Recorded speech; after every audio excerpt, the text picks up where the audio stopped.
What's up, everybody? If you just got here, please hold your finger down the host box, repost live, and share out the live. And please spam the likes. And hopefully we can get this show rolling. The Earth is a level topographical plane. We're enclosed by the firmament, and we are the center of creation, with luminaries above us to tell time. And that's what all the evidence actually suggests and points to. So, we have long-distance observations on the Earth that would suggest that there is no curvature. We see way too far for the Earth to be a globe of said radius value of 3959 miles. What's up, everybody?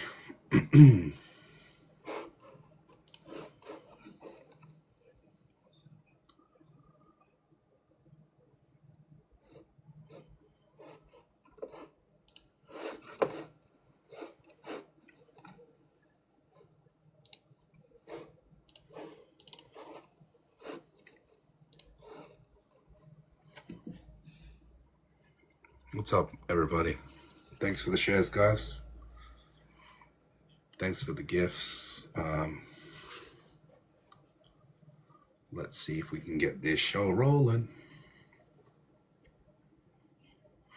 Yeah, so guys, we're breathing air. Gas pressure requires a container. In order to have the gas pressure we're breathing, the Earth has to be an enclosed system, which it is.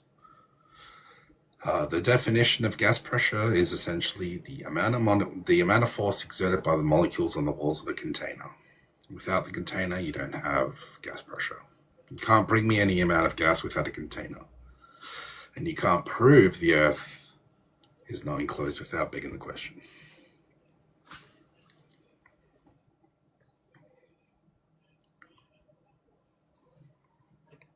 All right. I thought we had our first guest. Apparently not. Okay, so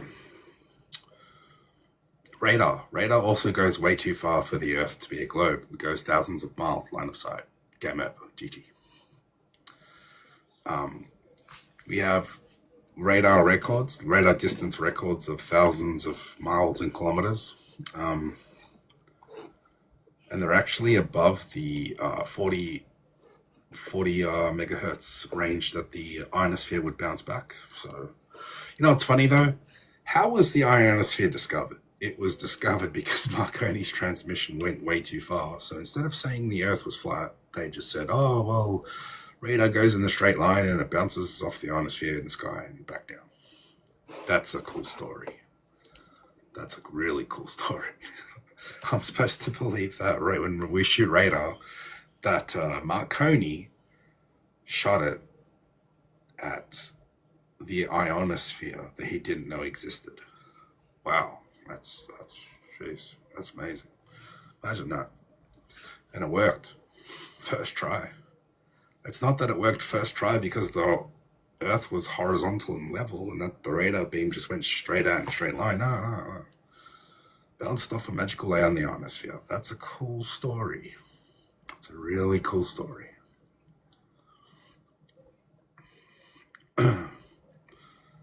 The Earth is flat because it's the ground we stand on. We are the center of the universe with the luminaries above us to tell time. So you were told things about the stuff in the sky that aren't provable, and actually they violate natural laws. So you think that we have planets like Saturn and Jupiter that are gas giants in a vacuum? Yeah, that's dude. How do you have large amount of gas in a vacuum coalesced into a ball like that? How would planets ever, even if I grant them gravity, dude? How do planets form? How do they build up enough gravity to actually coalesce into a ball in the first place? They wouldn't ever. Neither would our globe that we supposedly live on.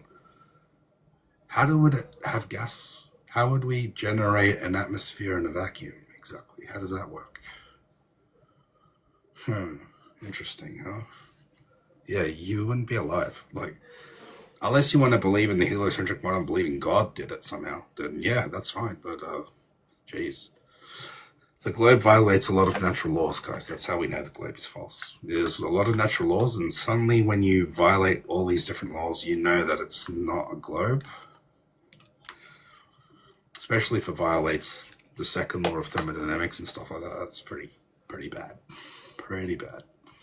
So according to the second law of thermodynamics, entropy increases. Things always want to seek equilibrium in nature. So gas always wants to fill available space. So if the globe is in an infinite space vacuum right now, we're breathing air. Well, actually, that shouldn't be possible. All of the air on Earth would rapidly escape into the vacuum. We'd all be unalived in an instant, gone. Wouldn't have air to breathe. Funny thing is, even if it was a vacuum up there, you need a container to have a vacuum. You can't just recreate a vacuum without a container. You actually need a container for that. So the fact that we have gas pressure or a vacuum, like that, if they want to claim there's a vacuum in the sky, even if it is there, it needs a container. No one can recreate gas pressure without a container or a vacuum without a container. Yeah, what's up, man? Do you believe the Earth's globe? Hello? Oh, he's gone. So yeah, we live in an enclosed dynamic system, so we have things like a pressure gradient and stuff. So, guys, I am looking for opposition. So, the Earth is measured flat, also. So, when we take things like the XY coordinate system is a 2D plane, so there's no curvature to XY. Yeah, they're straight lines. Yo, what's up, Hey, man? can you hear me? Yeah, do you believe the Earth's flat? Yeah, Okay, nice. because you're arguing it's flat, right? Yeah, I'm a flat earther. Okay, yeah. Okay, so my main argument, I think, like, obviously there's a lot of contradictions around the science where people can be like, okay, well, what about this? How do we know this? Where it can be turned into like a spiraling debate. I think that my simplest way where I'd be like, I don't think the flat earth is in any way possible is how would you explain the movement of the sun? The movement of the sun. Yeah, hang on. Where, like, how would you get perfectly straight lines on a flat surface from a circular light source? Hang on. Circular light source couldn't produce flat lines, right? But we have flat lines on the earth from the sun. The sun doesn't create flat lines. It does. If you call someone directly on the other side of the earth from you, right? Or like at least what they say is the other side on a flat globe or on a globe, How old are right? you? It is always in a straight line. There's always half of the herb that is perfectly lit and half of the herb that is perfectly true dark, right? So you're making Well, a lot of these claims. we can that test aren't this. You true. could call someone in another country, and all these other countries that line up to the other side of the earth, Austin, the calm difference down. Take 50-50. some deep breaths. Take some deep breaths. Listen. Yeah. A lot of the stuff you just said is false, actually. Half the globe is not illuminated at the time. Sometimes we get 70% of the Earth's surface illuminated by the sun. So what you just said about that is incorrect. But yeah, you can have. Where are you getting that from? On I think it's July 8th, 70% of the Earth's surface is illuminated. So now to have 9 day on a flat surface is very easy. You have a localized sun that illuminates a portion of the Earth. So do you know what the inverse square law of light? Yeah. What is it? Wait, you said what's the inverse square law? Yeah, what's the inverse square law of light? You know? Of light specifically? I don't know how specifically of light. I know the inverse square law generally of like basically something is like the intensity of something is reduced as it goes further and further away. Yeah. Okay, I see what you're putting at. When the sun, so the inverse square law of light, when the sun moves and doubles its distance, if you double the distance of the light source, it becomes 1/4 of its luminosity, and the light spreads out over distance. You've got such a bad echo, dude, that it's like, I gotta mute you. So yeah, we have a localized small sun over the Earth. As it moves away from you when it sets, it appears to lower due to perspective, just like straight lights. And eventually the light from the sun will not reach you because of light attenuation. Light doesn't travel forever through a medium. So we live in gas, the light attenuates through the gas and then it becomes nighttime. So having a portion of the Earth in dark and a portion of the Earth in daylight is not an exclusive globe evidence. This is a day one argument. I'm gonna need like serious concrete evidence, man, because Well, I'm not arguing. I'm actually kind of done with the day one arguments. Well, because I'm not arguing that, oh, how would it be partially light, right? I'm arguing about the line itself, that basically for time, the way time zones exist, like, and the thing is, you're kind of saying this isn't true, right? The 70% thing is just not true. And it's because every single person. It is true. Stop. The Earth is illuminated July 8th. I mean, I looked this up. I didn't even find anything, not even from like flat Earth sources, right? I didn't find anything. Dude, they claim 99% of the population is in sunlight. And that's but I'm saying, like, I looked up this in like a connection to flat Earth. I didn't even find flat Earth sources claiming this, right? And it's because it's so easily disprovable that all you have to do is find someone in these countries that would be exactly on the opposite side of the globe from you, right? And then call them every day. And you call them. How old are you? 23. Oh, fuck. But I do have a degree that would make me a little bit educated in this. It's not like I'm someone who doesn't know anything. Listen, do you have any scientific evidence for it? Well, I do have scientific evidence. If you'd like to go into words, but I don't think my argument here is that we don't even need scientific evidence, is that you cannot create a functional version of the world on a flat plane that will align with our observations. Have you heard of the Prague astronomical clock, buddy? Wait, can you repeat that? You cut out real quick. The Prague astronomical clock. Have you heard of that? Prague astronomical clock? No. Okay, well, that's a flat Earth model. It shows the positions of the sun and moon phases of our flat Earth. Okay, wait, but what is this? What is this supposed to be showing me? It's a flat Earth model. No, I get, but I get what like I'm looking at, like it's a clock. But how does this explain the flat Earth? Like how the sun moves? How does it explain time zones? But buddy, the Earth is a giant. I don't know if you're aware of this. The sky is a giant clock and a map. Are you aware of that? The sky is a giant clock on a map? The sky is a giant clock and a map. So you're saying the sun itself operates like this, what's behind you? Yeah, the sun. You know, by you saying the sun moves, you know that you're agreeing with geocentrism. Well, it moves relative to us. The sun in relation to the Earth on your globe doesn't move. Are you aware of that? Yeah, but it has the appearance of moving because we are moving, right? But from my perspective, I'm stationary. I'm not moving from my perspective. Let's go with Earth motion then. How do you know the Earth is moving? Because we can measure its spin relative to other objects. Actually, no, you can't. The Earth's motion has never been scientifically measured, ever. What do you mean by it's never been scientifically measured? Because obviously scientists disagree. So, have you heard of Albert Michelson before? Albert Michelson? Yeah. If he's some flat earther guy, probably not. No, he's not a flat earther guy. So he's a guy that did an experiment with interferometry, and he verified that the Earth was not orbiting the sun. With high precision measurements, they concluded the Earth was not moving. If the Earth isn't orbiting, it's also not spinning, because those things have to go hand in hand. What scientific evidence? What evidence do you have to suggest that the Earth is spinning? That it is spinning? Without begging the question, I'm just saying the sky moves, because that's kinematically equal with the geocentric Earth that's not moving. How do you know the Earth is moving? Well, wait. One, that is not one and the same, because you would have to make a claim about what the sky is, right? From the position that space is nothing, right? If space is nothing, then nothing can't be moving, right? So if nothing appears to be moving, that means you are moving. Bro, what?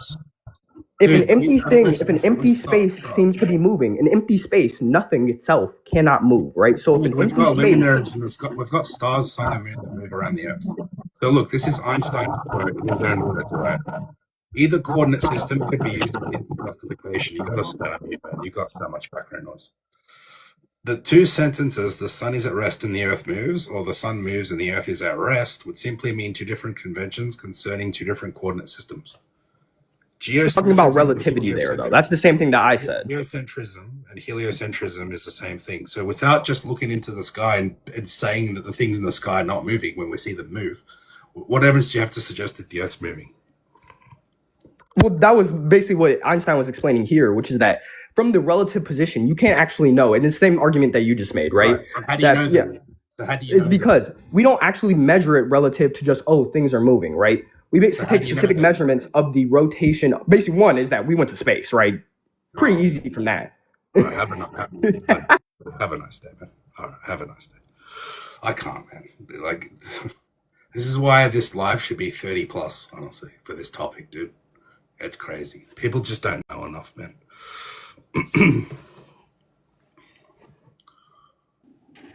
What's up, Jim? Do you believe the Earth's a globe? Hey, what? Do you believe the Earth's a globe? Yeah, me, the ancient Greeks, you know. How did the ancient Greeks know it was a globe?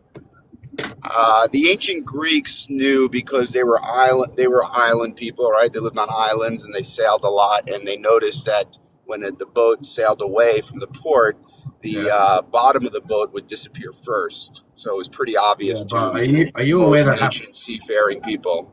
Are you aware that happens on a flat surface, and also you can bring the boat back into view with hyperoptics today? It happens on a flat surface. How would it happen on a just according flat to surface? Just according to angular resolution limits of your eye, things would disappear bottom up because the ground, the horizon, merges with you. That's why it's called the vanishing point. So when you're looking at the horizon and something goes beyond it, it disappears bottom up due to the way you see angular resolution limits. And this has been replicated on flat surfaces all day. The problem is, though, you can zoom in onto the horizon and reveal the boat back. Are you aware of that? I was curious, like, what do you guys like? Are you super religious? Like, you believe in the Bible? Listen, before we gish go. No, because I'm just curious. My thing is, I just like my thing is, what is on the other side of Earth? This is not going to happen.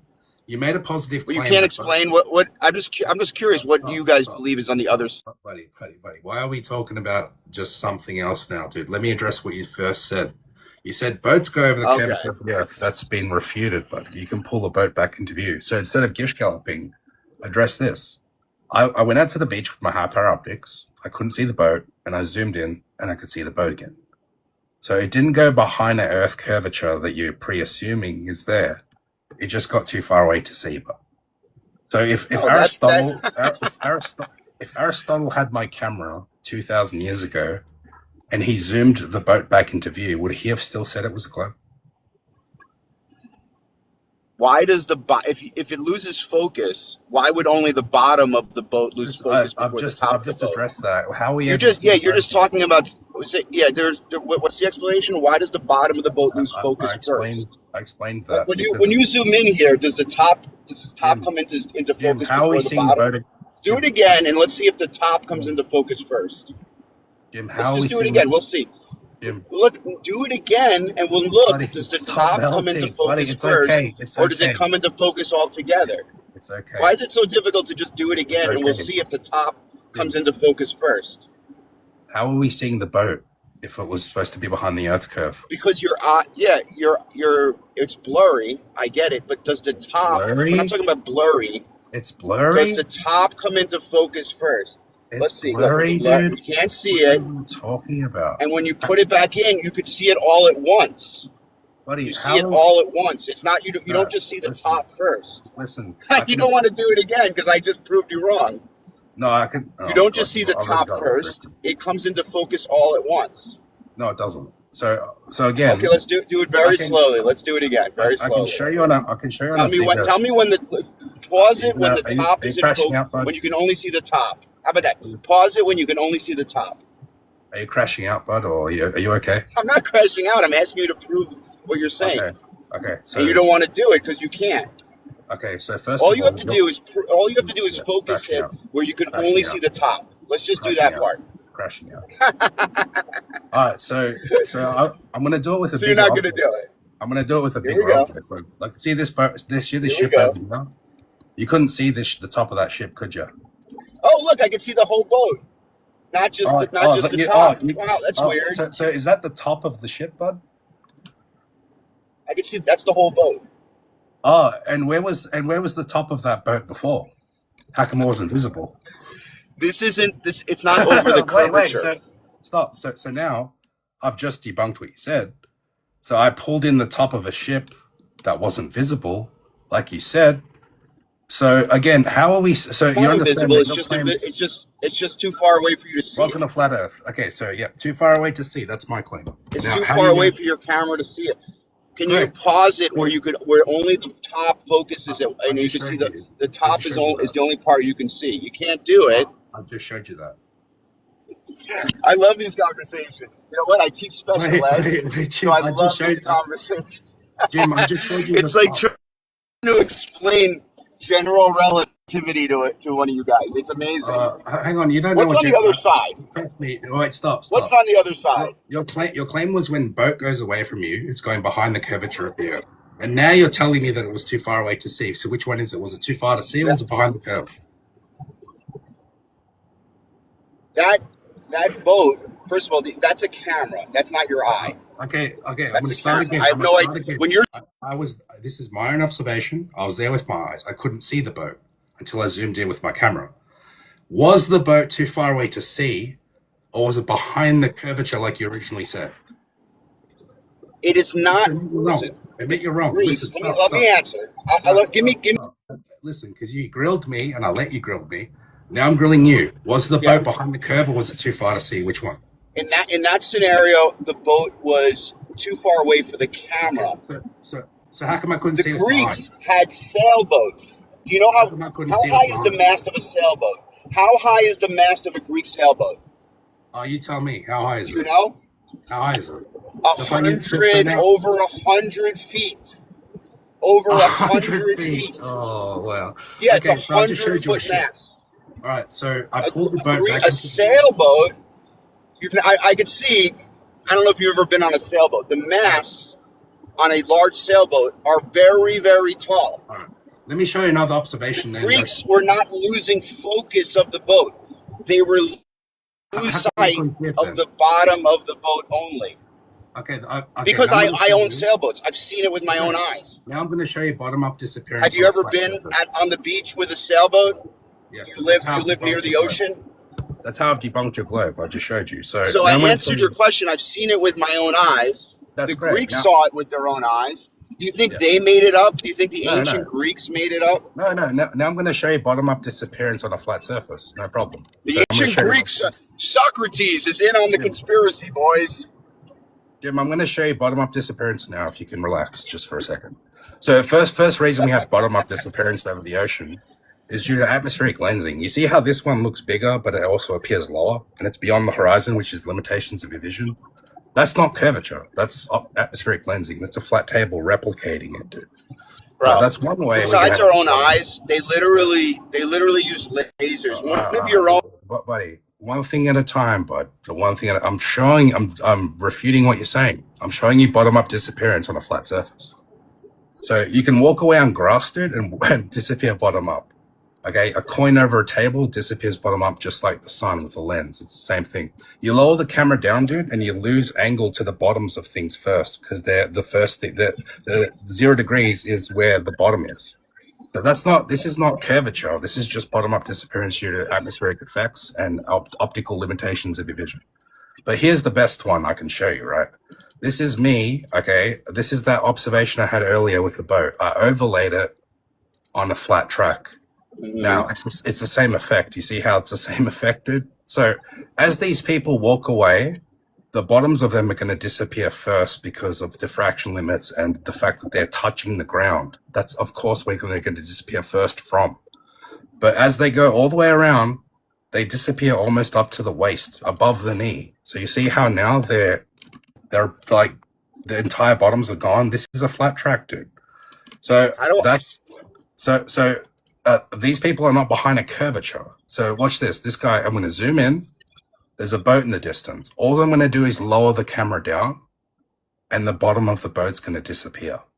Not because of Earth curvature, but simply due to angular resolution limits of the eye.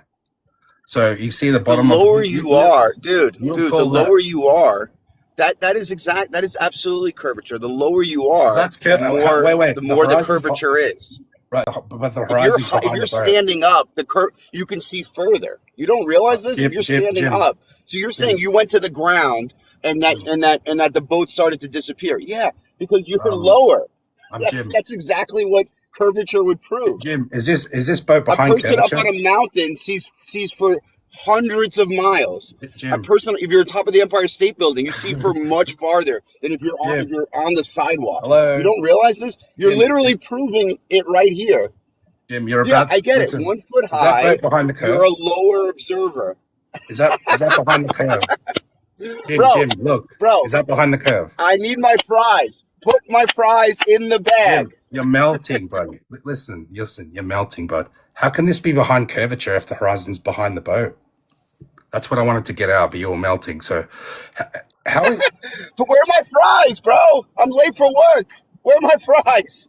How old are you, Jim? How old are you? Let's see, I'm 49 and I need You my have to fries. think about it. Stop talking about this. You're melting, buddy. Hey, this is not behind curvature. The horizon's behind the boat. Yet the bottom of the boat's missing. So yeah, you can absolutely lose angle to the bottoms of things. Yeah, when you're lower to the ground, exactly. When you're lower to everyone knows that. When you're lower to the ground, the curvature is worse. Was that boat behind everyone curvature? knows that. Wait, was that boat behind curvature? Was it? When you're lower to the ground, it would appear to you to be behind the curvature. But wait. So if it's behind curvature, how's the boat higher behind up it? you are, the farther you can see. Dude, oh my God, it's amazing. How do you not? Jim. You don't even know this? Even the other flurfers know this. Yeah, Jim. 1 inch. The curvature is worse when you're 1 inch the than when you're horizon's behind 6 the boat. feet up or when you're 100 feet up. If you're Jim, the horizon's behind the boat. How can the boat be beyond curvature as the horizon's behind the boat? I think you're missing the point here. You're awkwardly. my God, So is this? Listen. bro. I want you to answer one question. Okay, one question only.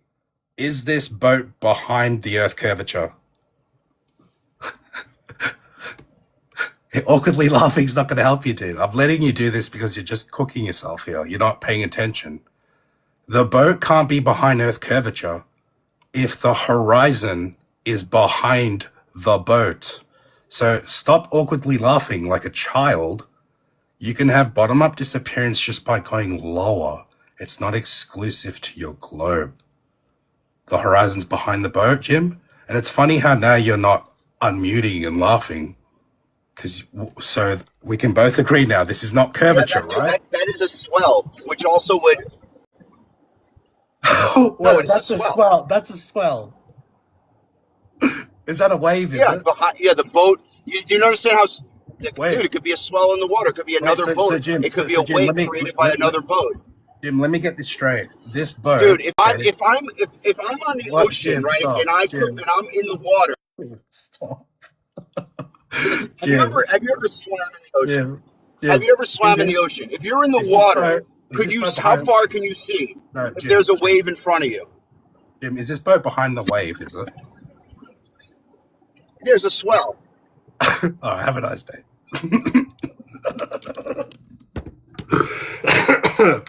Oh my God, that's funny, dude. Oh wow, oh guys, anything but flat Earth, right? Anything but admitting you're wrong, right? Yeah. So the horizon's behind the boat. That means the boat's not behind curvature. If the horizon's behind the boat, it's not behind curvature yet. So that's what the party wasn't getting.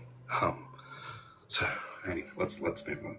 We need some serious concrete evidence, guys, because he said the ancient Greeks knew. I just disproved them easily.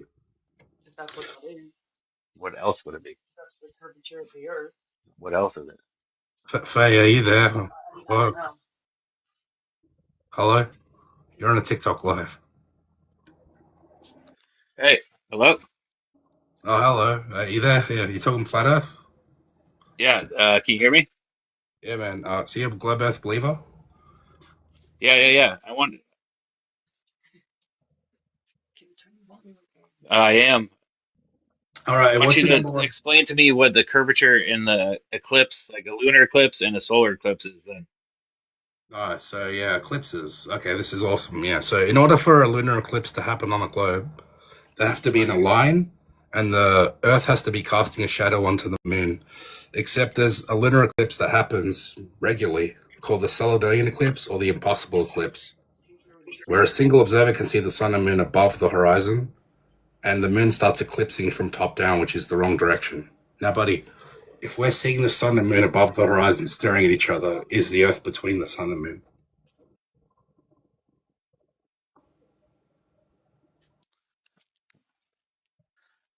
Yeah, it's the Earth. No, it doesn't go from top to bottom. It goes from side to side. Have you ever No. seen one before? Yes, so not during this eclipse, though. You're assuming it's Earth's shadow. It's not Earth's shadow. This is How does the moon have a shadow? How is that? not a shadow. No, I'm not assuming. What else You would give are it a assuming. shadow? You're assuming because if we can see the moon and sun at the same time, the Earth's not between to cast a shadow yet. But so you're assuming it. It's not Earth's shadow.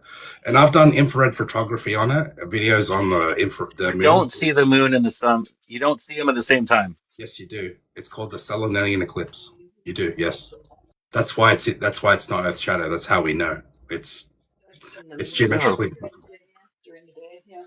So do you have any? So rather than just doing where does false, the shadow come from? it's not a shadow. That's the thing. It's not a shadow. It's not a shadow. Because I've done infrared footage on it where I looked at it with my infrared camera and the shadow was not there. I have a whole video about it where I did 2 camera setups. One had infrared, one didn't. The infrared camera saw this haze, and my infrared camera. No, you don't know what you're talking about. You're an idiot.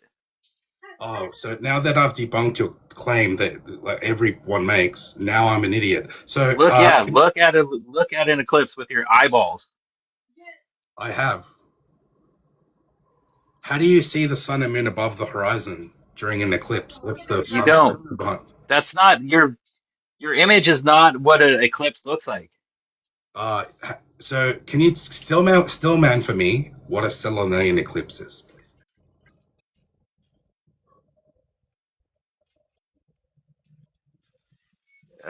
A solar eclipse is No, no, when no, pay attention. A Selenian eclipse. What is that? what? I can't hear you. A What Selenian. solar? Well, you're making shit up now. No, no. You don't know. So this is why it's geometrically impossible because the eclipse happens when the No, Earth that's is not how it's lined up. It's when the Earth is in the middle of the moon and the sun. No, no, not during this eclipse. Not during this lunar eclipse. So it's not Earth's shadow. Do you have anything else? Do you have anything else rather than You're just not what you're rather not than just proving begging any the point. question? You're making shit up. A That's not Selenian how it works. A Selenian eclipse is a rare atmospheric phenomenon where both the totally eclipsed moon and sun are visible above the horizon simultaneously.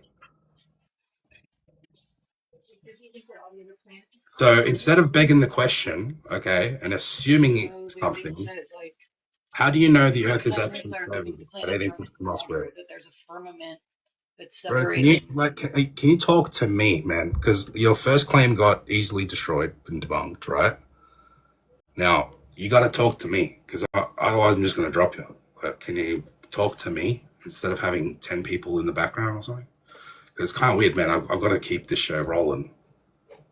So people are hitting next. Yeah, he's gone.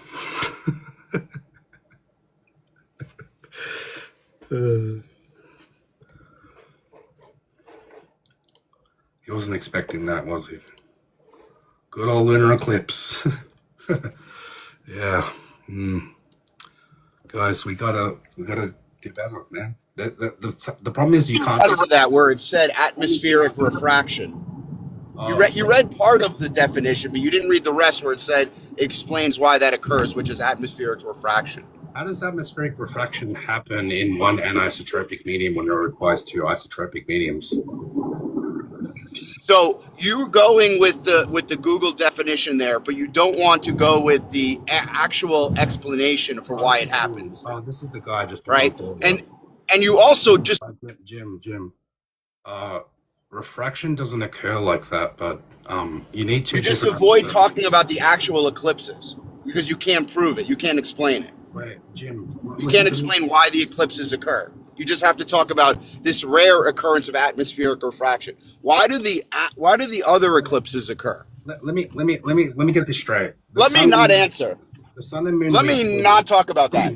Let me avoid talking about things that prove me wrong. Yeah, have a nice day. Yeah. He got destroyed earlier and he comes back to do that. Well, guys, if you want to believe that the sun and moon are refracted images coming up and around an Earth curvature, that's fine. Number one, shadows don't refract like that. Like The moon's in this supposed shadow, and it's also being refracted, which makes zero sense. Number two, shadows aren't red, guys. The lunar eclipse turns red, blood red. Shadows are not red. And atmospheric refraction cannot occur like that and bend light up so much that we're seeing a mirage. If you want to believe we're seeing a mirage of the sun and moon, that's fine, go ahead. But I'm here to tell you that we're just seeing the sun and moon. It's not, they're behind Earth, they're supposed to be behind Earth curvature. If you think that the refracted images we're seeing are real images, that's hilarious. I'm just saying we are seeing the sun and moon. They've told you guys that it's Earth shadow. It's not. You see, because I've done, like I said, infrared photography on it.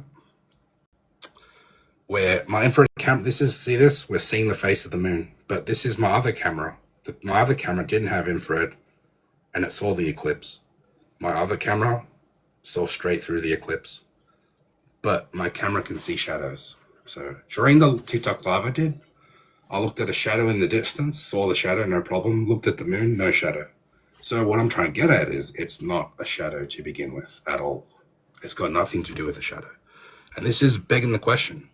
You're assuming the Earth to be a globe first. You're assuming it's orbiting. You're assuming it's spinning. You're assuming gravity to be real. You haven't proven any of these things. Yet you're telling me that Earth's shadow is on the moon. That's cute. That's funny. All right. So Earth's a level topographical plane. There's no evidence of Earth motion. Do you realize if there's no evidence of Earth motion, there's no evidence of the heliocentric paradigm? The heliocentric paradigm dictates that the Earth has to move around the sun and orbit around the sun and change speed around the sun and all these crazy things, yet we can't detect the Earth's motion. If the Earth is speeding up and slowing down, we should be able to detect that. And there would be millions of videos out there with a device that could just, oh, look, yep, it's sensing how the Earth is slowing down and speeding up. We don't have that. Ultra high precision instruments like interferometry couldn't measure the velocity of the Earth through the ether around the sun. It wasn't moving. So, a huge loss. Okay, you're muted. And this M guy, gyroscope. Yeah, gyroscopes through a flat Earth. They maintain rigidity in space, and they should show change in orientation. So if you're on a globe changing orientations in a plane, it should reflect that, and it doesn't. Proving that the plane is flying straight and level over the Earth without adjustments for curvature. Now watch this, guys. So according to the globe paradigm, okay, when you're flying around the Earth, right, let's say if you were to go from the North Pole to the equator, the plane would essentially be doing this, right? It would be nosediving around the globe like that and changing orientations. Otherwise, it would be flying like this. It needs to change orientation. So the stars relative to the Earth on the globe model are peppered all around far away from the Earth, and they're stationary. So if you're flying around the globe like this, you'll see the stars rise up and over the plane. But in reality, we don't see the stars rising up and over the plane like that. So this is a flight, I believe it was Portugal to Brazil or Brazil to Portugal, south to north direction. And as the plane was flying, notice on the top here, the stars are not rising up and over the plane. Yet in the simulation on Google Earth, they are. The same flight on Google Earth, the stars are rolling up and up and up and over the plane. Here, they're not. They're going perpendicular. They're going left to right, east to west. Actually, the stars on this side appear to be going down as the plane's going that way, so that's impossible. All the stars on the Earth, around the plane, should be rising up and over the plane if you're going to claim that it's the plane going around curvature. So, very simple stuff, guys. Airplanes, aviation, all of aviation treats the Earth as flat and stationary. That's why they don't adjust for Earth curvature, Earth rotation, ever. There is no Earth curvature, Earth rotation to adjust for. And if you're going to claim the Earth has Coriolis, well, no, it doesn't. When a plane comes into land on the north to south runway, they treat that runway stationary and they treat it flat. And they treat all the ground rolling up to the runway, they treat it as a flat earth. The TOD calculation is a flat earth calculation. If you look at the top of descent calculation formula or the diagrams, they show you a triangle. A triangle is 3 straight lines. So if they're assuming the flat baseline of the earth to be a flat level topographical plane. The SR-71 Blackbird flies about 2,200 miles per hour. It would need to drop in altitude every minute of over 800 meters, or 800 feet per minute at those speeds. So that's not happening though. That plane, when it's going max speed, pretty much has to do a straight line. Otherwise, it would rip apart. So you can zoom things back into view over the horizon that weren't previously visible. Thanks for the gifts, guys. Proving the horizon is not Earth curvature that boats go beyond. Bottom-up disappearance, not exclusive to a globe. You can set up a camera really low on a flat track and have people walk away and they disappear bottom-up. The Earth is a level topographical plane though. It's not perfectly flat. So when you raise up in altitude, you see beyond the horizon because you're increasing your angular resolution limits to the horizon. So again, not exclusive to a globe. You can go up on a flat surface and see more of the flat surface. Simply because you're increasing your angle of view. That's all you're doing. When you're a kid, and you were at the playground, you climbed up on the playground, you could see further. The playground wasn't a ball, guys. So there's no scientific evidence to prove the Earth's a globe. All the evidence scientifically proves that the Earth is a level topographical plane that's enclosed by the firmament. And we're stationary, we do not move. The sky moves. See you, Clyde. Take care.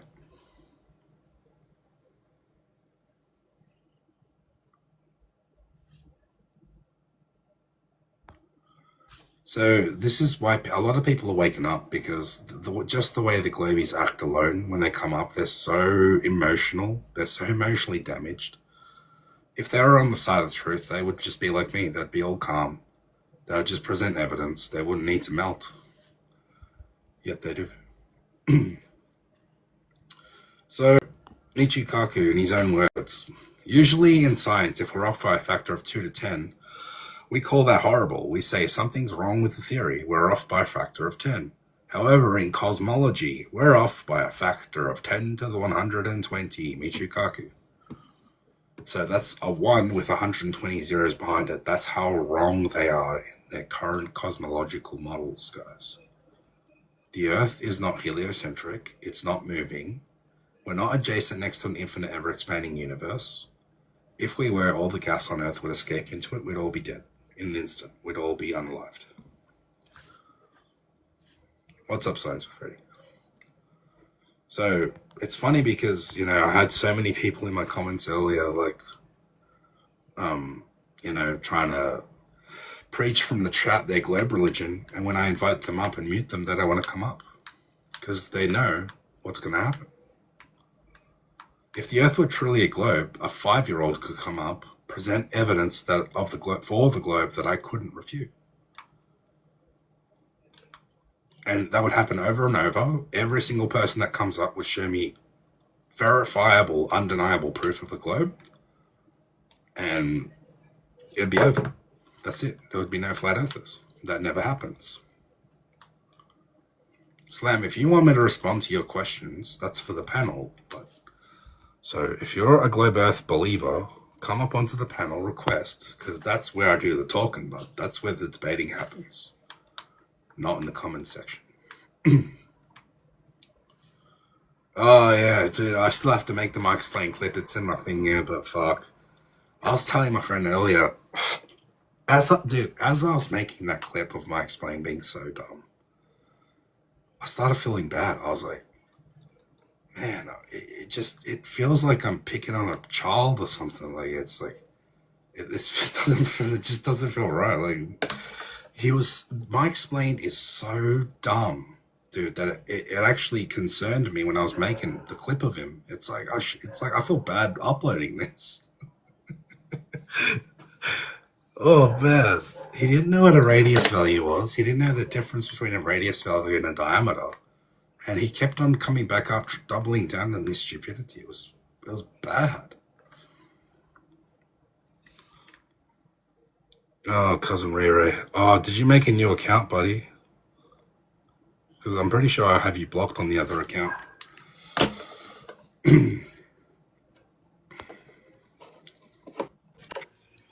No, I didn't make a new account. Oh, okay. I changed my profile picture, but I didn't make a new account. Do you have any scientific evidence for your globe or not? Sign that you would accept? No, I wouldn't. No, there's no. So wait, there's no scientific evidence of the globe. Not that you would accept. No, I those are accept two science. different things. I accept science. What are you talking about? No, you don't.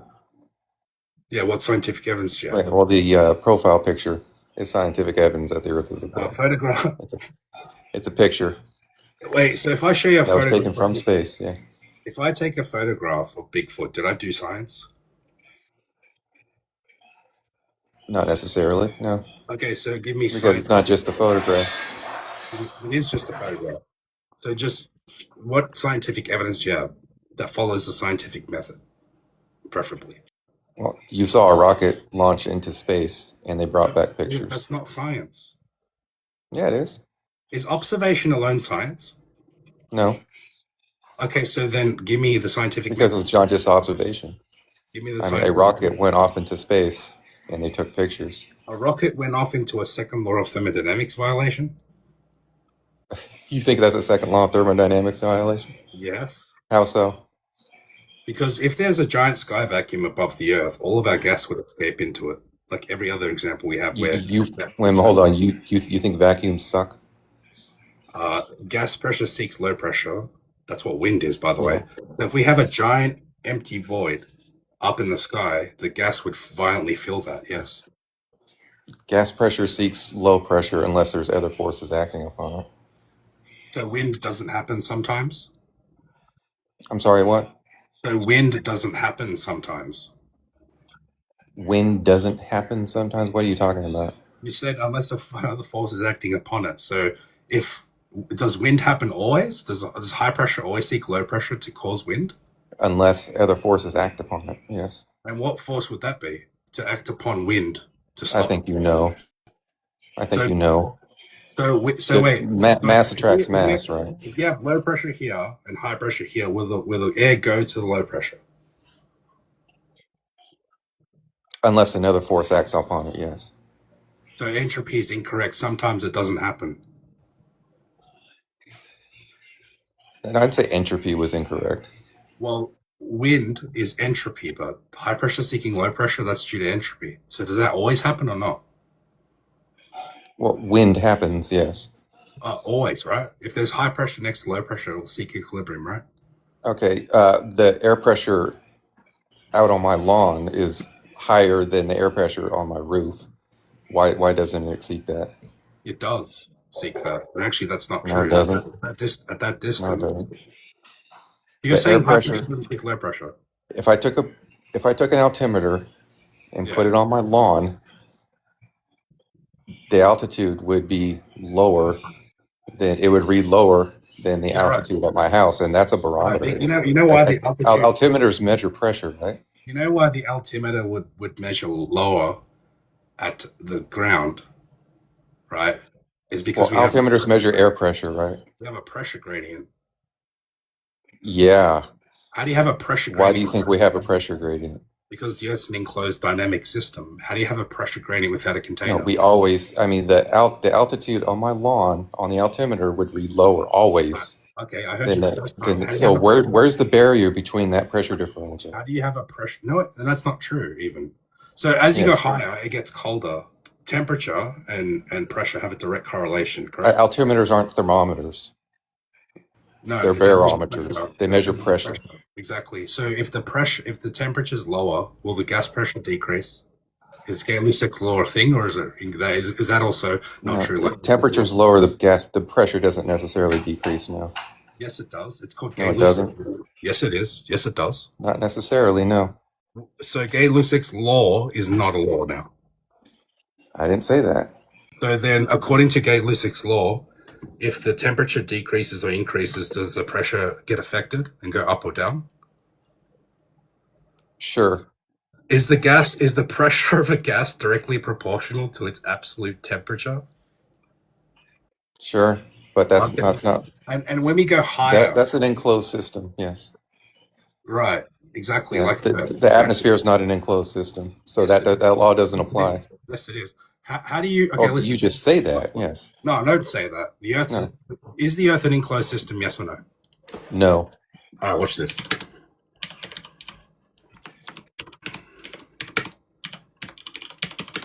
Okay, tell me something, Angels. When you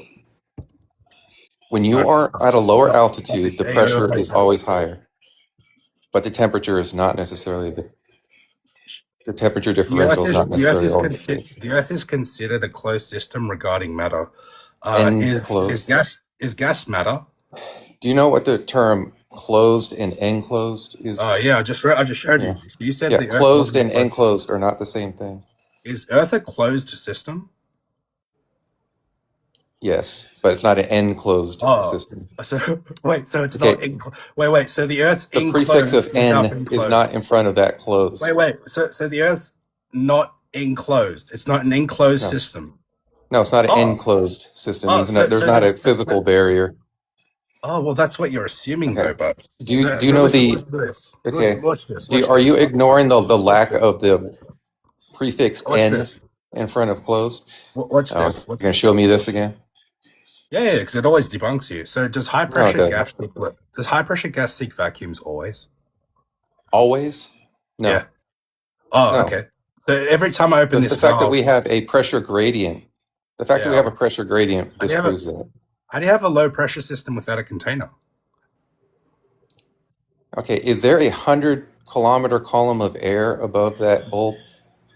So hang on, answer my question. How do you have a low pressure system without a container? How do you recreate low Okay, pressure? just without the a fact that container? we have a pressure gradient disproves your Okay, point. I can show you a pressure gradient in a container. So can you show me one without begging the question on Earth, or recreate one on Earth with gravity? There's a How would pressure you do that? gradient right here. No. Just How go outside. Look outside. Okay, so That's a watch pressure this. gradient. That's called a big in the question fallacy. Watch this. This is funny, right?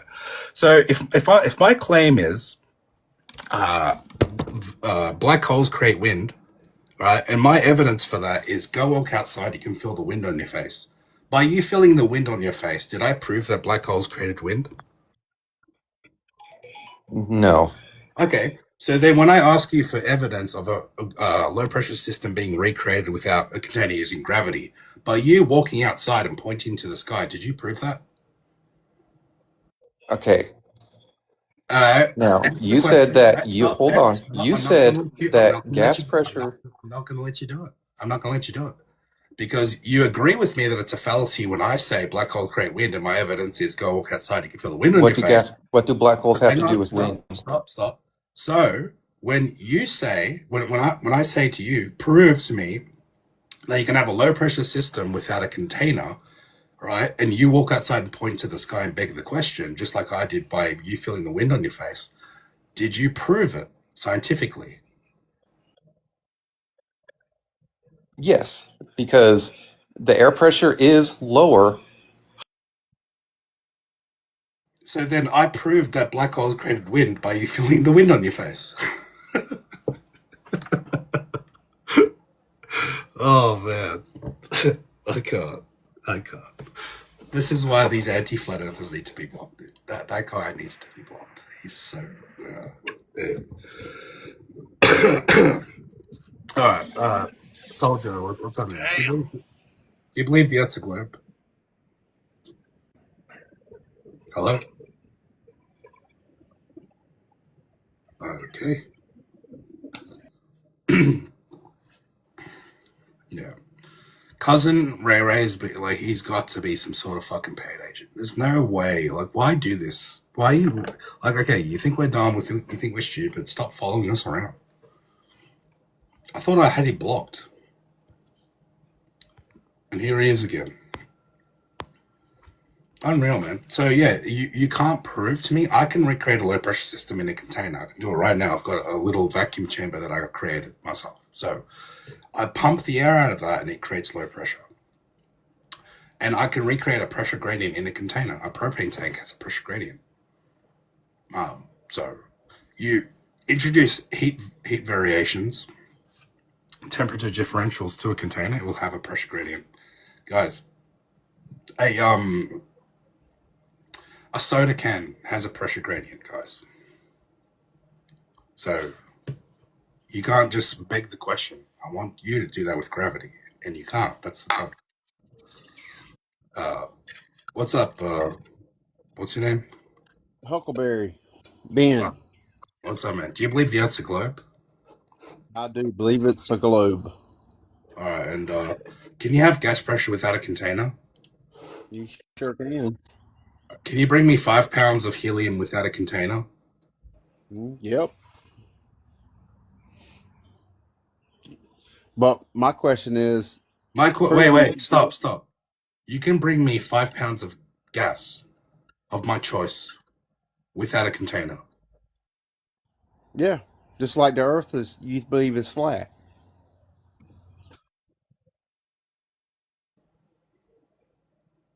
Bro. Wow. So when I go buy helium, they just hand it to me without a container, do they? Guys, we're supposed to be getting smarter with our arguments and stuff. They're going backwards, dude. They are going backwards. Now they're straight up telling me that you can have gas pressure without a container, and they can do that. They can bring me gas without a container of my choosing. This is concerning. This is... okay. Unreal, man. Unreal. Hey, guys, you want to Google sulfur hexafluoride? Like to buy it? Is it going to be in a container? Is the image going to have a container on it?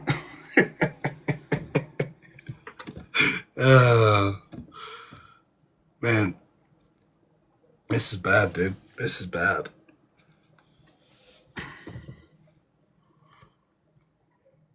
Guys, please mute block hole trolls. Thanks. What's up, notification? Do you believe the Earth's a globe? Yeah, in a sense, because okay, I just have one question for you because I've been looking at all your videos, man. I haven't come across a video where you have disproved gravity. You haven't what? I haven't come across a video where you have disproved gravity because What? Hang on. all the guys you say. Wait. For me to disprove something, it needs to exist, right? Yeah, and science says it exists. It is what So wait. proposed So if gravity, yes, if gravity percent. hasn't been scientifically proven in any type of way, shape, or form using the scientific method, then it doesn't exist according to science. There's no scientific method being applied to gravity that proved it. So why would I need to disprove something that hasn't been proven yet? There's been a test that is done that proves gravity because I don't remember the name, but it was a test between a feather and a ball. Yeah, that's when cool. they were That's not proving gravity. Listen, buddy, if it was that easy, right, Einstein would have just dropped something and said, I proved gravity. Did Einstein drop something to prove gravity? No. Oh, okay. And what did he do to prove gravity? Ah, fuck, yo. Yeah, that's right. He did nothing. He did nada. He did nothing. Okay, so do you have any evidence of the Earth being a globe? Nah, I don't believe in the heliocentric model. I just want to Why do you find believe in evidence gravity that then? So why do you believe in gravity then? everything, it's hard to believe in everything because there's something that always disproves the other, you see. Like I said, you'd have to prove gravity first for me to disprove it. It hasn't been proven yet. I don't need to disprove a negative. So, are you a geocentrist? Nah, Do you think the Earth's a globe? nah. Oh, okay.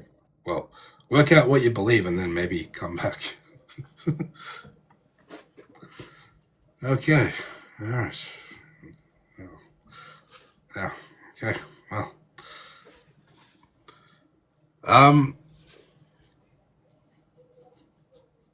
I guess we won. I guess that's it, guys. I guess the Earth's flat, stationary, enclosed by the firmament, and the sky moves. I've just destroyed the globe model. There's no one left. What the hell, man? Oh, man. Come on, guys. You gotta do better than this, man. Like, I could go, like... An airplane flies over the Earth, and it assumes the Earth to be flat and stationary. Flat Earth evidence. Bang. Gotcha. The Earth is stationary. When I throw a ball, the Earth doesn't rotate under it. Or when I hover a helicopter, the Earth doesn't rotate under it. So there's no Coriolis. Earth stationary. Very simple. When I look out into the beach, I see the horizon, and it's flat. It's not curving. Because the Earth's flat. And the ground ramps up and the sky ramps down to a convergence point called the horizon. And it usually ramps up towards eye level because it's created by your eyesight. It's flat. When Earth is measured, they assume a flat baseline. Like when using a sextant, the angle they measure off is off 90 degrees. Yeah, 90 degrees would be a flat baseline. That's not curving. Look up 90 degrees. It's going to show you two straight lines. Why would they ever be taking an angle off a baseline that's flat on a globe? That's weird, right? So all of aviation treats the Earth flat. Everybody treats the Earth flat and stationary. You've never adjusted for curvature, Earth rotation in your life, and no one ever has. Why do we still believe it's a globe then? Why do we do this? 45,000 feet, you mean measured off mean sea level, which is flat? Yeah, by you saying 45,000 feet, you've just proven a flat Earth. 45,000 feet in relation to what? Mean sea level. Oh, you mean the mean sea level that has no part higher than another? That's flat? Oh, okay. The pitch data in the aircraft, in the gyroscope, okay, the attitude indicator, it maintains rigidity in space. If you change the plane's orientation, that reflects on the attitude indicator. So is straight and level flight curved? Is that what you're telling me? Are you telling me that straight and level flight is curved? When a pilot goes up there, up to altitude, and they level off, are they leveling to a curve? Because if they are, they have to change the plane's orientation because your ground is changing orientation constantly in front of you. If the ground doesn't change orientation relative to you when you're flying, which it doesn't, you're flying over a flat Earth. Straight and level. So, yeah, so then the pressure gradient, the pressure level is a straight line. Exactly. Yeah, it is based off pressure level. Level meaning flat. Level meaning straight, horizontal. Exactly. You've just proven a flat Earth again. This is too easy. Guys, debate me in the panel. Debate me in the panel. You're not gonna.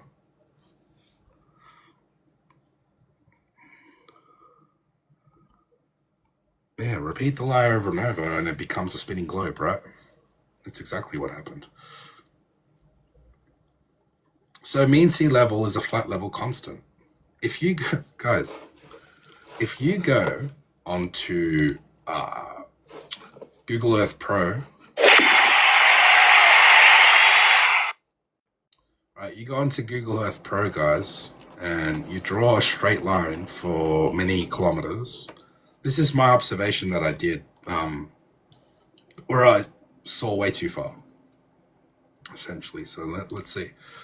Let's have a look at the elevation profile of. Hang on.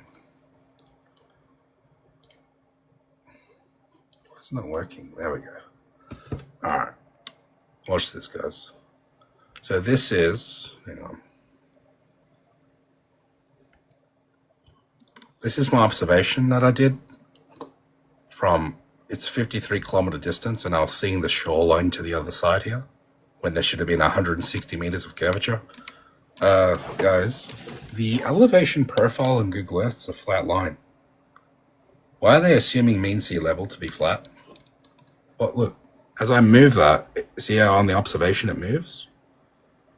So you're telling me that Google Earth is a flat map wrapped around a globe? Yeah, that's exactly what it is. Mean sea level is flat.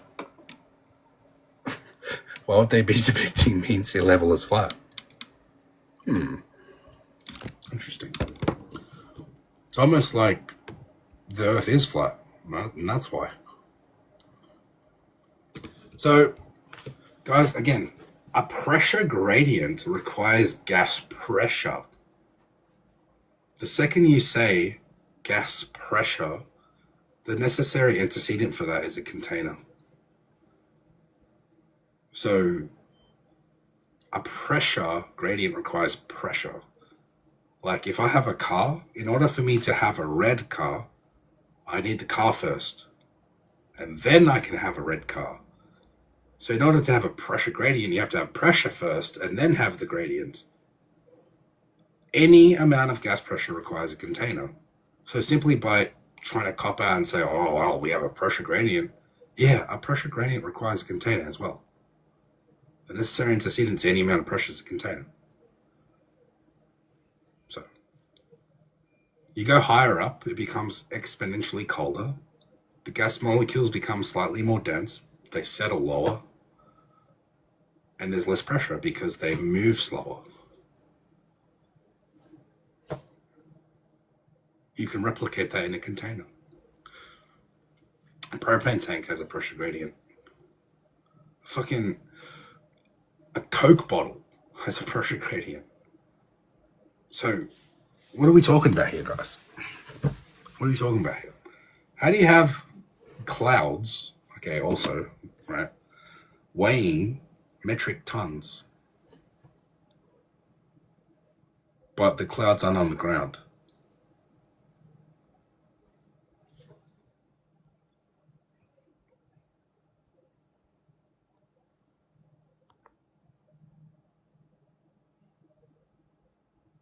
Why is there no visual evidence of the firmament? I don't know if that's true. Have you ever heard of sundogs and moondogs?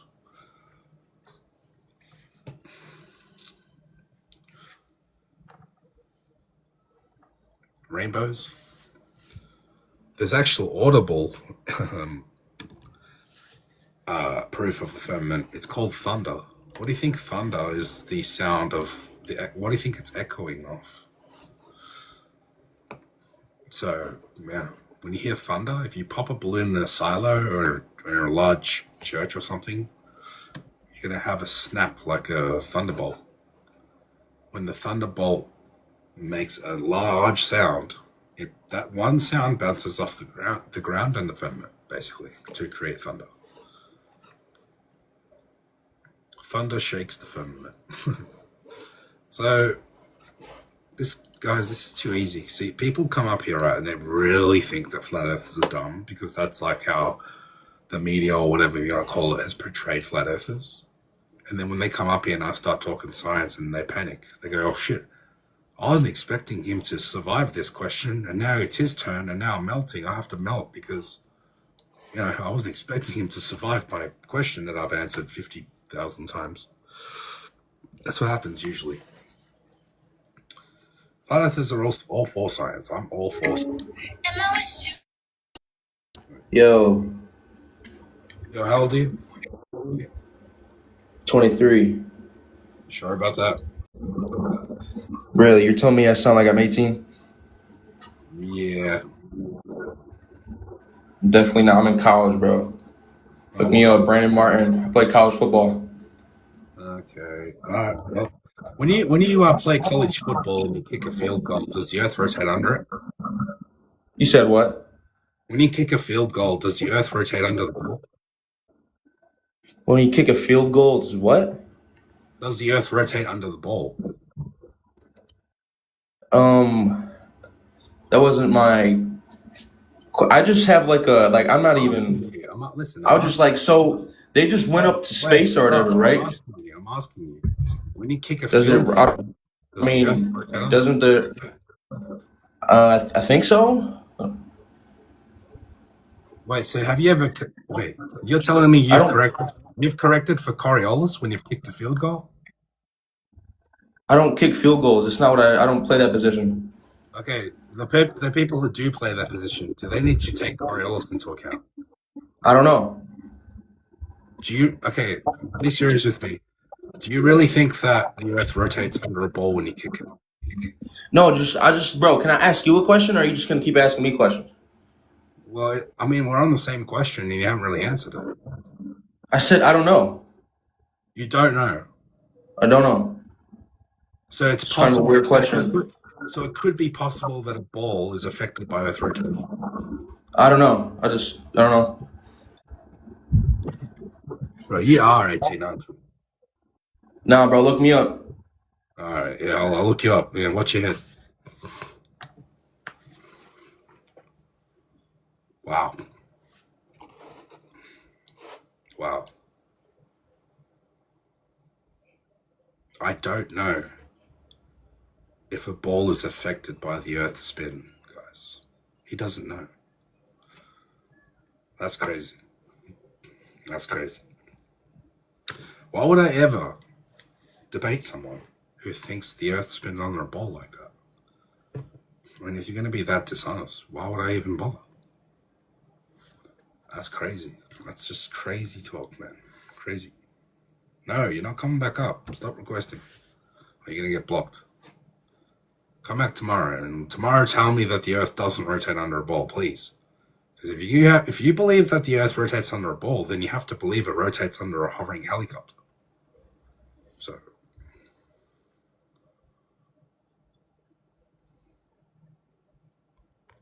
yeah. Alright. Unreal, man. Yo, Bean, what's up, man? Do you believe the What's Earth? up? You believe What'd the you Earth say? Yeah, I believe the Earth is round, like a pizza? or a Or... ball, I should say. Okay. How old are you? 22. You've been freshly indoctrinated, and you don't really know anything. So, if the Earth is flat, how did Japan bomb Pearl Harbor? Oh, I don't know, man. I think you got me there. I think you got me there. Anyway, Oh, you had it ready. anyway, yeah. Wait, let me see that again. Well, you got to see. You know what's funny with that claim? They're showing you they're showing you a globe map, and they're showing you it's not working on a globe map. What do you mean? That's So if the Mercator map, listen, if the Mercator map is a ball, is based yeah. off of Earth, then how does this work on your globe? Did it work on that map that you showed this from? Well, wouldn't this image that you're showing just be a globe flattened out? Oh, so you understand how it works now?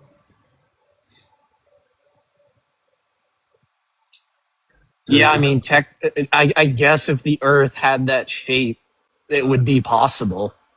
But I Right. mean, How do you know there's it's nothing that how do you know because of all of physics requires the Earth please to give be me a globe. please give me one part of physics that requires the Earth to be a globe. Sure, the gravitational constant. How could you have gravity on a two-dimensional? Gravity is not a hang on. Gravity has not been proven in an experiment yet. Like, we're talking physics, right?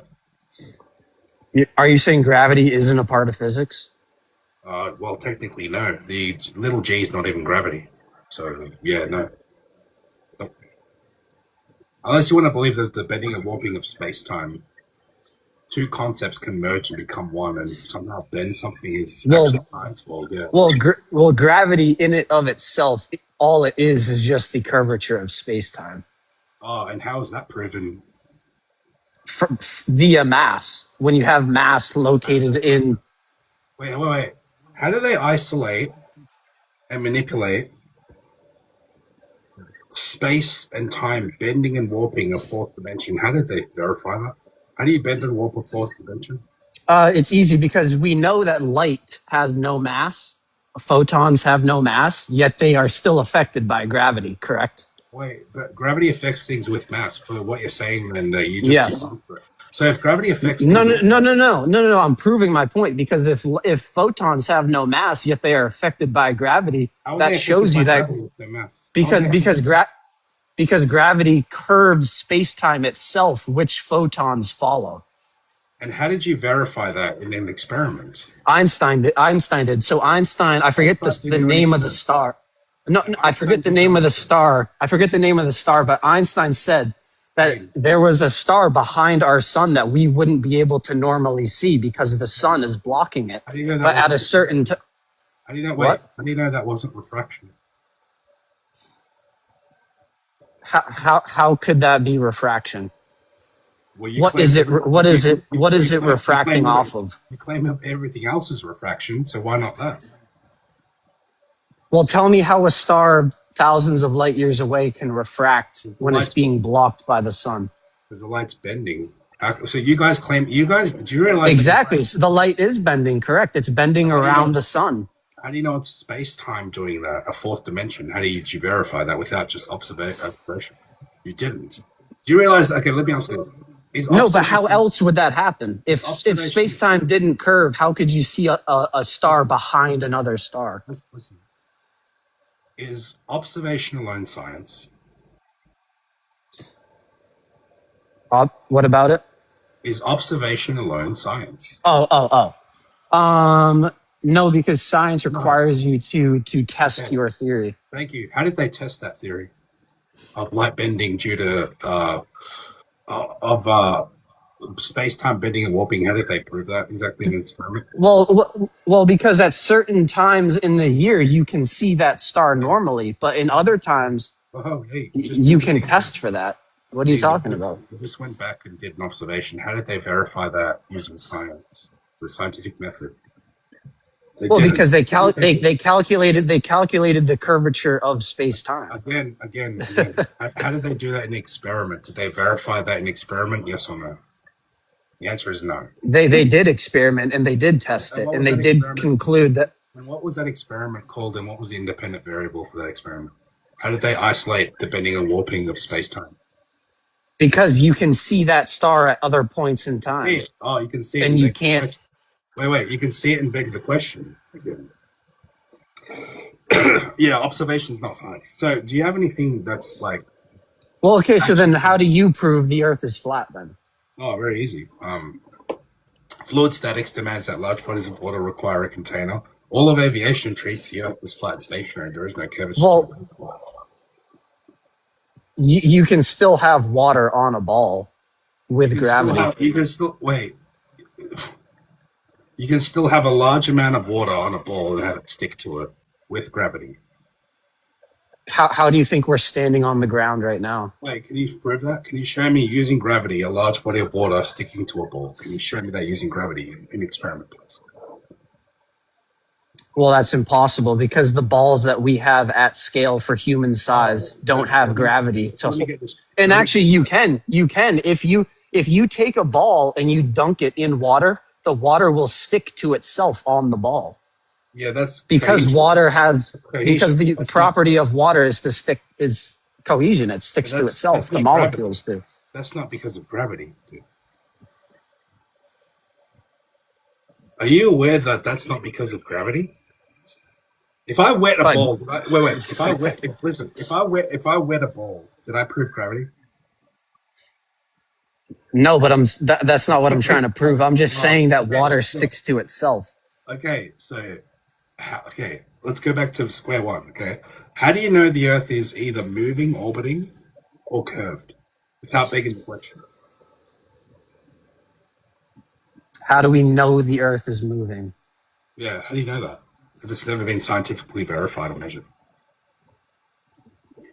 Well, we can calculate the rotation of the Earth How do you know it's not the rotation of the sun? because everything else rotates the sun. How do you What? explain the solar system? Wait. When we look at a sunset time lapse, does the sun move? A sunset time lapse.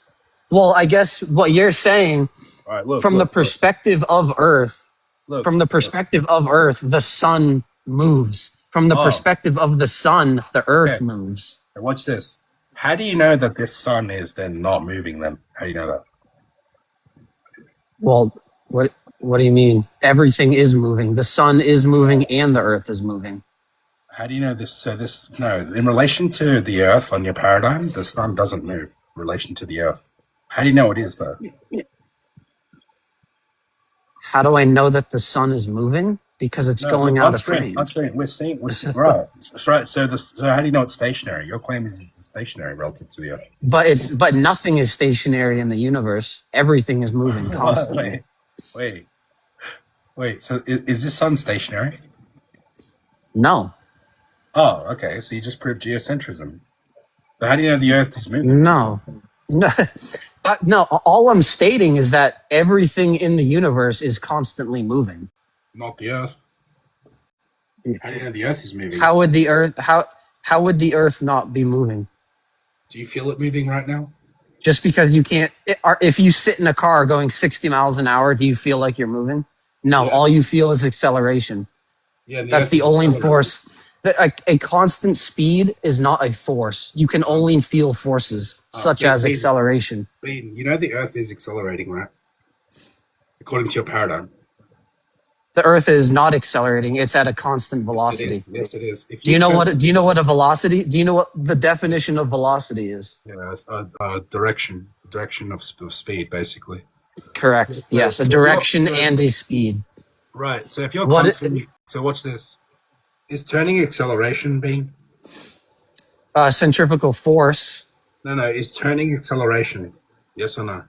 Turning. Well, you can turn at a constant speed. Yeah, and that's acceleration because you're. No, it's not. Acceleration is just the change in speed over time. I can hardly read this, but when a car turns a corner at a constant speed, you see that constant speed. It's accelerating because it's constantly changing directions. The quicker the turn, the quicker the acceleration. Is the Earth spinning? Yes, the Earth is rotating. So it's turning then. Yes, it turns once every 24 hours. Thank you. And how come we can't feel that if it's acceleration? Because we have an atmosphere. So? How do you have The atmosphere is like the car that we're sitting in, traveling at 60 miles an hour. So if the car turns, can you feel it or detect it with an accelerometer? Yeah, but the Earth rotates at a constant speed, hence you can't feel it. Yeah, we just established how turning at a constant rate is acceleration. So if a car turns a turning right, the act of turning is not acceleration. Acceleration just. Buddy, I literally just read it to you. A change of direction is acceleration. Are you aware of that? Even if you're at the same speed. Yeah. I don't think so. Yes, it is. Pull up the definition of acceleration. Okay, I mean, I already showed it to you. I don't know why you're fighting this. I had it on the screen. Well, because you had is turning acceleration. I'm curious to see what the definition of acceleration is. Turning is a form of acceleration. While acceleration is commonly understood as a change in speed in physics, it is defined as a change in velocity, which includes both speed and direction. So if you're changing directions, you're changing velocity, which is acceleration. Well, hold on, velocity. But velocity is a change in speed and direction, the both at the same time. Listen, I'm going to have to get you a concession on this. All right. So, is turning acceleration? While acceleration is commonly, what does that say? Well, I just read it to you. While acceleration is commonly understood as a change in speed, in physics, it is defined as a change in velocity, which includes both speed and direction. Is changing direction? Stop. Is changing direction? It's not. Is changing direction acceleration? Yes or no? Yes or no? This is the part where sadly you're going to have to concede you are wrong. Velocity is a vector quantity, speed plus direction. Changing directions means the velocity vector changes, which is the definition of acceleration. Admit, dude, sorry, this is the part we're going to have to admit defeat, but turning is acceleration. Admit defeat. Unmute. I sent you an invite. Oh, whoops. Is turning So acceleration? Stop. sure, turning is acceleration, but that All doesn't right. prove that the Earth is flat.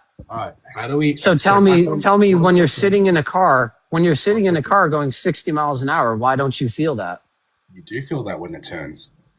when you turn? But Right. Is the Earth so do you feel the Earth turning 1,037 miles an hour?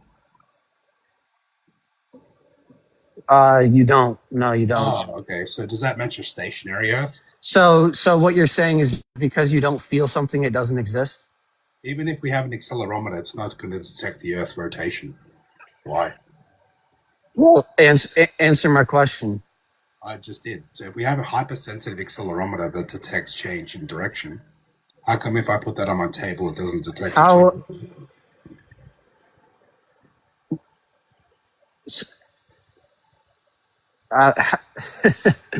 I don't know the point you're trying to get at. An accelerometer, it's very simple. If we're in a plane and it's turning about a point, a really, really big point that's the same radius values of the Earth, over time it's going to detect that change of direction.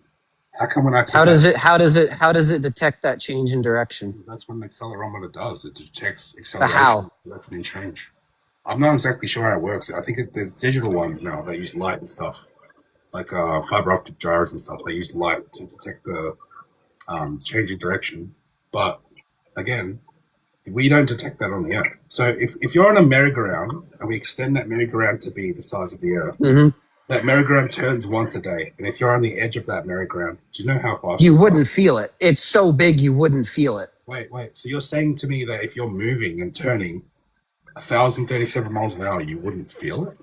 If you're on a merry-go-round at moving at a constant speed, you do not feel like you're moving. All you feel is the wind blowing in your face. Do you feel wind blowing in your face right now? No, because we have an atmosphere that blocks it. The atmosphere blocks the atmosphere. How do you... What? No, the atmosphere is rotating with the Earth at the same speed. That's why you don't feel it. So hang on. So we don't feel the Earth moving, and we don't feel the air No. moving. Well, you can feel wind, but you don't feel the... Let me get this straight. If we're in a car that's not moving, and then we step outside, is that the same thing? Do we feel the Earth moving? What do you mean? If we're in a stationary car, Yeah. and then we step outside onto the Earth, is that the same thing? Yeah. Same thing, right? We don't feel it moving? Same thing as what? We don't feel the Earth moving. We can't detect it. How does not feeling the Earth move correlate to you stepping out of a car? Because I'm trying to demonstrate to you that in the car that's stationary, we don't feel it. We step out onto the Earth, we don't feel it. Yep. If we step back into the car and go as fast as we can and turn slightly, we feel it. Yeah, because you're now moving in a car, turning. Right. So if you're moving on the Earth, how come you can't feel it or detect it? Because we're all moving at the same speed. We're not going to do this whole brain reset again. We've shown that turning and direction change is acceleration. Yes, but then you have to prove that you can feel that acceleration. You said we could detect or feel acceleration. Only if your words were, only if it was changing speed or accelerating, we'd feel it. And now you're telling me we still don't feel it, even though it is doing that. Well, because the acceleration that I'm referring to is a change in speed. Oh, so if the Earth changes speed, would you feel it? Yeah, like if the Earth was rotating at 1,000 miles an hour and all of a sudden it bumped up to like 5,000, I bet you'd feel something. What about if the orbit speed changed? Well, the orbit speed does change because the Earth orbits the sun in an ellipse.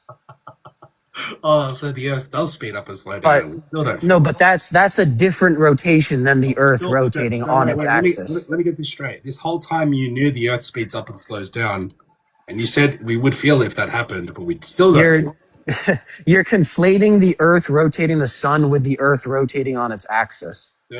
Right. How can we? And if turning's acceleration and changes speed, and that's happening, how come we can't detect it? I'm not a scientist, so I don't know. Well, I am, and I can show you scientists have proven that the Earth isn't moving. Have you heard of Albert Michelson? Sure. So I have not. No. Albert Michelson did an experiment with interferometry, which is hypersensitive equipment, essentially, to try and measure the velocity of the speed around the Earth. Do you know how it works? Yeah, they had two propagating light beams that split into two. Uh-huh.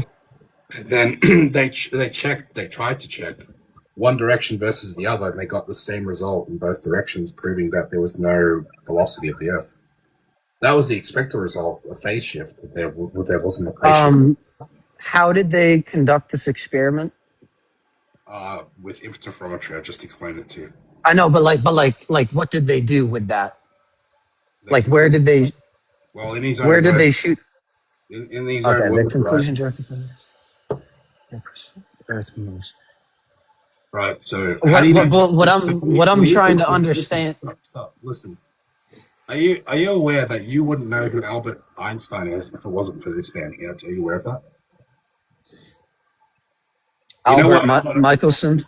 You know why Albert Einstein came in is because he said after these results, right? This is in Einstein's own words, referring to these experiments.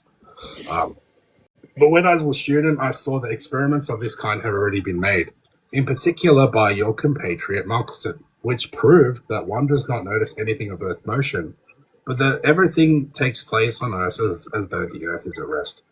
So this is him giving his thoughts on that experiment specifically. He knew the results of the experiment. That's why he had to propose his theories of relativity and say that it could just be the Earth being stationary and everything moving around the Earth, and it's the same thing kinematically. So, do you agree with Albert Einstein and agree that there's no evidence of Earth motion scientifically? Well, how do you? If the Earth doesn't move, then by default you would have to say that the sun rotates the Earth. Yeah, we see the sun rotating around the Earth every day.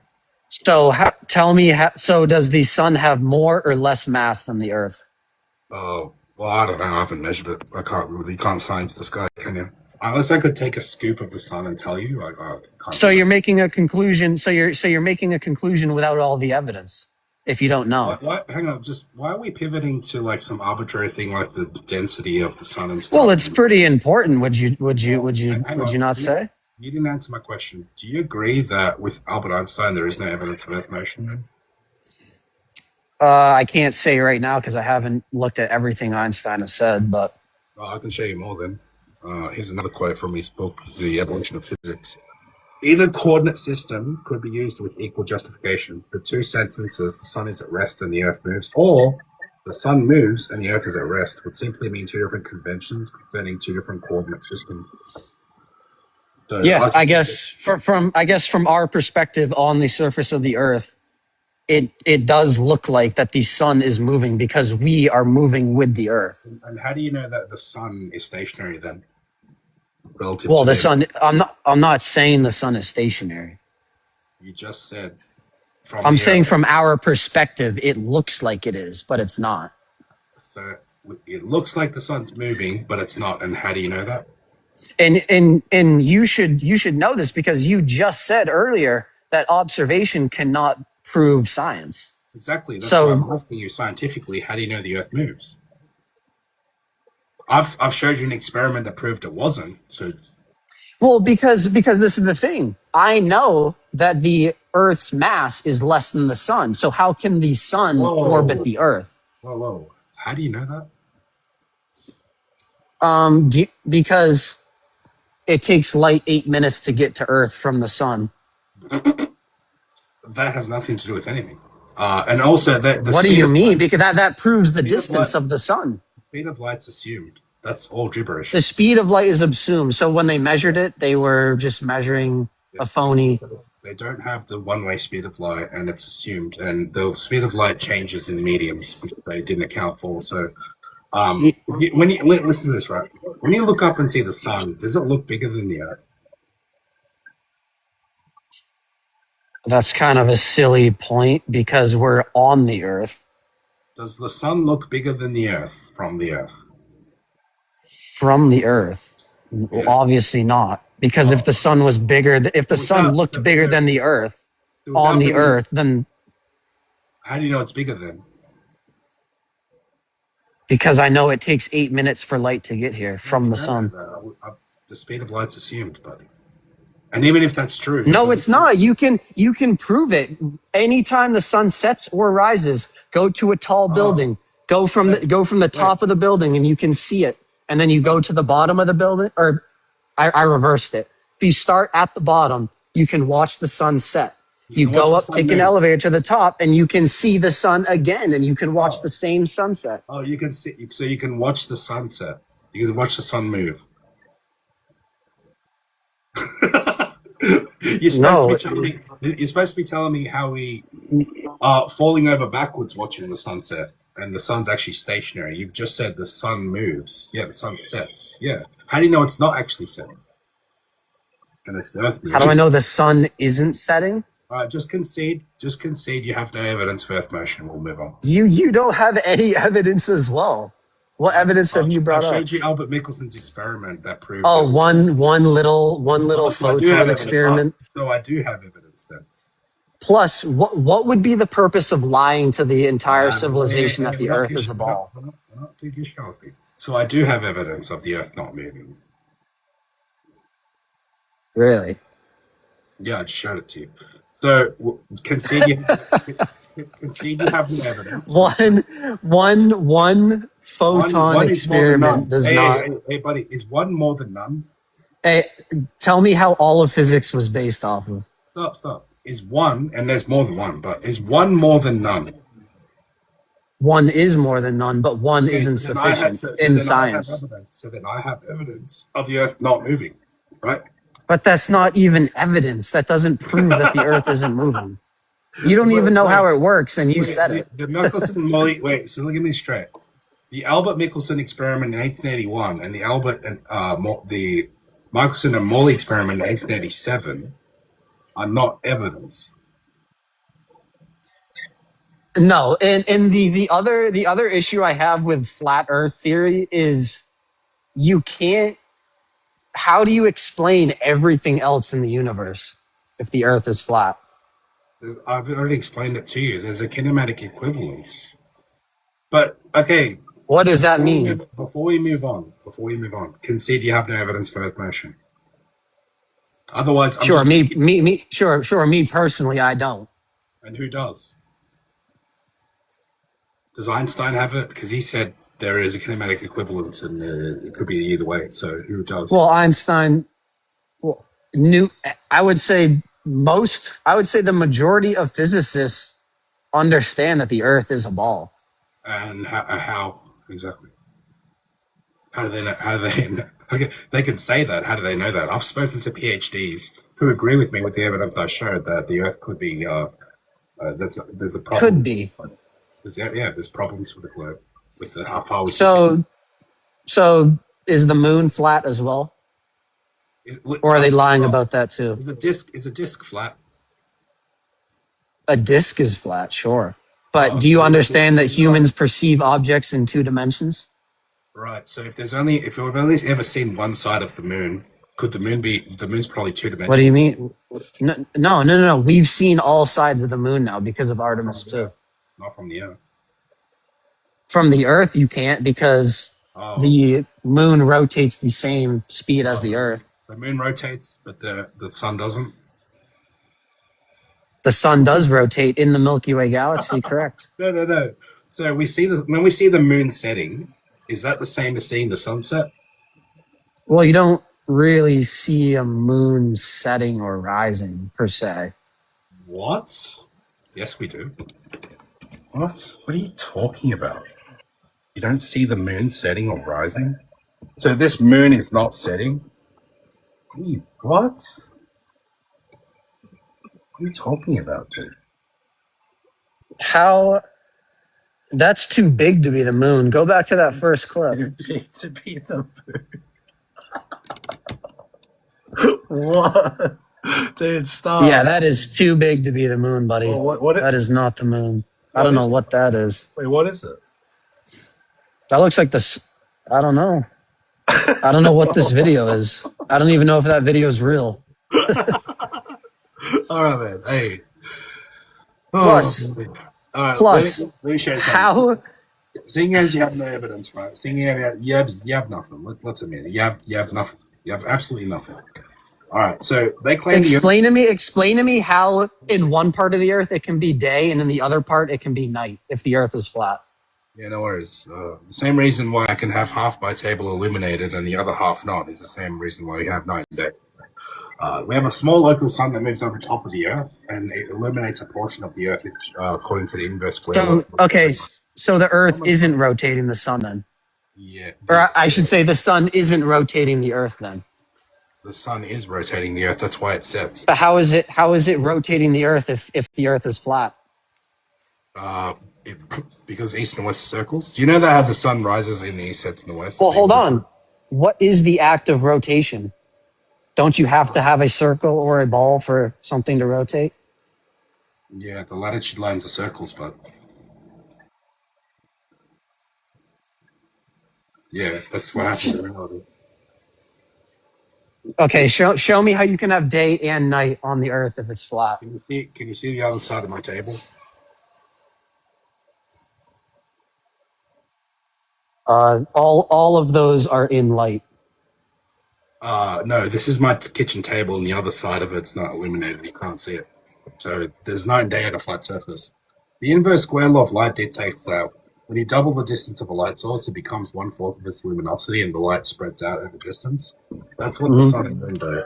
They have light attenuation, and they follow the inverse square law of light. So when they move, but prove that. But prove that. When they move away, prove the inverse square law of light. No. Prove that this setup is real. Wait, see, you're claiming this is not my kitchen table that I did. Like, this is CGI.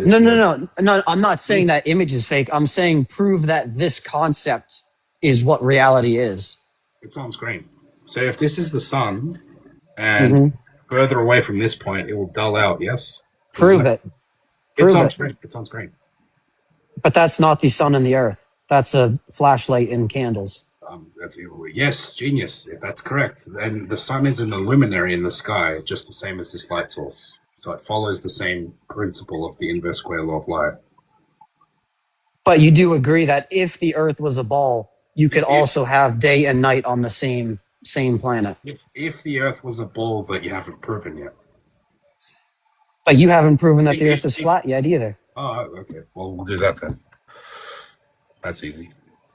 Hey, do you see this mountain? Yeah. Oh, welcome to Flat Earth.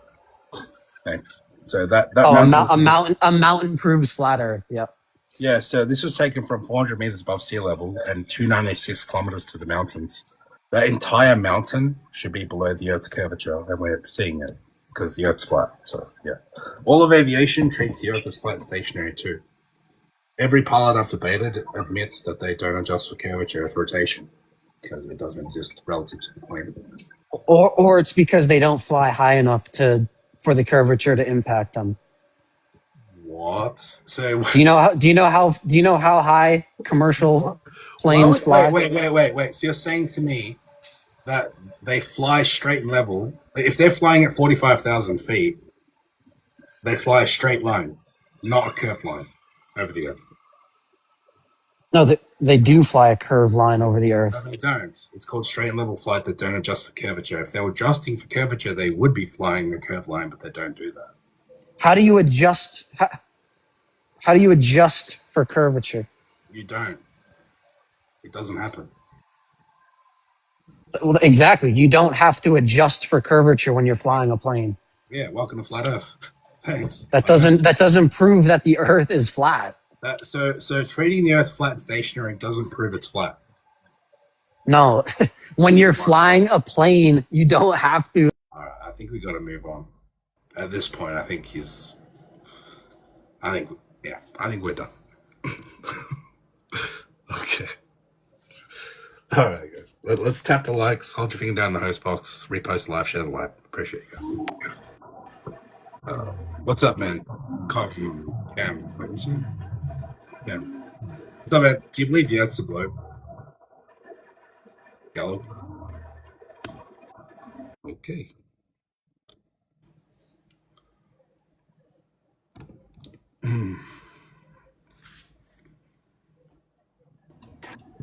Yo, what's up, Airborne? Do you believe the Earth's a globe? Absolutely. Nice. So do you have much knowledge about the globe, or you just believe it from what you were taught and stuff, or? I have a pretty significant amount of knowledge, actually.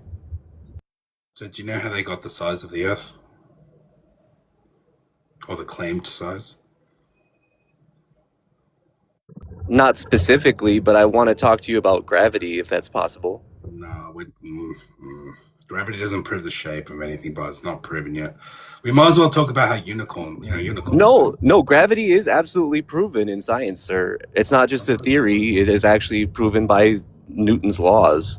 Oh well, actually, it's not Newtonian gravity anymore. It's Einsteinian now. So yeah, your Newtonian gravity has actually been superseded.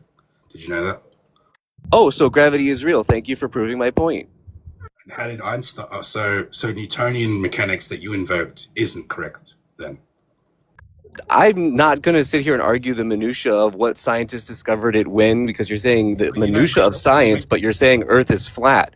Now, if gravity is real, because you just basically told me that there's science that proves gravity, that's what you said. That's not what I said. I said there's no science to prove gravity. It's not a scientific claim, actually. It's never been isolated, manipulated, or proven in an experiment. No. It is proven, and I can do an experiment with gravity right now, sir. We want to talk about gravity right now? Okay, and what would the independent variable be for that experiment that proves gravity right now? Right now, you and me, are we in the same location? No. I'm where you are and you're where you are. When you stand up, do you stand up straight up or do you stand up at an angle? This can't be real. This can't. Tell me, when you stand up, the direct evidence, do you stand up straight or do you stand up like you're standing on a hill, kind of slanted? Is this supposed to be your evidence of gravity? It's absolutely evidence of gravity. If you're not in the same place as me and the Earth is flat, what happens is you would be at a different angle than me if the Earth was flat. Otherwise, if you're standing up straight, then gravity is pulling you straight down to the sphere of Earth. Wait, are you saying that when I stand up like this, slanted? You would if the Earth was flat. I would. So on a flat surface, you stand up slanted. Explain how you stand up straight if you cannot stand if the Earth is flat. What, dude? You gotta be kidding me. There's no way you're being serious right now. You can laugh at me all you want to, but you're not. You're just saying this because it disproves your entire argument, and you're just trying to laugh me off like I'm stupid. But gravity is the thing that proves that the Earth is a globe. You're definitely stupid. Wait, hold on a second. You're watching a Vsauce video where he says that if the Earth was flat, everything would be pulled to the center and you would only stand up straight at the center. And as you get closer to the edge, you'd be standing sideways. No, stop laughing at me. That's where you got that from. That's where you got that from. Bro, Airport, this is embarrassing, dude. This is absolutely embarrassing. You're using gravity, which we don't use, to strawman the flat Earth. If you're on a flat surface and you stand up, of course you're going to stand up vertically, dude. Right, but not according to Vsauce, Angel. Vsauce says the farther you get away from the center. I'm not just talking about some random person. You guys are just overriding me. Okay, where did you get that information? Why would you still, like, if I was near the edge of the disk Earth in space, which is what you're thinking, I'd be leaning way over. If I was at the center, I'd be standing straight up. Is that correct? Is that what you think we believe, Airborne? Yes, that's what he believes. I'm trying to get you to understand that the physics of flat Earth doesn't make any sense. No, and you're trying to tell me that gravity, which we can prove exists, doesn't exist. And you have to say gravity doesn't exist, because if you say gravity exists, then I can prove the Earth is a globe. But you're trying to say that gravity, something that we all can observe, And it even goes into the car argument. You were saying a car Can you going around explain? a corner has acceleration. Well, that's because the car is going through the medium of the air. All right.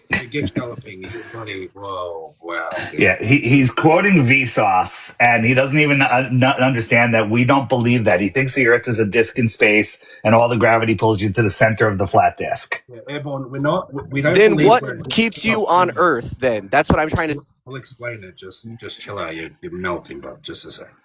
All right. We don't believe in gravity. Gravity's never been scientifically measured, proven. It has been, because I can measure gravity right now. That's why I'm trying to tell you. And if you say gravity doesn't exist, you're wrong. It's fundamentally incorrect. You could measure gravity right now using what? Using a ball in my hand and letting go of it. Oh my god. That's not funny. That's literally based. Oh my god. Try that with the helium balloon next time. See how that works. Oh my god. Please. We got to move on. Oh my gosh. Dude, I hope that guy. I don't know. I should have asked it for his age. The way he's it actually shows how well those mainstream indoctrination videos is. The next thing he's going to bring up is that boats disappear from the bottom up, because Bill Nye showed him on a ball that boats disappear from the bottom up, and then he's unable to think: is there any other reason a boat would go from the bottom up? And if the Earth was a ball, what would that distance be? They'll never consider that, because they're just brainwashed. Vsauce with his flat Earth gravity video. Bill Nye with his two. Shut up, fine. 1 second. Oh, go ahead. All right. No, I'm just saying there's these specific videos that have been pushed on all these kids. Everyone has seen them. And this is what they quote as and they just can't see by it. It's just like when someone says that the stars rotate in opposite directions. No matter what you say to them, they can't see it. Yeah, they don't get it. Amazing. All right. Flying, what's going on, man? You believe the Earth's a globe? Hey, how's it going, guys? What's up, man? Hey, I was on that live yesterday. I don't know if you remember Angels. Q-Top? Yeah, with Q. Oh, what's up, man? Not much, man. So, I'm not antagonistic. I'm just coming with earnest, devil's advocate, if you will. Like, I'm open-minded enough to look at things from all sides, but I do have my concerns. Right? You said you were a pilot for hot air balloons, right? Yeah, I'm short on time because I'm actually right now meeting with people to do a flight review for someone. But I wanted to speak on what I don't know if his last guest or the one before, he said something about going up to a tall building, being able to see the sunset again. Yeah, if you go higher on a flat surface, you see more of the flat surface. It's that simple. It's not expensive. But how does that account for it disappearing beyond the horizon? Because the horizon's the limitations of our vision, and when something goes beyond it, it disappears beyond the horizon. So, and also, you're using the same reasoning that you used as a counter example to globe Earth, but for listen, the building thing is very, very easy. The atmosphere becomes opaque over distance. So 40,000 feet above your head looks like a straight line, 30, 40 miles, 50 miles in the distance. It looks like it's all at your eye level. The entire atmosphere is compressed. So if you look at clouds, cumulus clouds that are just over your head, and look at them 30 miles away, they look like they become the horizon. They look like they've wedged into the horizon. Well, the sun is just above that, and it goes beyond it. So if you get up a little bit high, hold on, I'm almost done. If you get up just a little bit higher, go up some floors in a building, now you have a better angle to look over those clouds, and you can see the sun a little bit farther. It's exactly what it is. A case that doesn't have clouds. You don't need clouds. I started with the atmosphere becomes opaque over distance. So hear me out. I heard you out. Hear me out. I can personally attest. I'll do it this morning and take a video, but literally, I can go up thousands of feet. We're not talking about 50 feet. And the atmosphere itself. I heard you guys out. I will go to an apogee, and I time the apogee so that as soon as the sun is above the horizon, I start a descent. And I reach terminal velocity, which in a balloon inflated is about 800 to 1,000 feet per minute. And I'm able to drop fast enough for the sun to disappear behind the horizon and then reappear again as it continues. The exact thing I was saying. That's not consistent with using that as a counterexample. No, you're absolutely incorrect. Go check out the Where Does the Sun Go videos. Look, flying on screen. You go up in altitude on a flat surface, you see more of it, dude, which is not exclusive to a globe. But if you listen, if you're on a flat road and you see like the street light example again, if you're lying down on this road and then you stand up, you're gonna see more of the road at the end of the road. Dad. Do you agree with that? I I agree with it because of my understanding of the curvature. I don't understand how that's consistent with using the disappearing like ship thing as a counterexample. How's that consistent? Flying, forget about your globe. On this flat road, if you lie down on it and you stand up, will you see more of a flat road like I just showed you? You're presupposing the flat Earth with your. That's my point. Is we're on screen on the flat road. If I stand up, I see more of the flat road. Correct? Yes, that doesn't change the presupposition. Okay, so then going up in altitude on a flat surface versus a globe is not exclusive evidence for the globe. So then what else do you want to talk about? You're a pilot for a hot air balloon. Have you ever adjusted for Coriolis before? Okay, this goes into what you were saying about feeling the air in the car. It's like the windows are up and there's a fly inside the car. Like, and I spoke to this yesterday when you asked me about like, is the Earth rotating underneath me when I fly? There's too many uncontrolled variables to measure that. Okay, so it doesn't then. So the Earth doesn't rotate. I did not say that. I said it's not measurable because I'm at the mercy of the wind. Like I'm being accelerated by so many other forces. Listen, stop. Yes or no, does the Earth rotate under the hovering hot air balloon? I've already answered. I cannot confirm. I can't give you a yes or a no. So no. That's not a no. That's not academically honest to tell me that means no. I've told you it's not determinable in that case. Have you ever adjusted for Coriolis in your life being on that balloon? That also speaks to something you were saying yesterday in the live, and I said, hey, if somebody's a sniper, let's go up in the balloon and test it. Like, I have the skills in the static, and if someone has a gun and the skills, then we can go up and test that. But you're asking me questions that are hypotheticals. Stop. It's very simple. You haven't answered it yet. Have you ever adjusted for Coriolis in your balloon? Yes or no? How would that be relevant? I'm not operating under a ballistic velocity. It's a static velocity. Does your globe have Coriolis? Yes or no? As far as I understand it, yeah. I mean, like, that's not relevant to the case. Have you adjusted for it? It's too minute to even be relevant for my calculations. Okay, great. So you don't want to say it, but you haven't adjusted for it. So you've treated the Earth stationary relative to the balloon then, right? Every time you've flown? No, there's too many uncontrolled variables. I've tried to tell you. Like, I'm being accelerated by gravity and the wind in different layers. I'm going to mute you. Stop. It can't be, the answer can't be yes and no at the same time. So you personally have never adjusted for Earth rotation. You are believing Earth has rotation, which means the Earth would have a Coriolis effect. You have never adjusted for it. Can you just be honest and say you've never adjusted for Earth spin? Say it. Because you have to concede. I haven't adjusted for it. Okay, but that doesn't mean it doesn't exist. That's not honest. Okay, so then I have to go. I told you I was short on time, and like I have to go. We have to discuss the flight. Goodbye. We'll see you later. So then you've treated the Earth as stationary every single time you've been up there. I know it's hard to say that, but that's exactly the case. That's what you've done. I know it's hard to just say you've never adjusted for Coriolis. No, I've never adjusted for Earth spin. Yeah, because it doesn't exist, but you've never done it.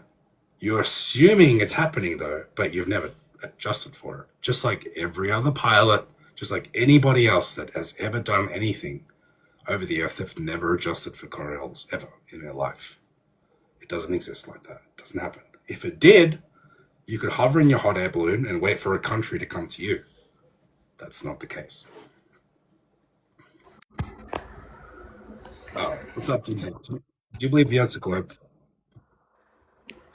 Okay, so in school we were taught that it's a globe, right? Okay. And so that's, honestly, I can't say yes or no. I feel like, okay, it's a globe because that's what we were taught in school.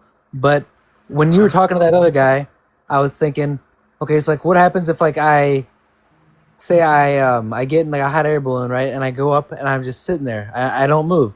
It's like the globe isn't slowly spinning as I'm just hanging out up there in the air. It's just Exactly. flat. Yes. So that How goes old with are your you? statement about it being flat. Like it makes sense How old are to you? being flat. 27. All right. So what evidence do you have to suggest it's a globe then? The only thing I have to suggest it's a globe is we were taught that in school. And I know that everything we're taught in school, pretty much everything is bullshit, but what's Right. up? Then you admit you have no evidence for the globe then. You can't help. No, not at all. No. What evidence do you have for the globe then? I don't. I was trying to So, like, no, so you admit there's no I'm so you admit there's no evidence you can give us for the globe then? no. What I was doing, I'm trying to like side with you. Like, okay, actually, the flat Earth makes more sense than the globe because like how fast is the globe spinning? If that's the 1,037 case, miles at the equator, so they what's claim. up? 1,037 miles now at the equator is what they claim how fast the Earth is spinning at the equator. Now, So if then we're when hovering I in that hot air balloon at the equator, we're not going to see the Earth rotate under us. no, what about somebody that like high jumpers, right? Like they jump real high, like they just land in the same spot, right? All right, now So Coriolis. yeah, so it's like it's nothing spinning. Like yeah, it makes sense to be flat Earth. But here's the thing I have to say. So like say, can they get in a plane and get up there and just keep flying straight, and then end up back in the same spot No, eventually, or how does that work? you would end up south. Circumnavigating is different. If you circumnavigate, you're traveling in a circle. If you travel in a straight line, you will not end up back where you started. You will end up south. End up where? South. South? Eventually, you'll end up south, correct. In reality, you dead reckon, which means ignoring the compass and going in a straight line, you'll end up south. Okay. Yeah. So they basically lied to you when they're saying to you, oh, we could travel in a straight line and end up back where we started. No, that's not true. Okay. Okay. So like, can you get to the end of this like line, like this flat I don't space, know. or I mean, we are breathing air. We have water that needs an enclosure or an enclosed system. So yeah? I don't know. Eventually, maybe if you go south far enough, you'll see whatever the container is touching down to the earth. But again, I don't know. I've never been there. We're not allowed to go there and independently explore. So it could be an infinite plane for all I know. Yeah. Let me just. But why? You seem like you're a smart guy and you're waking up to this reality. Let me just show him something real quick, Angel. Give me the big box. Yeah. So when Angel says that they lied to you, this is the northern center. So I have a magnet here, and the compass points towards the center. So if I tried to go west, west would be a circle. Let me just. I'll play it. West would be a circle. I have to keep turning to the right to maintain a heading of 270. See how the needle's pointing towards the north? I Okay. have to turn. So circumnavigation will bring me all the way around west, or if I go east, same thing. I got to keep turning to maintain that compass heading. Now this is a huge circle, but you wouldn't even notice that if you were on a track that was just 1,000 miles around. You wouldn't even know that you were turning. You would think you're driving straight. Now, if I try to dead reckon west, which follows the stick, as I dead reckon, look, the compass is turning and I'm heading south already. South is every direction away from center, right? And then Okay. as you get a little farther into this, you're going to find out that no one is allowed to go farther than 60 degrees south independently. So all the countries in the world that hate each other, they all agree that no one is allowed to go farther than here. What? Nobody has ever gone south and popped up over here. No one's gone from Santiago and popped up in Australia. But we Okay. circumnavigate this way and this way. These circles are east and west. These lines are north and south. Okay. All So right. are they kind of like lying to us like on like the maps and like Everything. They're lying to us about everything. Just okay. throw out everything you think you know. When you say, well, Yep. what about outer space? Throw outer space out. Prove outer space. Yeah, Prove no, planets. listen. I ain't proving that I know shit because I don't know shit. I'm That just well, like no. So hold discussing. on, hold on. Yeah, I'm yeah. going to correct you. You Yep. do know something. You know that you don't know. Other people think they know everything and they don't know anything. Yep. You're on the Yep. right path. Yep. So So listen, keep listening to Angels Lives. If you go to my website, Flat Earth Dave, that's my name, flatearthdave.com, there's a crash course on there. My app is on there that has frequently asked questions. If you take the time, turn off Netflix forever and start watching this stuff, it'll change your life forever. All right, for sure, man. I really appreciate that. All right. No worries. You got any other questions, or should we move on? No, you're good, man. Thank you. All right, no worries. Take care. All right. He seems like he's waking up. He's getting it. And you're probably still listening. One other thing, as you go, you're gonna as you start looking into this and find the real information, not the information Google's gonna give you. You're gonna want to tell your friends about it, and your friends are gonna laugh at you, and then they're gonna make fun of you, and they're gonna say stupid things that you can't answer. So study and look up the answer. Figure this stuff out yourself before you start telling everyone about it, because you won't be able to defend yourself. So keep listening to Angel. There's other guys on here. Tron does great great lives. You can go on and talk to him. And Gas Pressure, great channels. A lot of great channels. All right, that's all. All right, guys. I think we've run out of Glabies for the second. If we all right, kick me down. I gotta go. I'll talk to you later, Angel. Take care. Thanks for coming up too. Let's all spam the likes. Let's get to like 80k likes at least. I think that's easy done, guys. We're almost 300 people viewing, so we definitely do need some more sharing and liking for the like. What's up? Speak of the devil, here I am. How's it going? No kidding. Pretty good. Hey, that balloon guy. My senses are going up about that balloon guy. But I wonder if he really is a balloon guy pilot.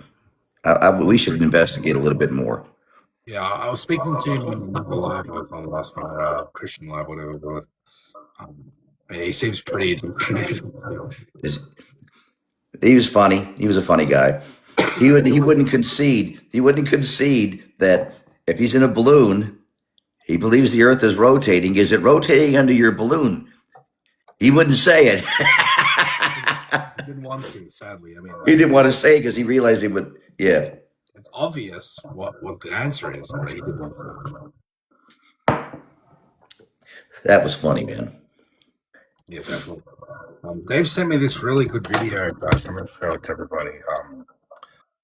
So let me just go back. Okay. What the hell? See this, guys? It looks kind of like a moon set, guys. Yep.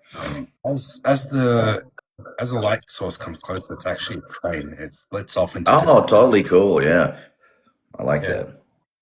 Yeah. So yeah, it's a really good demonstration that really things when seen from far away, we wouldn't have a clue what these objects are in the sky, really. But there it is, yeah. So looks like a moon setting, and it's actually a train. There you go. Pretty interesting video. Hey, I like that other guy that came up. He was a younger kid. He really gave it his best shot, but then he was seriously melting there at the end. When you got into Einstein, lack of Earth motion. I mean, he began to literally melt.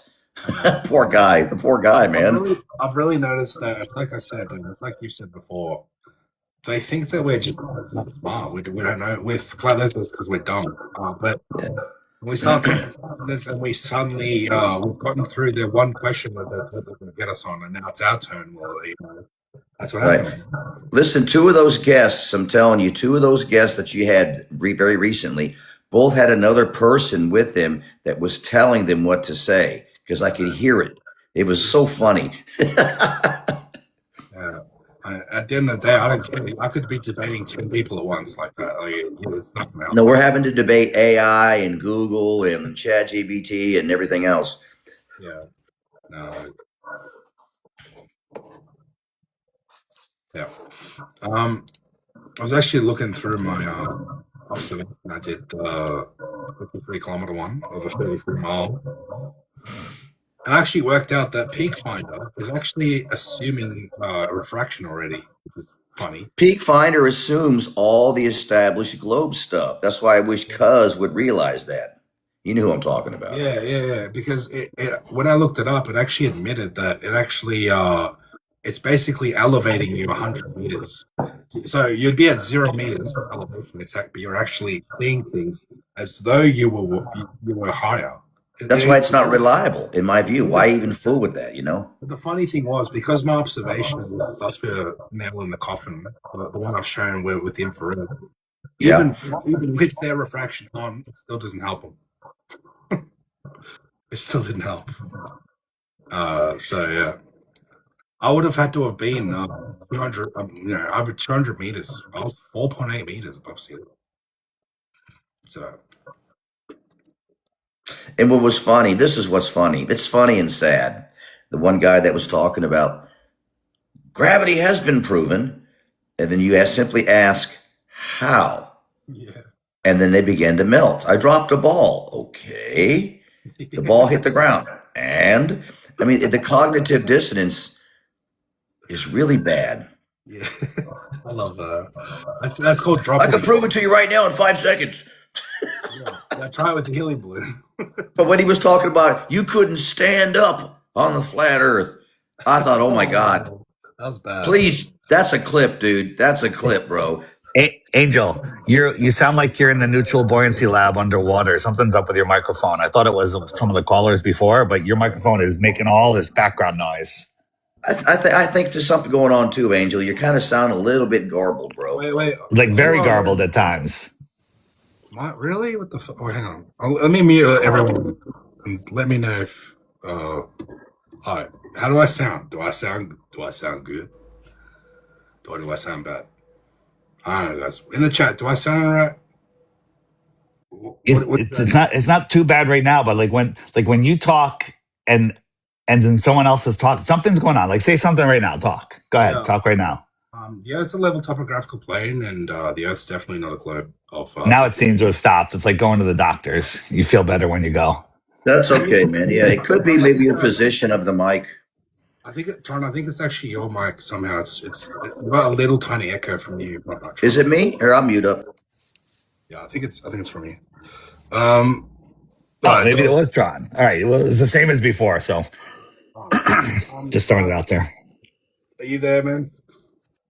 Guy. Hey, how's it going? Yeah, I'm here. So, man, do you believe the Earth's a globe? Still? Yeah, I think it's a globe.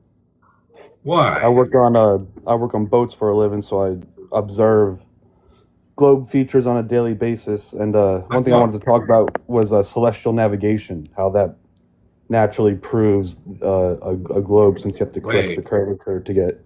Wait. Have you using a sextant? Oh yeah. Welcome to Flat Earth. You know that angle that you're getting from the sextant? Yeah. You know that's derived off 90 degrees? No, it's derived from a tangent of where you're standing. Yeah, so you have which to is 90 degrees. Right. So to get that, you have to correct for the curvature, for your dip correction. You correct for altitude. You're correcting for altitude, not curvature. Right. And what's that altitude? Well, when you go up higher. Right. So why do you? Right. So the reason that you need a correction. You're counting for dip correction. Well, when looking through a medium, you don't see forever. So the horizon's an apparent location. It's going to appear to be lower. That's what you're correcting for. You're not correcting for curvature. Yeah, right. The horizon is lower. That's why you got to correct for it. If you don't, then the horizon's lower, not because of curvature, because you can't see forever through gas. So let me show you why. This is very simple. And by the way, do you agree 90 degrees is two straight lines? You're doing you're doing triangulation, right? Yeah. Oh, so why are you assuming a flat Earth in your calculation then? Well, so celestial navigation actually isn't triangulation. You're taking three. No, what it's is not. Your angle? What is your angle measured off? Well, that's just the angle. That's not your line of position that you're getting. No, what's your angle? Let's say you look at the sun. You align the mirrors, the horizon and the sun's in a line. Mm-hmm. What are you measuring of? Is your tangent line is your baseline curved or is it flat? It's a flat baseline for sure. Welcome to Flat Earth. What the hell? So you're telling me that celestial navigation that assumes the Earth is flat is proving a globe? How exactly? You're not assuming the Earth is flat at all. You're correcting for the curvature of the Earth. You just said you assume a flat baseline. Your You're angle is assuming 90 you're degrees. assuming a tangent line. A tangent line is straight. Welcome to flat Earth. A tangent line is a straight line coming off of a circle. Right, but the 90 degrees that you take that angle off, okay, so if you get 90 degrees, right, this is your horizon. The horizon appears to ramp up, right? And when you take an angle off that, you're still taking out a flat baseline, right? Yeah, because it's a tangent line. It's a. So do you know have you ever used a circle of equal altitude? A circle of equal altitude, and I'm not sure. I don't. If someone else somewhere on the Earth has the same angle to something that you do, you have a circle of equal altitude, which is Oh, flat. all right. Yeah, so like if someone's at the same latitude as you, and the North Star would be at the same angle. Yeah, sure. Yeah, so you have two flat circles next to each other. Celestial navigation proves a flat Earth, but can you establish? Listen. Can you establish an elevation angle off a flat baseline? Sure. Oh, really? So what spherical measurement do you use? Wait, what do you mean an elevation angle off of? So like the angle to the sun would be an elevation angle off a flat baseline if you were to measure the sun with a flat section. Earth. But you're using. How's that globe evidence? So look, what you're doing is this. I don't understand how you think this is flat. This is globe Earth evidence, because what you're doing is when we look through the atmosphere, we don't. The atmosphere stops short because it attenuates light, right? So let me just show you.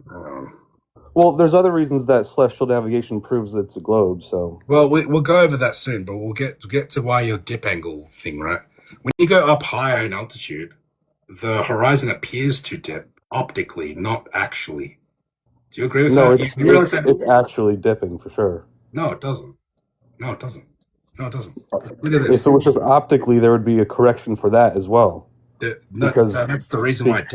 Look. Because in celestial, we have to correct for optical dip, right? We have to correct for optical things like refraction and stuff, you know? Oh, so you account for light bending, not the Earth bending. No, we're accounting for Earth bending with the dip correction, for sure. Dip correction's refraction, not curvature. You've just said it in your own words. You've said you've adjusted for corrections for dip due to refraction, right? Yeah, but we have other corrections we do that would account for refraction. Welcome to flat Earth. At what point do you account for dip of the horizon due to Earth curve? Wait, say that again? At what point do you adjust for dip angle due to Earth curve and not refraction? As soon as you shoot, that's one of the first pieces of math you do. After you get your angles, you account for dip. Angle off what? Off of the tangent from where you're standing, which is a line from a.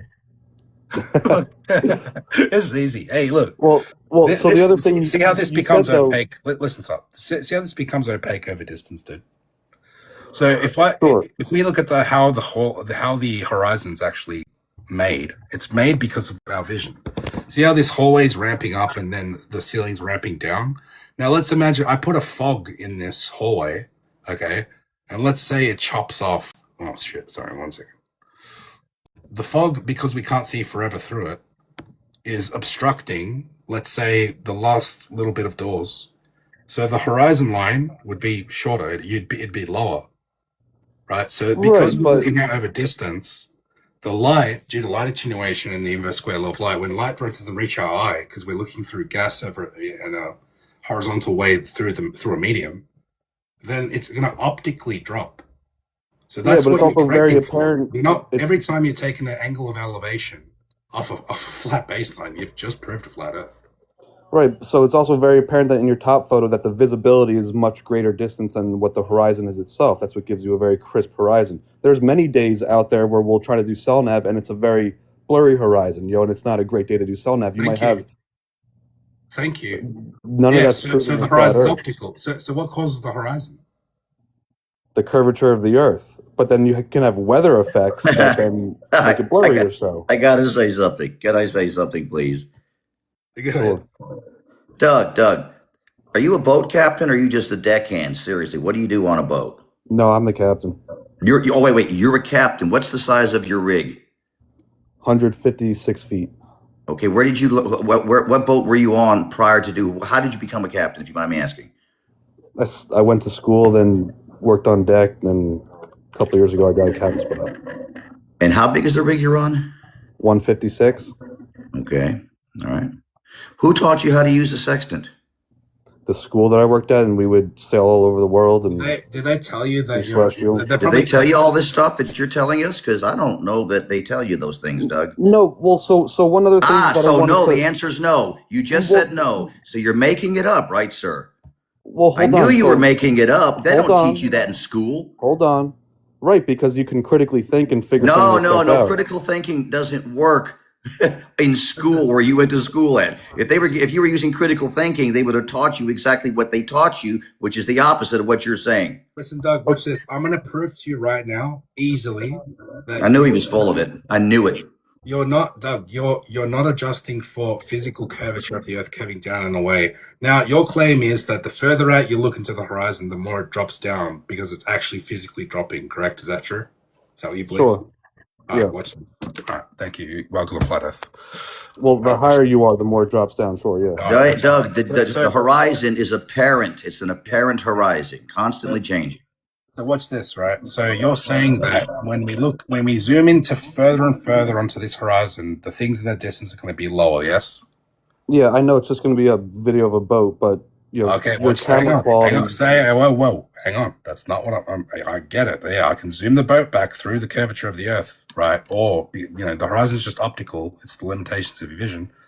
But if what you're saying is true, sir, then this buoy in the foreground would be higher than the boat in the distance. If that boat is lower, then this effect wouldn't be what's taking place. The reason why it has this ramping up effect, dude, is because it's flat.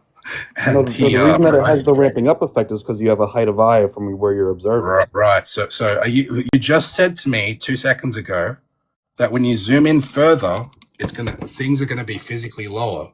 Oh, so now things are not physically lower. Wait, did I say that? I don't think I said that. You did say that. So is the dip correction due to curvature of the Earth curving down and away? Yes. Okay, if that's true, then how is the boat higher then? How if you're correcting for dip angle due to curvature, why is this boat higher? Because of perspective, right? You have a height of eye, therefore. Thank you. You're proving our position, Doug. You're proving our position. So what creates the horizon? Perspective or eyesight? Perspective or curvature? Curvature. Welcome to Flat Earth. So when you look at something that's dipping down and away, will it be lower?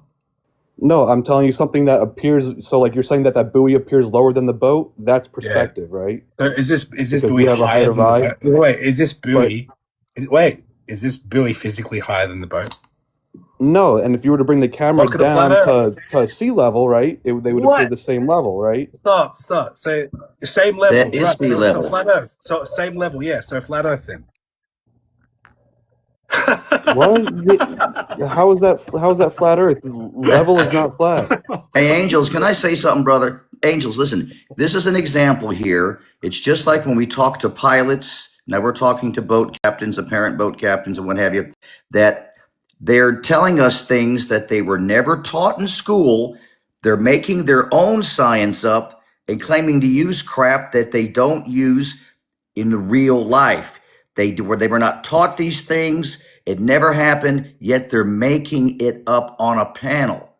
That's really seriously, that's kind of, don't you think that's a little dishonest, Doug? Well, you so admitted you admitted you were never taught these principles on a sextant in school, but you're making them up on a flat Earth panel. Why are you doing this, Doug? Yeah, so celestial what about all the other navigation boat captains out there that are listening to this? What about your school officials that taught you how to apparently use your sextant, and you're coming up here with an entirely new stuff? Yeah.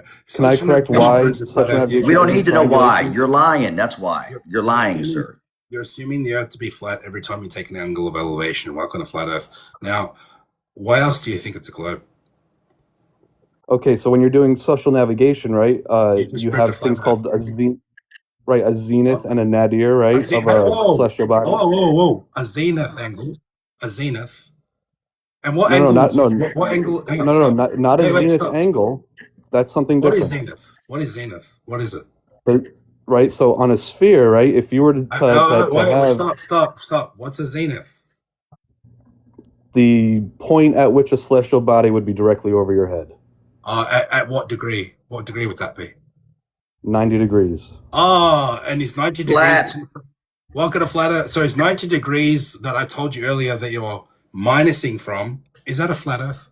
Is 90 degrees curved or flat? No, because it's from a tangent line. Again, for some reason, you guys are confusing tangent lines with. Doug, if this is 90 degrees, okay, 90 degrees off what? Off horizontal? Off of a tangent line, yeah. Off of a tangent Let me ask a quick line. question. When you get that tangent line, what do you use on the apparatus to show that you're at a tangent? Do you use the horizon?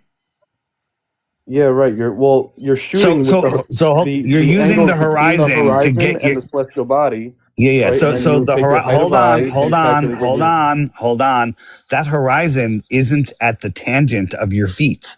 That horizon that you're looking at, depending on how far you can see, which is farther than the physical limitations of a ball, 24,901 round, is lower. So you're working off of a false premise already.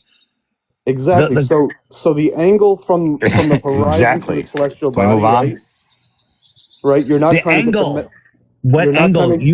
It's 90 degrees. Hold on. It's 90 degrees. It's 90 degrees off of what? Off of a tangent. How do you get that tangent? You're lining up your feet to the horizon, which is lower than your feet. Hey, Doug. That's not a tangent. What angle is the horizon? What angle is the horizon? That's not a valid question, I don't think.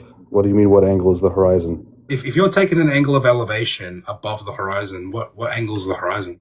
Oh, it would be downward a couple of arc minutes, depending on your height of eye. No, it'd be 0. No, it'd be downward a couple of arc minutes. Really? Oh, okay. Really? So let me get this straight. So 90 degrees is 90 degrees always taken with 2 straight lines? Yeah, 90 degrees is, sure. Bam! It's over. So if you have a zenith, what is your zenith to in relation to this? Correct? Yeah, but that would be a tangent line in celestial navigation. Welcome to Flat Earth. A few minutes ago, you said it's 90 degrees, and you're using it off a tangent off your feet. Now you admit that it's off the horizon, and now you're saying it's actually below 90 degrees. So you're changing your story to make them on a. Guys, you're making this up. Horizon to get your. When's the last time you used? Where you're standing? Please, when's the last time you used a sextant to go anywhere? Please let me finish, right? Okay, so the angle between you and the horizon and the celestial body, right? In no time during that angle do you have where you are physically standing. That's why you have to correct for where your tangent line is where you are standing. They didn't teach that in school. What are you talking about, Doug? Stop. What are you talking about? Doug, when's the last time you used a sextant? I don't think he does it. I don't believe you, Doug. Yeah. When's the last time? I don't think he does it at all. He doesn't do it at all. Let me answer. Wait, Doug. When's the last time you used a sextant? A few weeks ago. Why? A few weeks ago. He's phony. What did you use? What were you measuring? What was the measurement? Oh, that was a celestial fix with the stars. Oh my God! All right, please clip this. Do you guys want me to go back in time and get my math for you and figure out which stars I shot? Yeah, do that. What luminary was it that you were looking at? What luminary? Well, I was looking at the stars, probably Doobie, Arcturus, and Spica. Yeah, I was doing that too. Yeah, I did that the other day myself. So you took measurements off all 3 of them and then averaged them together to figure out where you were going? No, you see, so that's where there's a big misunderstanding of what celestial navigation is. You guys don't take an angle. That angle isn't your line of position. It's not a triangulation. Let's just do what they taught you in school, Doug. Doug, why don't you just do what they taught you in school and stop this buffoonery? If you even went to school to be a boat captain, come on, brother. And did you decide not to use your GPS that day and just use the stars because you're old school? No, he's 150-ton captain. That's what he said. And 2 years in. 2 years in.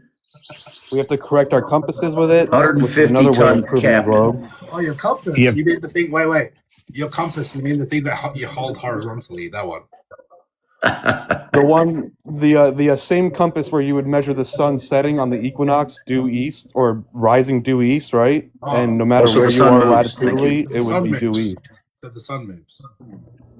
Well, on the equinox, right? If the sun rises due east, no matter The where sun you rises, are it on, moves. So the sun moves. well, the sun rises.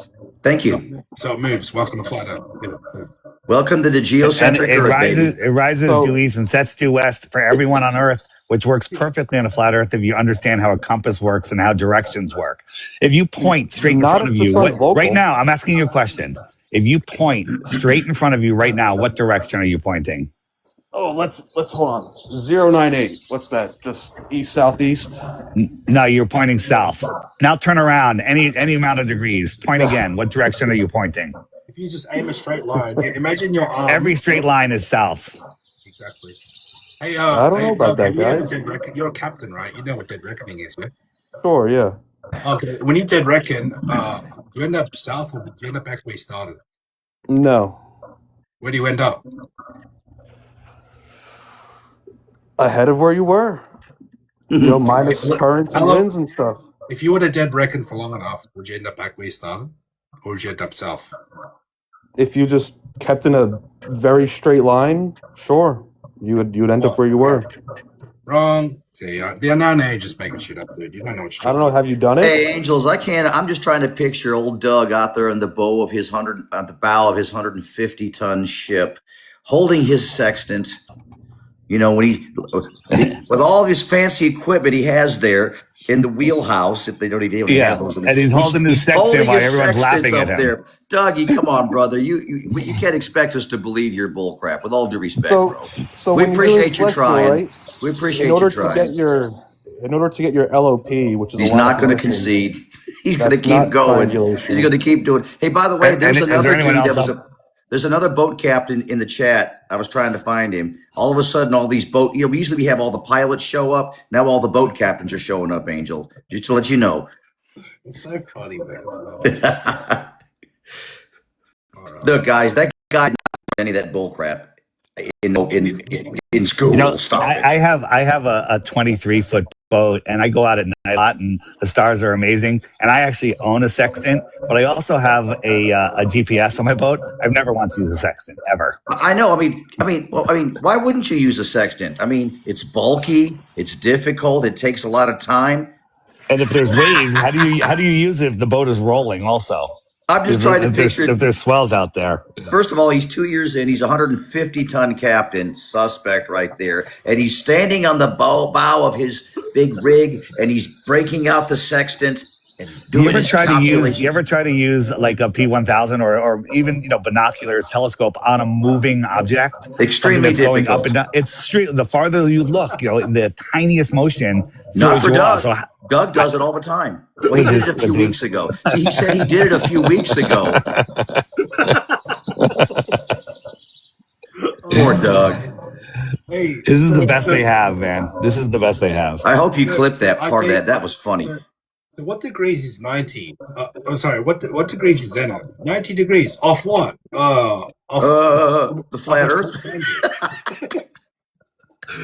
It's off a Angel. It's off a tangent. How do you get that tangent? Oh, I use the horizon. Is the horizon at your same level? No, it's below your level. Oh, so now it's not off a tangent. I mean, like, what the hell? Listen, I just don't believe this guy was a captain of a 150-ton rig at 2 years in. I got a hard time with that. I'm sorry, I just can't get that through my brain. His crew is doomed. Cosmic, what's going on? You're flat Earth. Oh yeah, nothing much. How's it going? Doing good this morning. You're a Globe Earth believer or what? I am. How old are you? 24. Are you a captain of a 150-ton rig? I am not, unfortunately. Oh, thank God. Thank God. Do you know what a sextant is? Have you used one recently? I know what a sextant is in theory. I've never used it. But I know it's a tool from what used a lot in 1500s navigation, I want to say. That's when it was its height of popularity, height of use. Yeah, you'd be using that today, right? No, they use I them. They thought use you would them. just. I'm gonna be honest. They I thought boat captains just relied on GPS systems and stuff like that. I didn't Well, I realize they. guess well, that's what we thought too. I guess his GPS fails all the time. Maybe it's switched off. Anyway, Yeah, it's like Not the old school guys. The old school guys, they use the section out in the front of the ship. constantly. It's like when the pilots fly, on the 777s, they can fly without their attitude indicator. Just go ask JT. He does it all the time.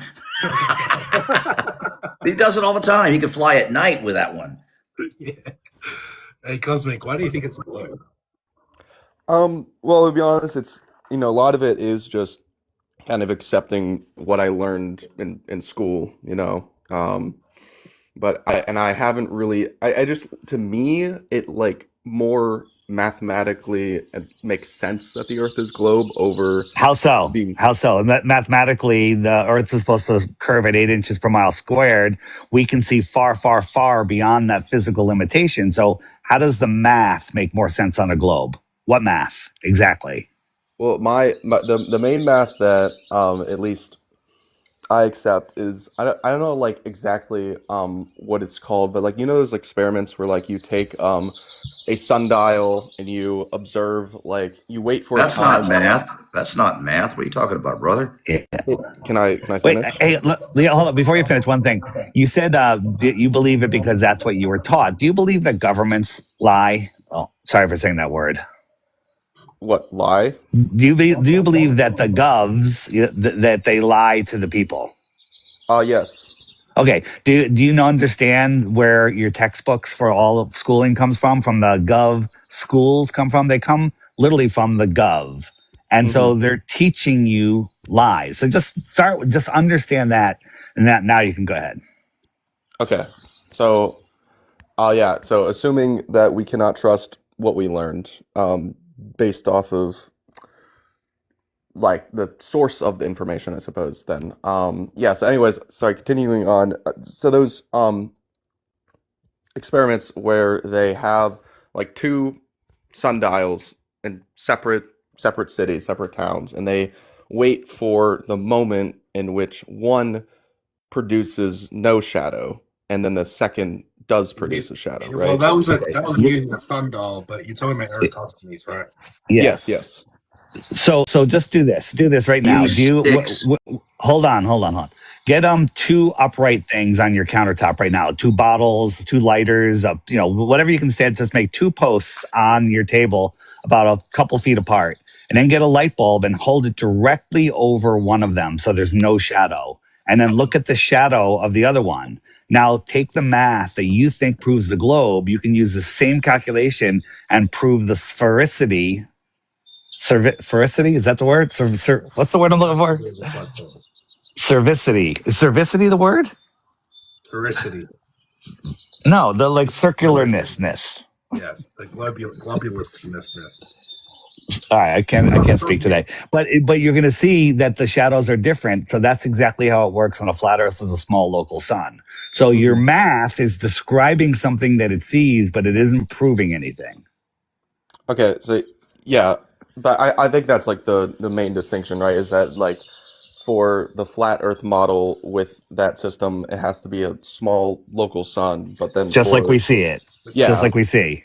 But then for the like globe Earth model, it has to be like a distant Well, hold on. right? For the globe Earth model, it has to be helium and hydrogen that don't expand into a space vacuum, that collapse, that burns 640 billion tons every minute, never gets any smaller, has enough gravity to hold on to all the planets, but ignores our moon, and it does this for billions of years without any three-body problem gravitational issues. I mean, to believe in the heliocentric sun is insane. It's absolutely insane. What do you mean that it ignores our moon? Well, when our moon comes around the Earth towards the sun's gravity should speed it up a little bit. And when it goes around the Earth away from the sun's gravity should slow it down a little bit. Since the sun's able to hold on to Pluto, it should be able to at least tug on our moon, but it doesn't. Okay. I did not know that the moon's has a constant orbital fix around the Earth.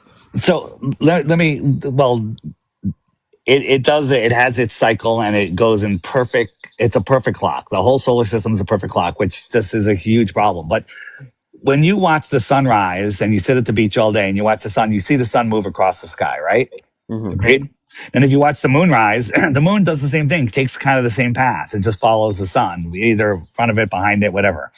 Right? Makes sense, right? You see it move across the sky, correct? Yeah.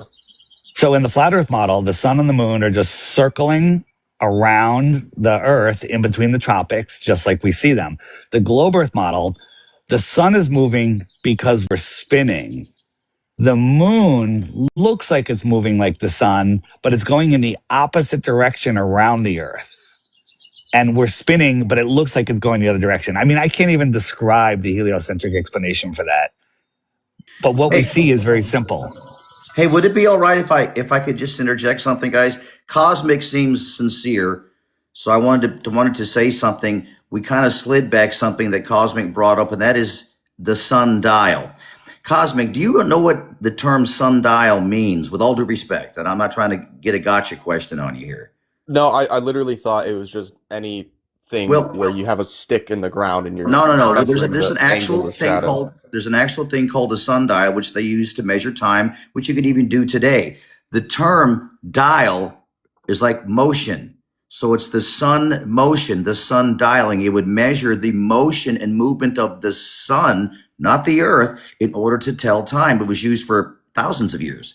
You could do one today. So when you invoke a sundial, it's referring to the sun actually dialing. That's the whole term itself. I don't know if you knew that. Yeah, no. Okay. Well, thank you. No, I'm just telling you because you seem sincere. So that's why I just wanted to throw that out there at you, brother. So basically, we see the sun moving, and then the shadow on the sundial moves.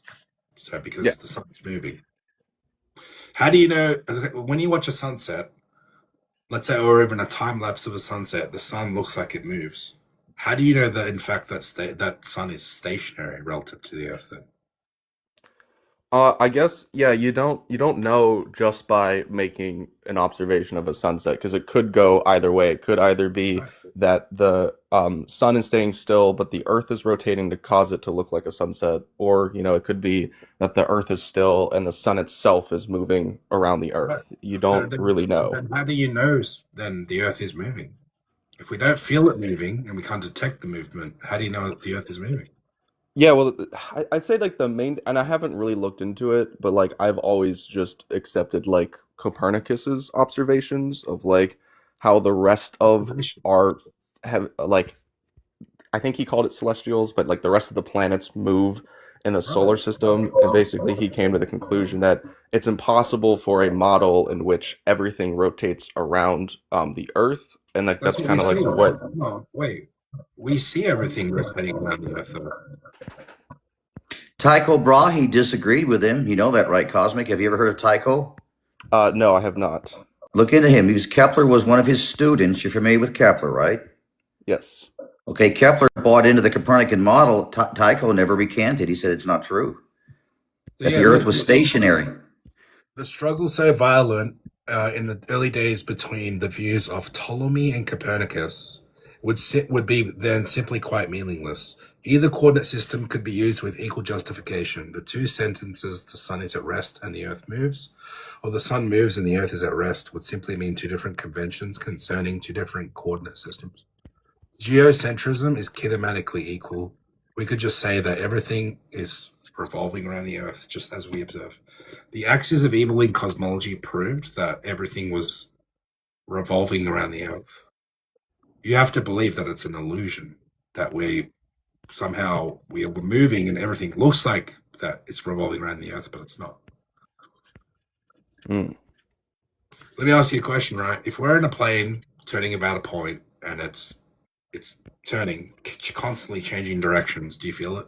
Or will an hypersensitive accelerometer at least detect that motion?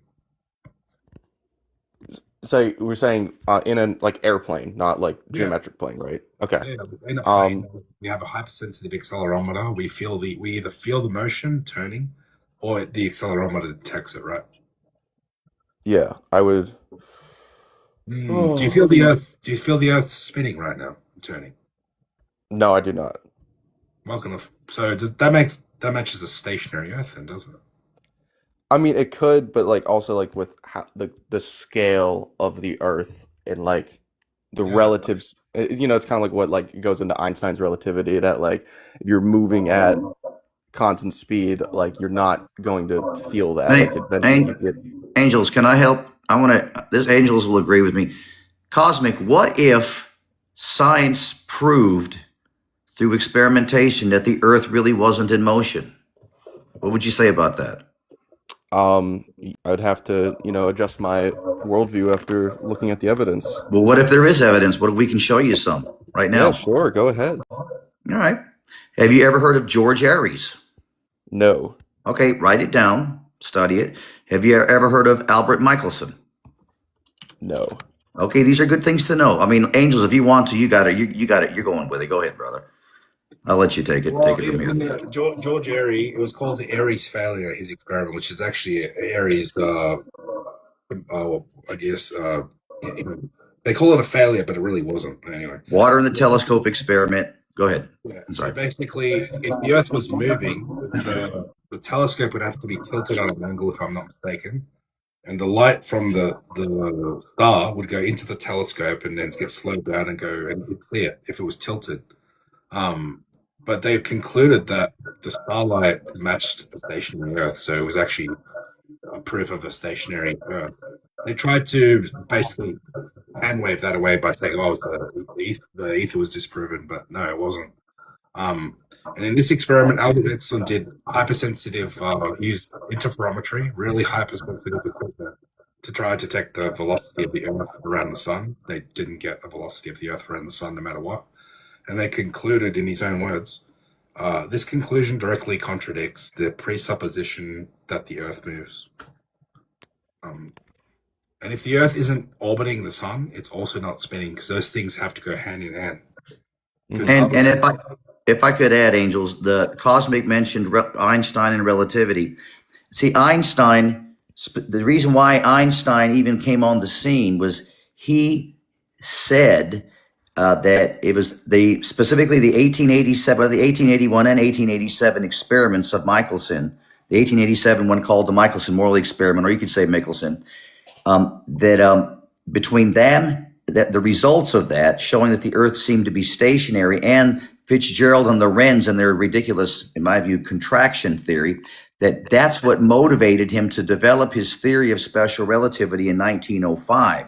He was trying to help them, make the Earth move like it's supposed to be moving, because after all, right, it's supposed to be moving. Yet here you have Nobel Prize winning physicists here that inadvertently, while trying to measure the velocity of the Earth relative to the ether, they could never get past the velocity part because they couldn't find any velocity. It was a major, major problem in the scientific community, and they dealt with it with Einstein. That's just the tip of the iceberg, brother, to get into this, of what we've been lied to about. Yeah, so if you Google, like, what were the conclusions of these experiments that we're talking about, it will literally lie to you and say, oh, well, they just concluded that the ether didn't exist and all that. The papers don't say that. Never ever did Albert Michelson in his own experiment say the ether was disproven, the Earth is moving. They never said that. They concluded, I could read you the actual quote directly from the paper right now, and it's just going to confirm that we're correct. So, this conclusion directly contradicts the explanation of the phenomena of aberration, which has been hitherto generally accepted, and which presupposes that the Earth moves through the ether, the latter remaining at rest. So he's literally saying the Earth was at rest. Okay. Wait. Go back to that.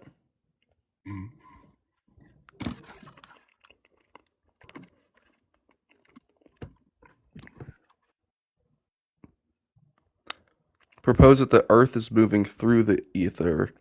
Yeah, everyone at that time thought that the Earth was moving through an ether, but yes, the latter remained at rest. I don't know if I'm just like misunderstanding basic English, but when it says the latter, is not the latter referring to the ether? Because wouldn't it say the former remains at rest if it was talking about? No, the Earth moves through the ether. The Earth remaining at rest. Okay. I mean, you could read through the whole thing, but I mean, even he's the 18. So there's this one. This one is the one where Albert Michelson did it himself. And there's another one in 1887 where he partnered up, and again they concluded it wasn't moving. So here it says, it appears from all that proceeds reasonably certain that if there be any relative motion between the Earth and the luminiferous ether, it must be quite small. So basically, they're saying that if there is a motion of the Earth through the ether, it's got to be so small that basically it's null. It's not even moving. It'd be going so slow. So yeah, it's game over. So basically, that's why Einstein had to come in. The only reason you know who Einstein is because of Albert Michelson, who didn't detect the Earth motion. If it wasn't for Albert Michelson doing those experiments, no one would know who Einstein was. But Einstein, in his own words, had addressed this experiment a few times, in quotes in books and stuff, like here. But when I was a student, I saw that experiments of this kind had already been made, in particular by your compatriot Michelson, which proved that one does not notice anything of Earth motion, but that everything takes place on Earth as the Earth is at rest. That's one quote, and there's many others of him referring to this very experiment. He knew the results, and that's why he had to propose relativity. I came to know the strange results of Michelson's experiment. This was the first pass which led me to the special theory of relativity.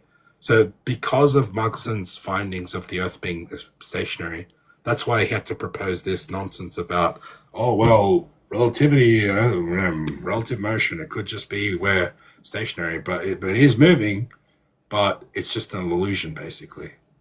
So look, Vega says, since then I've come to believe the motion of the Earth cannot be detected by any optical experiment. And then he tacks on there, although the Earth is revolving around the sun, but he's admitting you can't prove it.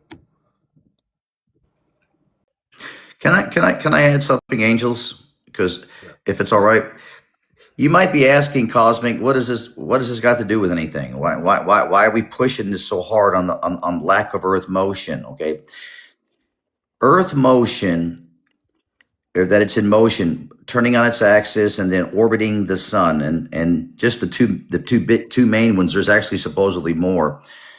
That's a major foundation for the heliocentric paradigm.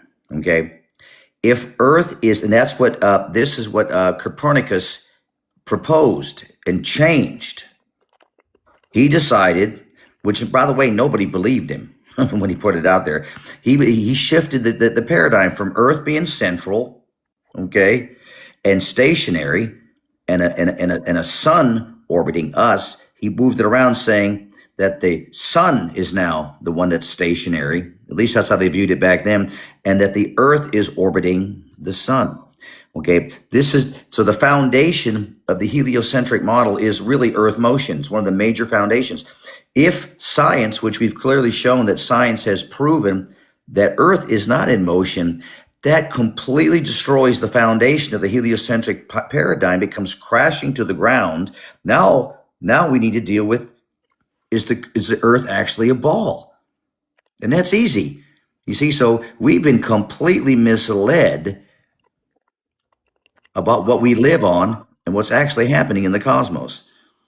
And we're showing you with scientific evidence that's out there, but it's kind of been suppressed because you yourself said you never heard of it, right? No one's ever heard of it. We talked to doggone physicists that heard of it, but they don't even know about it. They really don't even know about it because they've not been exposed to it. Okay, so this is why we're taking the long run here, the long haul, to explain in detail with science and showing you evidence that hopefully you'll go do some research on and see that we're not making this up and there's something to this. Yeah, no, I appreciate it. The only answer they have is by basically lying to you and saying, they disprove the ether, but the papers don't say that. I never said that. Albert Michelson believed in ether all the days of his life, and in his scientific papers, if you ever will take the time to read them, he mentions ether, he speaks favorably of ether. He never said, oh, this ether has been proven to not exist. See, they tried to say there's no ether to have an excuse. They had to find, see, they had the reason why this Earth motion thing is so big, because if you're familiar with a physicist by the name of Henry Poincare, Henry Poincare said it best. He said that if Mickelson's experiments were correct, all of the scientific stuff that they built on the Copernican model is over. So it was a big deal to maintain that paradigm. They had to protect the narrative. And they did it by reinventing things, by making up pseudoscience, making up things, and nobody's questioned it. Well, people questioned it, but it was suppressed. Now we're in a type of medium that we have where we can put the information out, and though they try to stop it, it's difficult. That's why people are believing us. Don't believe us for the sake of us. Go look at the very information that's being put out. I'll mute up there, guy. Go ahead. I said my piece. Yeah, so basically, if the Earth isn't moving, we're geocentric. Everything revolves around us. The whole universe revolves around us, which is what we observe. Which means we're the center of the entire universe.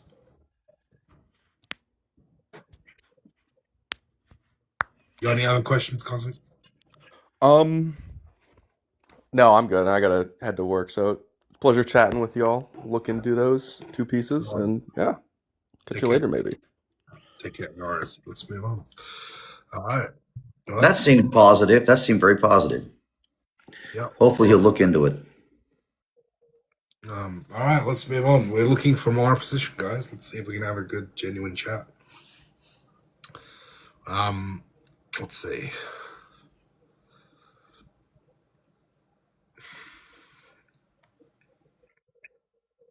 Oh, he's gone.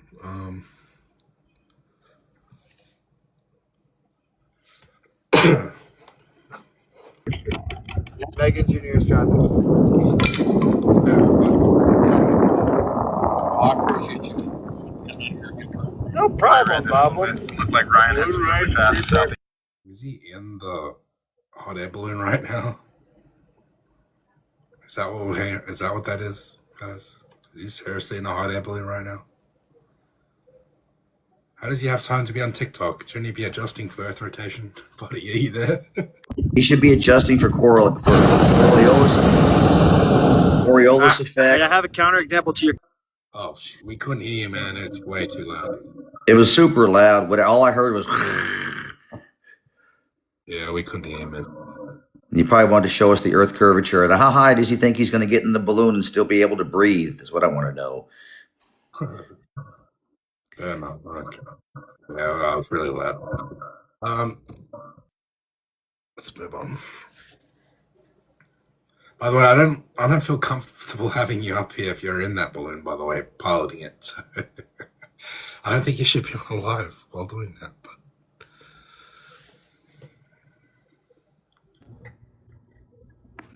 But Doug, what's going on, man? Do you believe that's a guy spoke? You just talked with him. Yeah, I didn't even know that I had the request in, but that's fine. I'll talk about stuff. What do you guys want to talk about?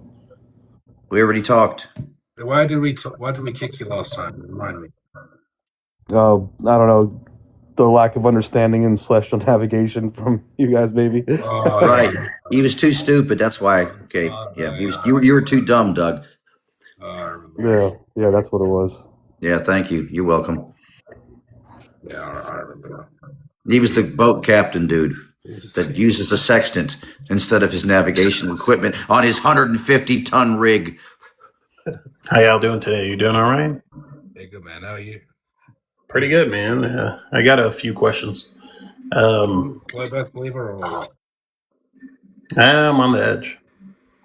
No pun intended.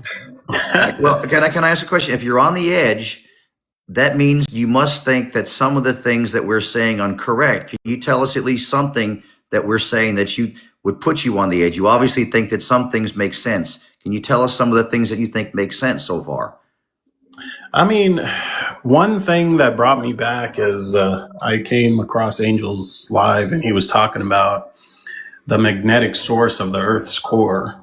And the heat point that would take away that magnetic source.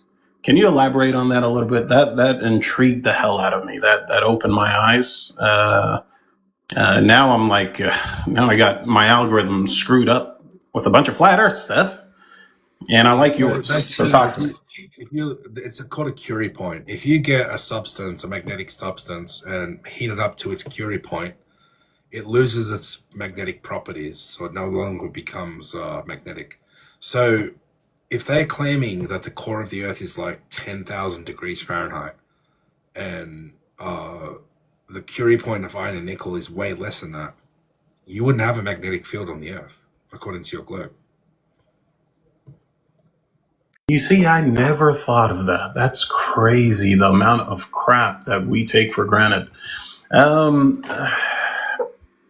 Now I have just questions about the heliocentric, if you can steelman it a little bit. What do they say about the Van Allen belt and how it works in the heliocentric model, and how that's debunked within your view? I don't believe in the Van Allen belt at all. I don't believe in that at all. Well, no, of course. You replace it with the firmament, correct? Well, pretty much. You can't get out of the Earth because we're enclosed. We're an enclosed system. So I don't believe in the Van Allen belt. No, I understand. I don't think it's real at all. No, yeah. But if you steelman the heliocentric, like for example, if the heliocentric system is reality and we can observe it and it works the way they say it does, how do they explain how the Van Allen belt is formed around a planet? They're just saying it's a high radiation area around the Earth, but that's got nothing to do with I don't believe in it. Yeah. All right. Well, what is it? Why do you think it's a globe? I didn't hear you. What? Why do you think it's a globe? No, I'm not thinking it's a globe. I'm not. I mean, my whole life I believed it's a globe. Okay, so if we take away curvature, if we take away Earth motion, then it's not a globe. It's yeah. Another thing, by the way, that I learned just recently is there's more than one South Pole. Can you elaborate on that a little bit? Yeah, I mean, I think there's 7 South Poles or something like that. That's interesting. Yeah. Hey, Oz Polly. Yeah. Do you know what the opposite of north is? South. There you go. So in any direction, if you have a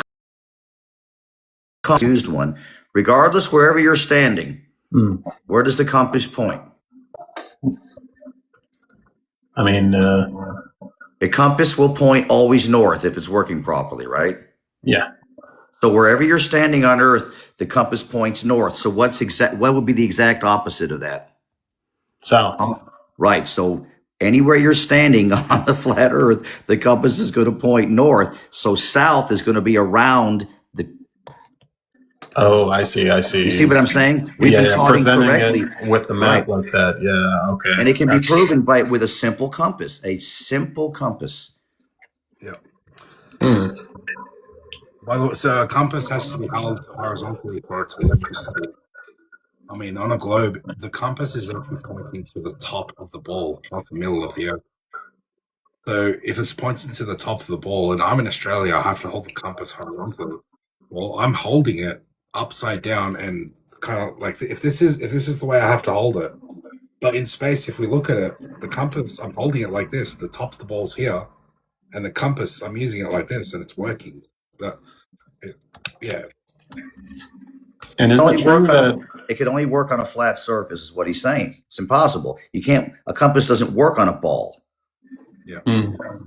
Is it true that gyroscopes don't work? Which gyroscopes are you talking about? Like the ones in planes and stuff? Well, there's many different types. You got the old vacuum-driven mechanical gyroscopes, and you got electronic ones, and we got ring laser gyroscopes. We got fiber optics. Which ones are you referring to? I don't know. I just heard recently that they don't work, period. What? Bro, what do you mean they don't work? They're on airplanes. Who told you that? I don't know. I think you're trolling us a bit.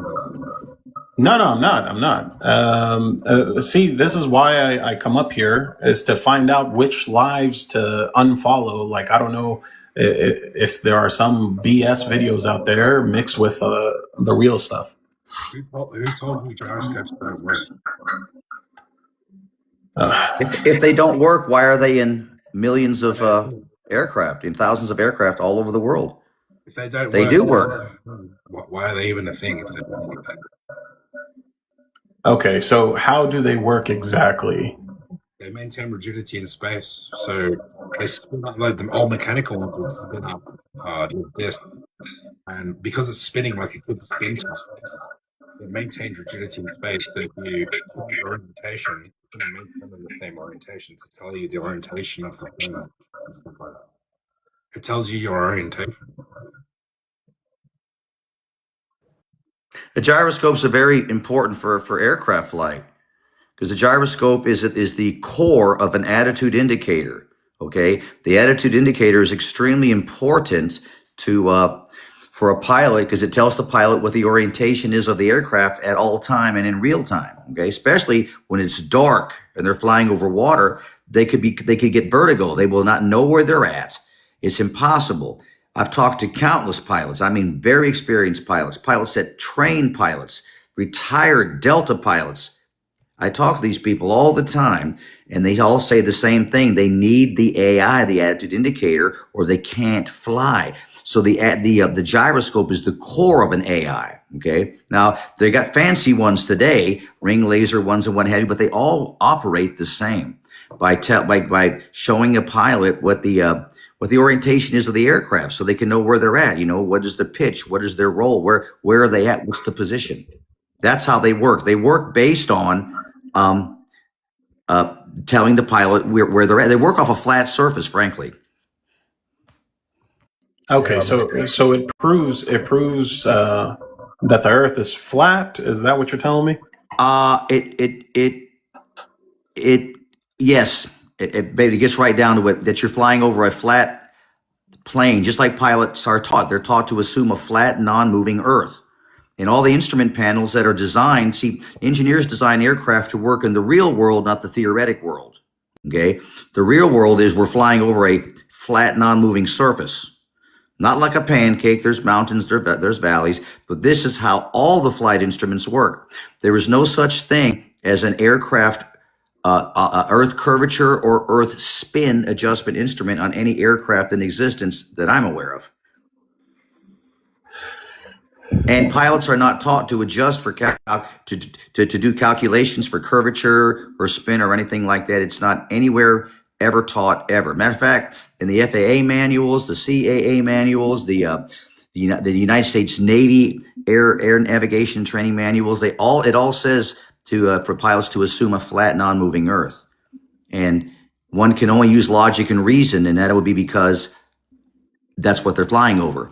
Because why would they be taught to do that? Why are they not taught to assume what the Earth is supposed to be, right? A spinning water ball flying around the sun. But they're taught the truth, because the truth of flight is they're flying over a flat, stationary Earth. That's how all the instruments work, especially the AI, the attitude indicator. So a gyroscope really is a nail in the coffin for the entire heliocentric paradigm. It doesn't work. It doesn't compute. A pilot cannot fly in a straight line and a curved line at the same time. It is impossible. Okay. There's more to it than that. That's just the tip of the iceberg, dude. All right. And is there like two different views of the whole flat Earth thing? Well, I don't know what you mean by that. Do we disagree as flat earthers on things? Of course, we're not a cult. We got different varying opinions on some things, but a majority of us believe in the core of everything that we're saying right now. We all believe in this. I would venture to say, if I was to say, Angels, do you agree with me? Yeah. Of course he does. But the whole flat Earth idea, it's not Earth like being a disk in space, correct? That is false. That is a lie. That's something that was introduced by the Flat Earth Society many years ago, which we are not part of. They are a fringe group that has gone awry. We believe in the scientific, what's known as the Zetetic method, which the Flat Earth Society started off being that way. The Zetetic method is different from the theoretic. Zetetic means you're going to go out, prove it for yourself, test it for yourself. That's what we've done. That's what the early flat earthers did. Samuel Robothon in his book Zetetic Astronomy back in the 1800s. We're all late to the party. We're just continuing in the tradition of testing it for yourself. And then we've now gotten a little bit more sophisticated. We're into science and testing and everything else. So we have a very firm ground with which we stand on. We're not making things up. And our job is to encourage people to go do research to see if what we say isn't so or is it true. Then you will find if you really do research, you're going to be just like us. I don't want to scare you, but you're going to be just like us if you're very serious. You're going to see we're not making it up. Okay. And how big the Earth is, or how wide this ground can spread? We're not sure. We're not sure. It's all speculation. We can only speculate. We can only speculate. But we know one thing that we have proven. See, the positive claims that were given to us was the following: that we live on a ball that's 24,901 miles at the equator, right? That has a radius of 3,959 miles or thereabout, that it's spinning on its axis at over 1,000 miles per hour, simultaneously being hurled around a stationary sun that supposedly is now moving, and then at an astonishing 18 miles a second. What we've done is proven that it's not so using science. Okay. So we know it's not true, and we can prove it to you, and you can prove it to yourself. Okay. One last thing, and I'll let you bring somebody else up. Can you elaborate on the sun, or the Earth moving around the sun? And we're not. Earth is not moving. The Earth has been proven scientifically to be at rest. No, I understand. Oh, okay. No, I'm saying because we believe we rotate around the sun, but it just occurred to me that if we're going around the sun, we should be changing our clocks to face the sun every month or so. Can you elaborate on that a little bit? Are you trolling us? Yeah, I think this guy's trolling. Are you trolling us? No. What would make you think that was a troll comment? Well, if you're being honest, I think he might be trolling us a little bit. But the problem is this: in the geocentric system, we have a small local sun about the size of the moon. Okay, look in the sky. The sky is like a giant clock. It's been that way since the dawn of time. It's been charted for thousands of years and proven scientifically. Yeah, I think he was a very nice fake troll. I don't know. I hope he wasn't a troll. We'll see. He might have been just serious. I don't know, buddy. I don't know. That's a dumb comment. You would have to. Well, did you hear the answer? Us, geocentric Earth, sun moves above the sun rotates on top of the circle of the flat Earth once per day. What's up, Jace? Do you believe that? What's up? How's it going? So one of the big things is like for proving Earth is a globe for that I have is the flight paths, for example. So one of the plane rides is from Johannesburg, South Africa to Sydney, Australia. It takes 12 hours. But if you go in a straight line on a flat map, it takes 21 to 23 hours, I believe. 21 to 23 hours based on what information? This is, so if you follow a flat Earth, right, and you draw a straight line. Wait. On a flat Earth, how did you measure the distance between Australia and South America? How was that? I drew a straight line on a flat Earth. How did you measure the distance? Oh, I measured the distance based off of the plane's like times and distances. Right. Whoa. Does that make okay? So basically, a plane is not a measuring tool. It doesn't measure distance. It takes time to go over distances, so I use that as. Right. So what you're doing is you're strawmanning a flat Earth. You're saying on a flat Earth it would be this distance, and you don't know that. You're just making that up. You don't know the distance on a flat Earth, what it would be. Well, I just told you that. Okay, so if to go from to Dubai, right? Listen, It just doesn't make sense. How? Why would it be fast? Like, okay. Stop. Listen. Uh-huh. That's jet streams and trade winds to travel faster over the Earth. Now, again, airplanes in general, when they fly over the Earth, no matter which direction, they assume the Earth to be flat and stationary because it is. So it doesn't matter which way it flies; it would just have to fly faster. It's just Planes, the fastest they go is like, I don't even know, like 300. Dude, a plane can fly 800 miles per hour, buddy. I don't know. He's too young. Hey, do you want Newton really wants to come up for some reason? You want to let him up? He said he's got something to say to somebody. There he is. I wanted Jace. Oh, well, bring him back up. Because he wants math and calculations, right? So if you take the flight that supposedly takes 12 hours, right? It doesn't happen all the time. Those flights vary from 12, okay, to like 17 hours. Okay. I wanted to say that Newton's right. I was going to butt in with the kid earlier. He's exactly right because I've looked that stuff up. He's right. It varies several hours. I'm sorry, Newton. Go ahead, buddy.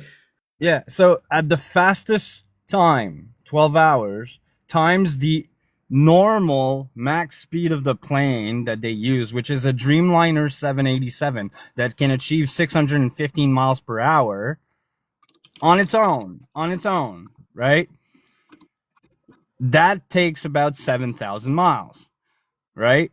But when it takes 17 hours, the plane is now flying at close to 420 miles per hour.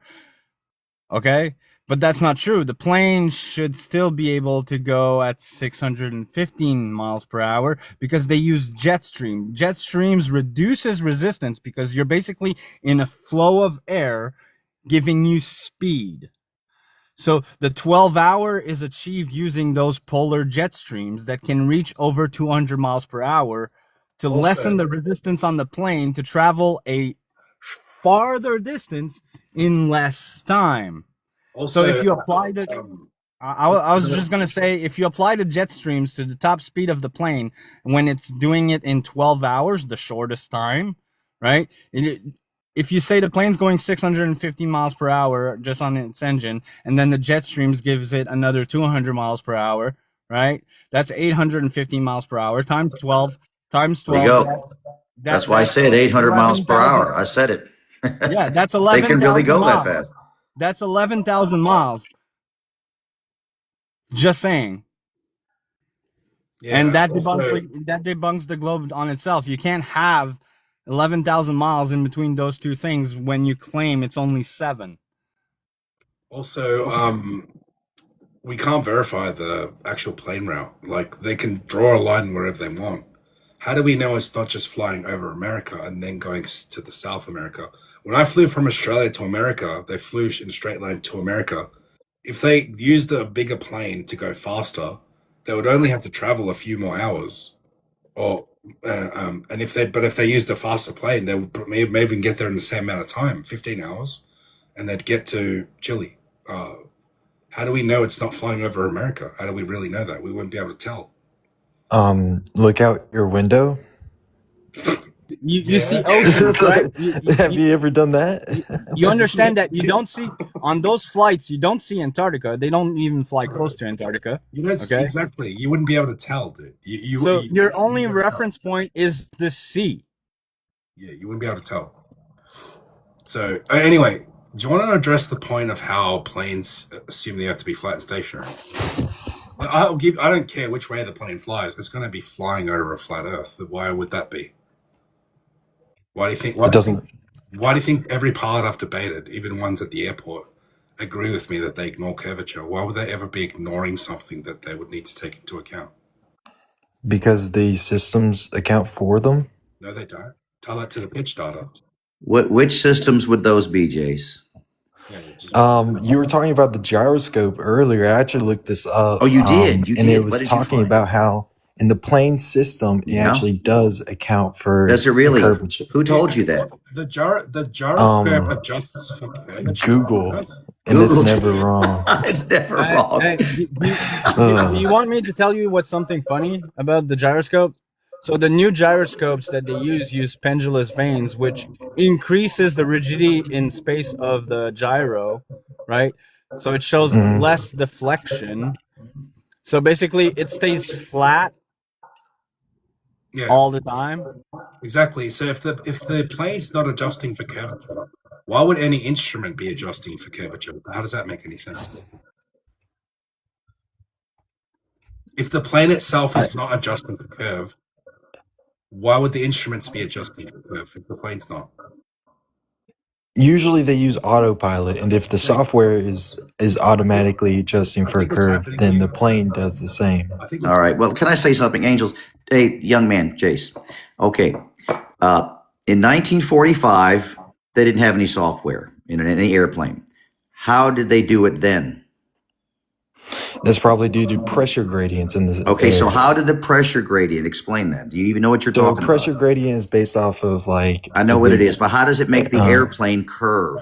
Yeah, how would they make the airplane curve?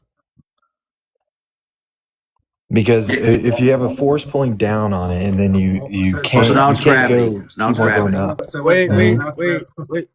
I want to say something real quick. Go ahead, buddy. Okay. In order for a plane to maintain elevation, it needs to be in a state of net zero force, meaning that the acceleration downward matches the acceleration upward. So basically, at that point in space and time, there's no force pushing down. So you can't claim that the force is actually pushing down.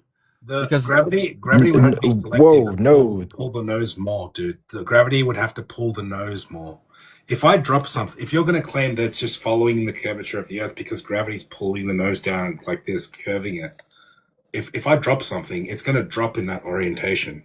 Gravity does not then pull this down. If you're claiming that the plane's free falling around the Earth when it's flying, also gravity's tethering it, then gravity has to be selective and pull the nose more. And it doesn't do. The gravity's not selective. Gravity's not sentient. So you know why the plane doesn't adjust for curve, Jace, according to us? Yeah, what's according? Well, I probably can already guess because according to y'all, it's flat. Yeah. Right. So which one makes more sense? A bunch of stuff you have to make up, or just treating it flat because it is? Probably is stuff. Yeah, well, it's not stuff that you make up. It's based off of science. You've literally made Oh up. my god! You've literally made up the plane adjusts for curvature. It doesn't do that. I mean, what would be an easier way that phones run on magic? No, It's easier to say that. Like, you understand what? Phones work on radio waves that transmit to towers, then transmit to cables that transmit to someone all the way on the other side of the world. Bro. Hey, am I echoing right now? Am I echoing? No, only when you have an open mic, we're talking. Am I okay now, or am I echoing? It's still, if we talk, it echoes. All right, I'll just drop, bro. If I'm that bad, I don't want to mess you up here. You just drop me. It's all I'll good. drop. You just have to mute. That's all. It's all good. What? Let me come back up on my phone. I'm on my iPad. I'll come back up on my phone. Maybe it'll be better. Go ahead and drop me, brother. Yeah. What's up, Paul? Do you believe that's a good? Hello. Man, they'll literally just make up anything on the spot, dude. Ad hoc everything. When you have to just make stuff up on the spot, it's really not a good look. He said he trusts the science behind it, and then we talk about science, and he's like, "No, what you're saying doesn't make it true." Like what I said about the 0 point, like is net zero force acted upon the plane when it's at elevation, because it needs to have the same lift as the downward force. So there's net zero force in order to stay in elevation. A plane is flying because it's resisting the thing he's claiming is pulling it down.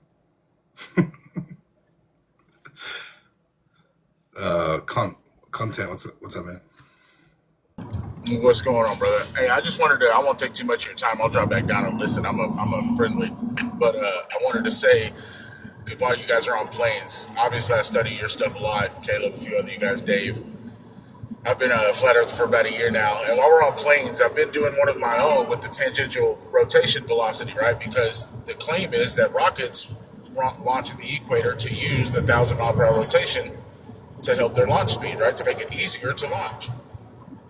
Yet planes start out at an assumed zero ground speed. So I was talking with a pilot, and I was like, "How does that work? Why does the physics of a rocket attached to the physical Earth use the 1,000 miles per hour, but the plane just assumes it's not moving; it doesn't carry it?" And I literally had to walk him into the corner of. He said, "Well, I guess the plane would carry the same 1,000 miles an hour if it's attached to the Earth." I said, "Okay, so let's now take your plane off of that runway and fly it halfway to the north, where the Earth is rotating half the speed. How do your rubber wheels adjust for half the ground speed underneath it?" Well, just the atmosphere moves this with the Earth, the same speed everywhere. There's no headwinds, tailwinds, thunderstorms, like no effect. Like it's just perfect, perfect scenario world. And he's like, "Well, I guess that makes sense, but we just make sure that we get back to zero ground speed." I was like, "So you leave the Earth at zero ground speed, you land on the Earth at zero ground speed, but you think it's moving, you think it's spinning. Why?" And literally, I had two pilots in the space, and one was like, "Well, I've never even thought about it." So I just wanted to come up and tell people real quick, when they hear pilots say, "Oh yeah, well we adjust for curve and da da da da," they don't even think about these things yet. Some guys that have been, this guy had been flying for a claim 20 something years, and I had to walk him down so many rabbit holes where he goes, "Well, I'll be damned. The Earth's not moving then."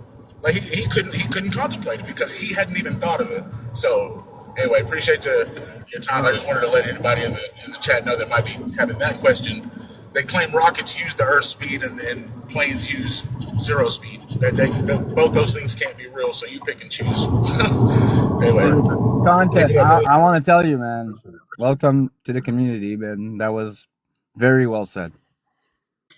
Yeah. At the end of the day, they treat the Earth as stationary because the Earth's not moving under the plane. If you want to claim that the Earth has Coriolis and all these things, the plane would need to adjust for Earth movement. It doesn't do that. Doesn't matter which way you fly, the Earth's going to be stationary under the plane because it is. How's my mic now? Is it okay? I think it's I think it's good now. Yeah. Am I good? I think maybe because your iPad's like louder or something. I don't know. It could have been, yeah. Yeah, it's just for some reason it like bounces our voice back off when you have an open mic. Sorry about that. Well, I didn't realize that was happening, man.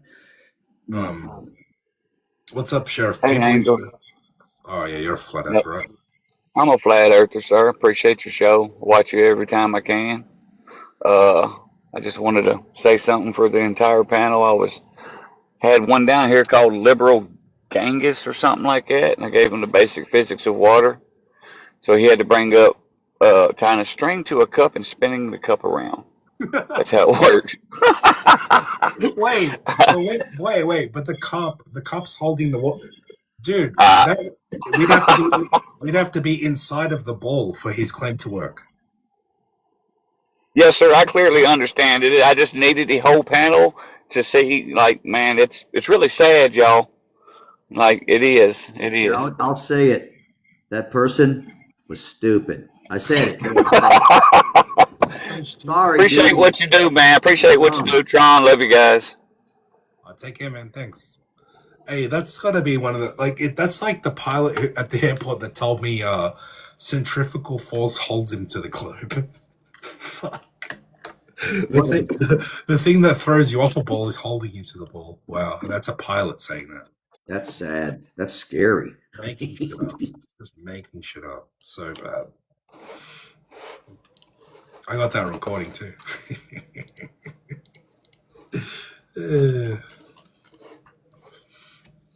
Man. Oh well, it's been a good show today. I think we've gotten a few genuine people at least, and we've had a few good conversations, more than usual today. I think it's been a bit more constructive, even though it wasn't at the start. But I think I think that's it. I think we've run out of globies, guys. I think I see a trend. Okay, it looks like we're going to start getting boat captains popping up. I'm serious. Yeah, They're going to all of a sudden everybody's going to be a boat captain and all this and that. You know, you watch. Yeah, I'm a captain on a 200-ton boat. You know. Yeah. Oh my gosh. I used a sextant. Welcome to Flat Earth. How can you agree with me that you're measuring off 90 degrees, which is a straight line, and then think that's globe evidence? Well, that was a guy that, let's say he really was a boat captain or worked on a boat as a deckhand or whatever he did. He uses that to try to gain some sort of high ground and then move into an instrument he clearly never uses and doesn't understand. Yeah. That's exactly what happened. He thought that he had some gotcha stuff, like, well, I'm going to get him with this, and he realized, what? What do you? It's like we don't know what a sextant is. We don't know these things. Come on, guys. Ridiculous. Yeah. We never heard of it. We've never heard of them. You know. We've heard gyroscope. We never heard of them. We've heard of it because it proves a flat Earth. Do you know what's funny is that the dip angle that they claim is only possible on the globe is caused by the fact of like the path of light. So the horizon appears to rise above your eye level, but the horizon's below your eye level. Yeah. Meaning that there's an angle dip between you and the horizon. And if you take the angles of light on a flat surface, you will get the same angle dip. The same angle dip. Yeah. It's basically caused by refraction, the path of light reaching your eye, the angle's changing. The funny thing is, he even admitted, and when he goes, we're doing the dip correction because of refraction. I'm like, so not because of Earth curvature, because of refraction. Hey, who's the guy that's in the chat keeps trolling? He says, can we debunk the 391 proofs of a globe one by one? I'm like, wow. Yeah, request up, and let's start one by one. Please, let's go one by one. This is dude. He's been saying it over and over again. I'm telling you. I don't know where's he at. Hey, I invited you up, atheist of France with a globe in his icon who can't prove a globe. Coming up, one by one, we'll go through every single one until we hit 390. But make him start with the top 5.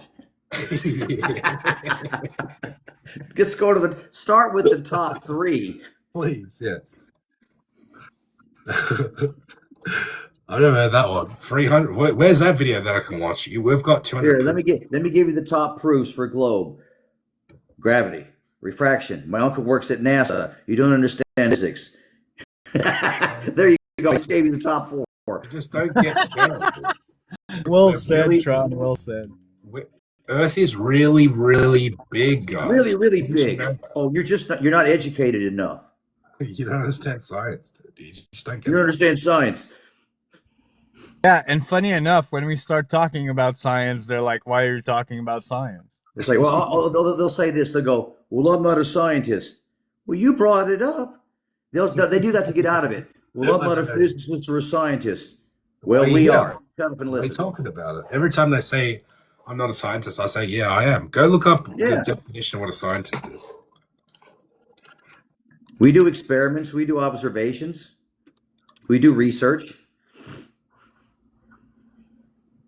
So I'm an expert or a student. I mean, you could call me a student. I'm not. I mean, I kind of am an expert according to some people, but an expert or a student in one or more of the natural or physical sciences.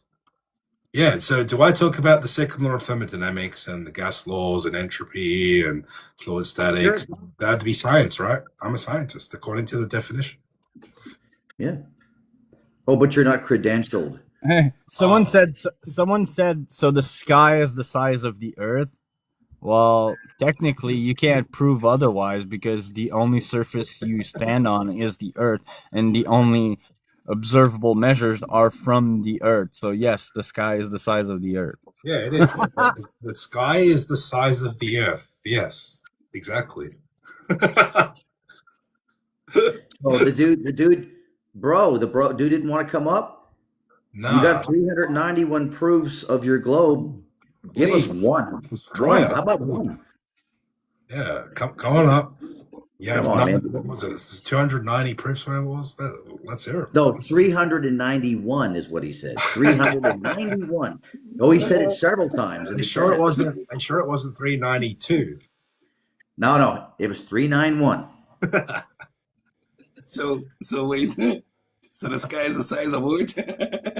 There it is. Chucky saw it. 391 proofs.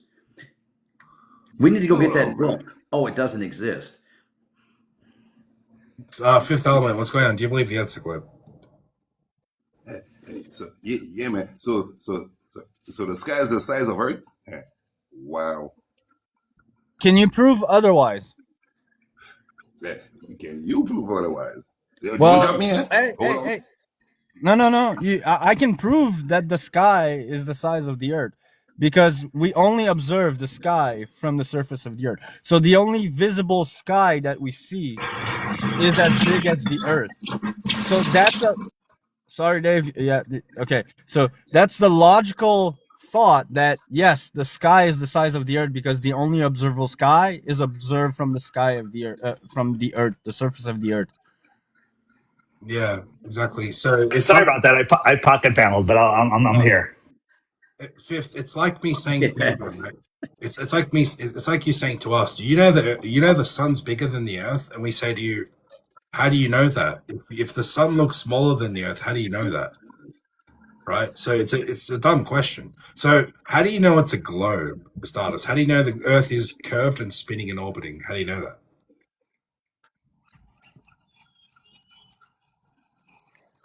That would be when you proceed to unmute yourself, bro. You're up, Fifth.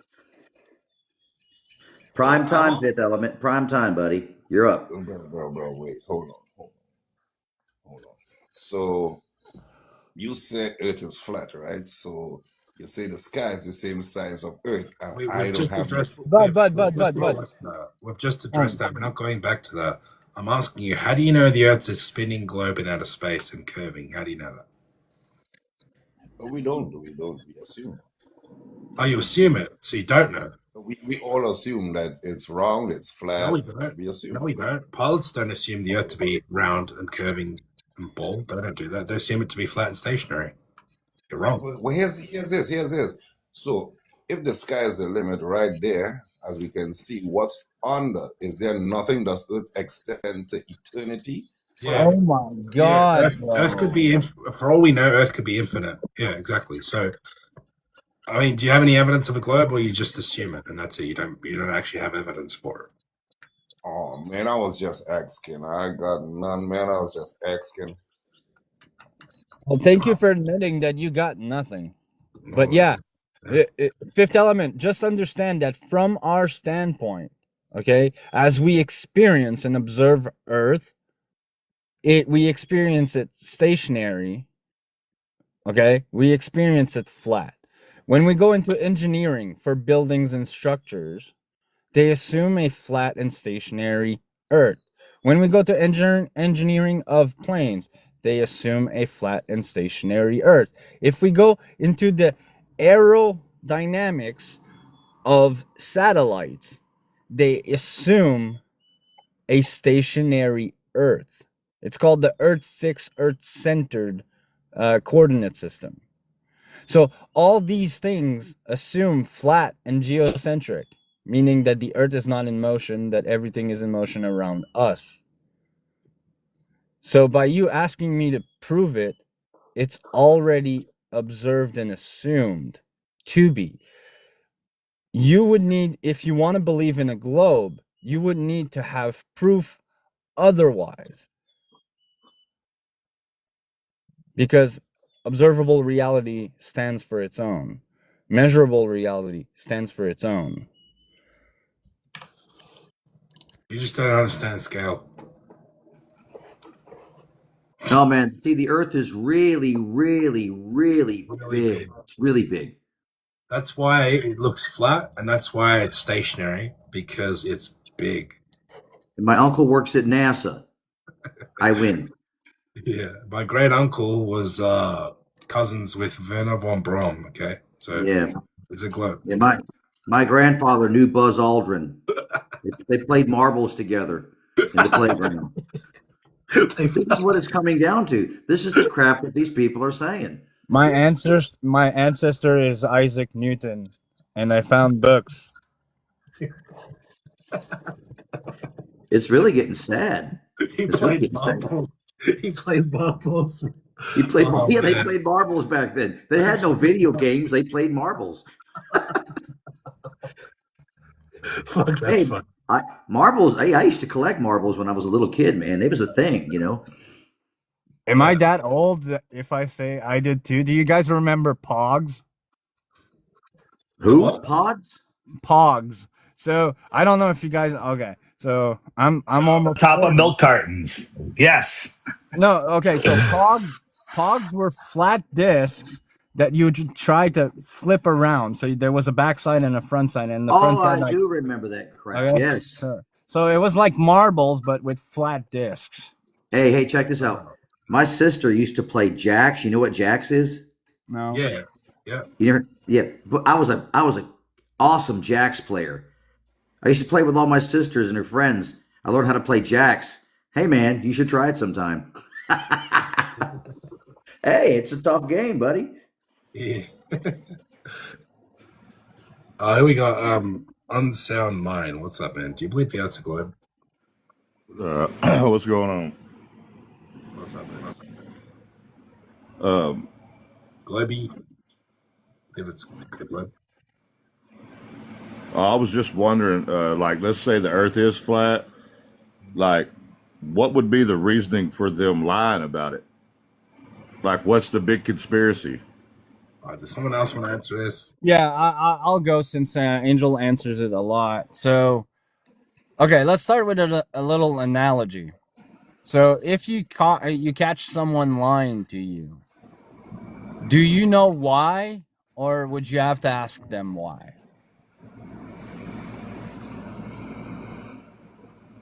I would have to ask them why, but we're also... So you're asking me to know why they're lying when I'm not the one perpetuating the lie. I mean, you don't have to answer it. No, we can hypothesize, right? But we are not the ones that lied. Would you agree? I would agree, but you're not listening to anything I'm saying here. Yes, I am. Everybody on the planet knows our government lies. So thank you.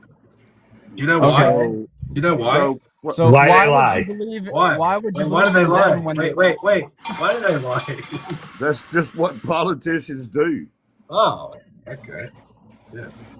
Okay, Why? but anyway, with that being said, how come every country that's ever been to space, put a satellite in space, that every scientist for the last 250 years is also lying? No. So Earth is round. No. Okay. Hey, Unsound, let me ask you. Unsound, do you believe that NASA is legitimate? Yes. So do you know, is NASA part of the United States GOV? Yes. Do you believe the United States GOV has told us lies?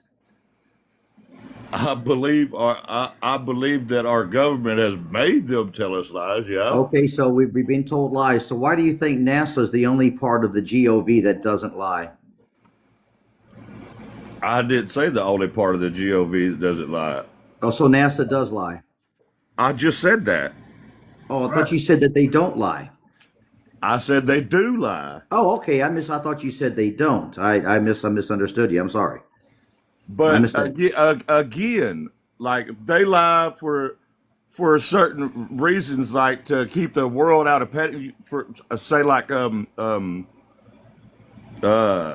aliens or whatever. Oh my God. Or UFOs. We don't care about aliens. Okay. All right. Have a nice day. Sound. We appreciate you coming up. I was gonna talk to him and bring him back to the ground, and if he wanted Nah, to, he's just trolling, guys. He was a troll. I hate to say This is why I like. It's gone to the point where I just need to answer it. Just say the answer, what it is, but it's like. I always tell people, I don't care why they lie. Who cares why they lie? What are we going to do if we solve right now why they lie? What's going to change? We still have been lied to. Let's deal with the truth. So we can deal with the lies later, is what I tell them. Let's just deal with the truth now. Let's do something funny. So, if someone tells a lie to someone, and that person believes the lie and goes to tell it to two other people, and those two people start believing the lie, and they tell those three people go ahead and say the two other people the lie, and they also start believing the lie. At one point, everyone will start believing the lie, but there's only one person lying in that story, right? So if it's a minimal group that started to spread the lie and people started to believe the lie, then they will start to solve the lie. Meaning the heliocentric model is the lie. It's the concept that we want to believe in as the humankind. That was the concept that was chosen to be accepted. Now people are trying to solve that concept because there's so many issues with the concept. They're not lying. They're just observing things, and because of their belief in the system, in the concept, they're trying to solve it with that reference frame. Okay? So it's all it is. It's you're solving your view, your ideology with mathematical equation. That's what they're doing right now, but it doesn't mean that it's true. It's just that everyone believes in it because we were told it was. Yeah. That's all it is.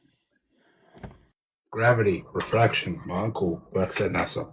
You don't understand physics. You're science deniers. I love every time they say that. Like, I had the guy come up one time. It was so funny. He's like, "Well, I'm want to debate you, but I'm not going to talk about science because you deny science." I'm like, "Hang on, no, I don't. I don't. Wait, I got him. I don't deny science." And I asked him, "What's your scientific evidence for a globe? I won't deny it if you give me science." And he starts saying like photographs and stuff. I'm like, "Hang on, that's not science. Can you give me something that follows the scientific method?" He's like, "What's the scientific method?" I'm like, "Oh my God." So the guy who says I deny science doesn't know what science is.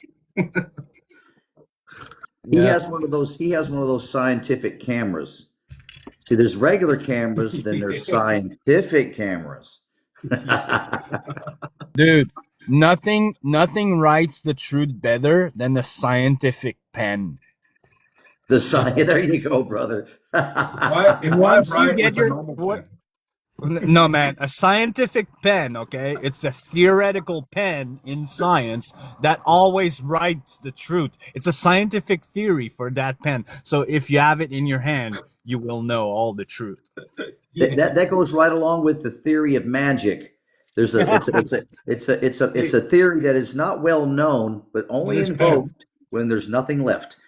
It's a normal pen. This is a normal pen. If I write with this one, it's not science. However, if I write with the scientific pen, there you go. I'm now doing science because it's this scientific pen. Yes.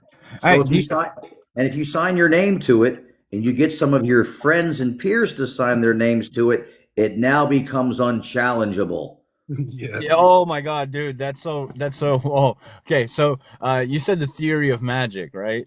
Yes, very unknown, very, and not often invoked until there's nothing left. Do you know what? Do you know what I have a different theory of magic. So basically, we've known that frequency and vibration affect everything in nature. Like when you speak, when you move, when you breathe, you're affecting everything around you, right? So basically, they've known that for a long time, and they've used words and image to actually program. That's how they do it. That's magic. Because when you go watch a magic show, right, he never truly does magic, but he uses words and actions and motions of light and sleight of hand to confuse your brain into believing into something, right? So they've implemented that in speeches, videos, image. Repeating the same thing over and over again will program your brain to believe that it's true. That's so So true. I want to mention something about the scientific pen that Angels was just talking about. See, that is the same scientific pen that Einstein used to write his thoughts down. It's the same scientific pen that Fitzgerald and the Wrens used to write their thoughts down. Okay? They wrote them down. That's all they were thoughts on a piece of paper. And that is as far as you can take it. Nothing scientific about any of it.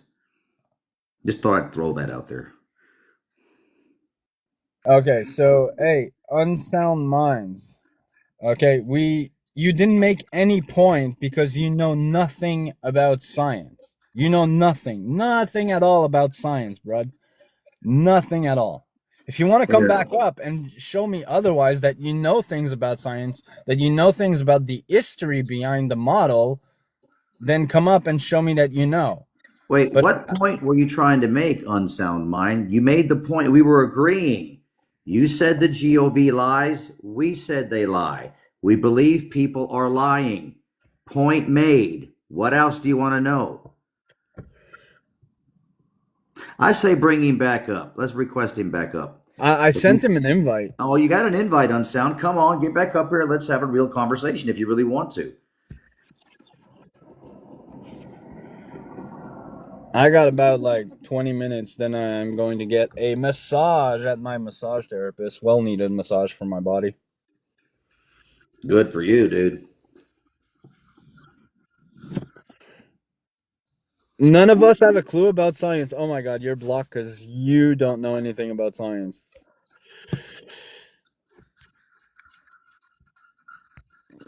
You're not going to tell me I don't know nothing about science.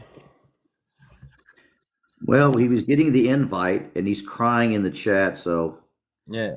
you gotta go. No, he's blocked now. You can go cry to a Glober Live and learn from his preachers.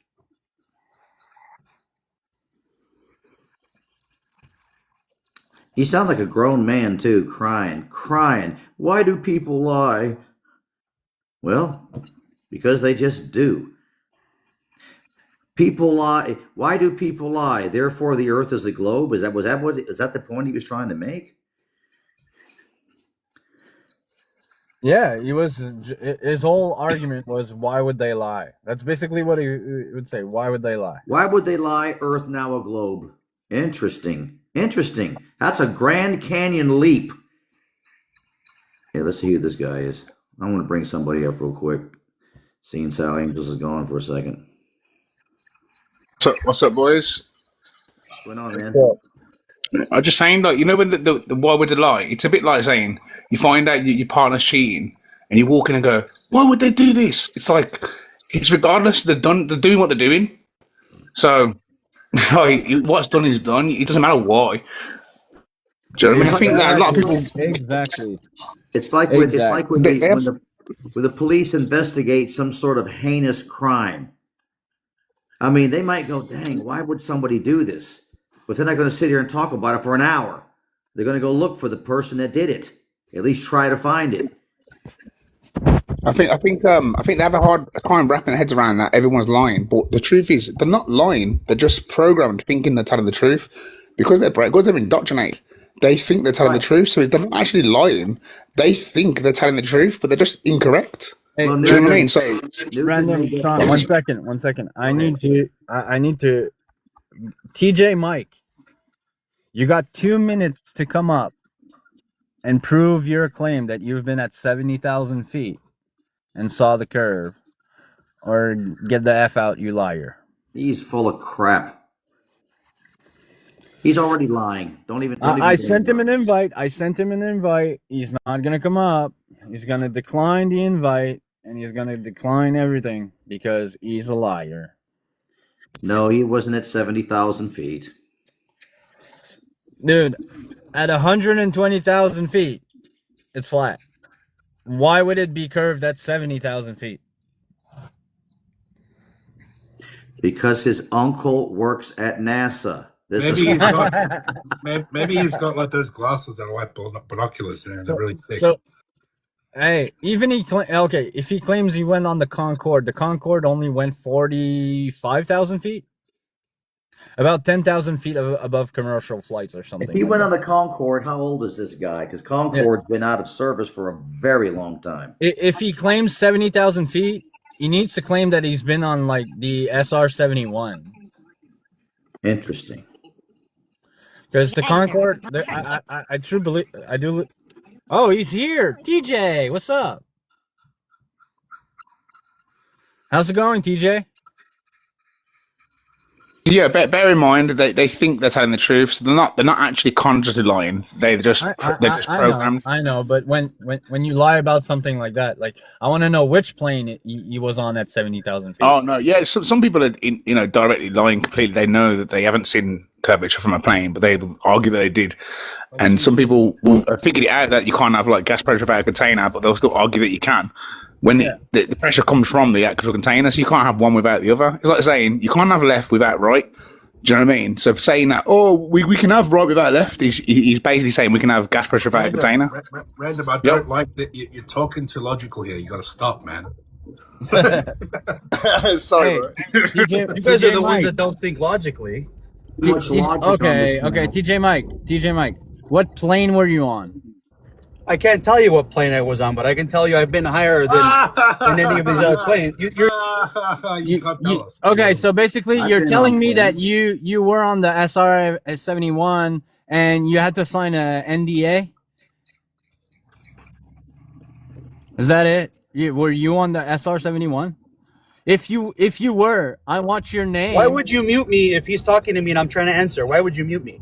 Because you were talking over me. So again, I'm trying to tell you what I've done and you don't listen. Okay, you guys always do this. Go. What plane were you? We have planes that go higher than that. Just because you don't believe in them doesn't mean they don't exist. I know we do, but you don't know. You don't know. Have you worked for the government? Holy shit! Have you worked for the government? Holy shit! Hey, this is why you got muted, bud. We know that the X-15 went 390,000 feet in elevation. We know that. No, we know these things. Hey TJ, we know that pilots also don't adjust for curvature. We know this, okay? Now, if you want to be one of those pilots that say that he does adjust for curvature, then I just automatically know you're lying, because I know you don't adjust for curvature. So, hey, TG Mike, can you unmute? If you saw the curvature of the Earth, how often did you adjust for it? You don't need to adjust for curvature because of gravity. Thank you. Is TJ a pilot? Was TJ a pilot? Hey, do you know what's funny? Is that higher in elevation, gravity gets less strong, right? So you would have less of an effect of gravity. You don't. Was he supposed to be a pilot? That's what he said. No, I don't know if he's a pilot, but he claimed that he was in a plane at 70,000 feet. So at 70,000 feet, that's SR-71. He was not in a plane at 70,000 feet. Where? What, in the military? Not even in the military. I still got on my page one of the best debates I had with a pilot. You actually debated him too. It was a while ago. It's like a year ago. He was an Australian ex-military pilot who said he flew a MiG-3, I believe it was. He said he was at 72,000 feet. He said he saw the curve. And then, but we already flat spec'd him on the attitude indicator, everything. It was pretty funny. But anyway, I don't know if you remember that. It's equivalent of saying we're flying around a corner, but we don't have to turn because the gravity turns for us. Like, so what is the difference then? If you literally don't have to turn the steering wheel to go around a corner, then you're not really going around a corner, are you? What is the difference between not turning and not turning? No difference. So there's no difference between the two scenarios. You're flying, zero has to be adjusted, therefore zero things are happening.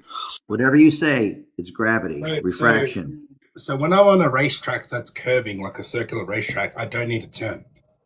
I just go straight. Yeah, exactly. Gravity, the magic gravity. And when you're on a racetrack turning really sharp, you don't feel that acceleration. You don't feel it. Yeah, because the Earth is because the gravity and refraction. And my uncle works at NASA, and you don't understand. You're stupid. You're science denier. You're a science denier. I just don't get it. How's it going, gentlemen? Hello. Are you a globe Earth believer, Mr. J? I'm sorry. What? Mr. J, are you a globe Earth believer? Do I believe in what? The Earth being a globe. I don't know if I'm being completely honest. I mean, I have questions. So, like, have you, you guys are watching the Artemis stuff like that when that launched, right? No, I'm not watching it. I didn't watch it. It's full. It's fake. I No, watched it. and I believe that. I really do. And I can prove it. So you can prove what? I was watching prove that the NASA the launch was all fake. Yeah, we already know. There's many proof of it. There's many proof We that know they it did. already. Yeah.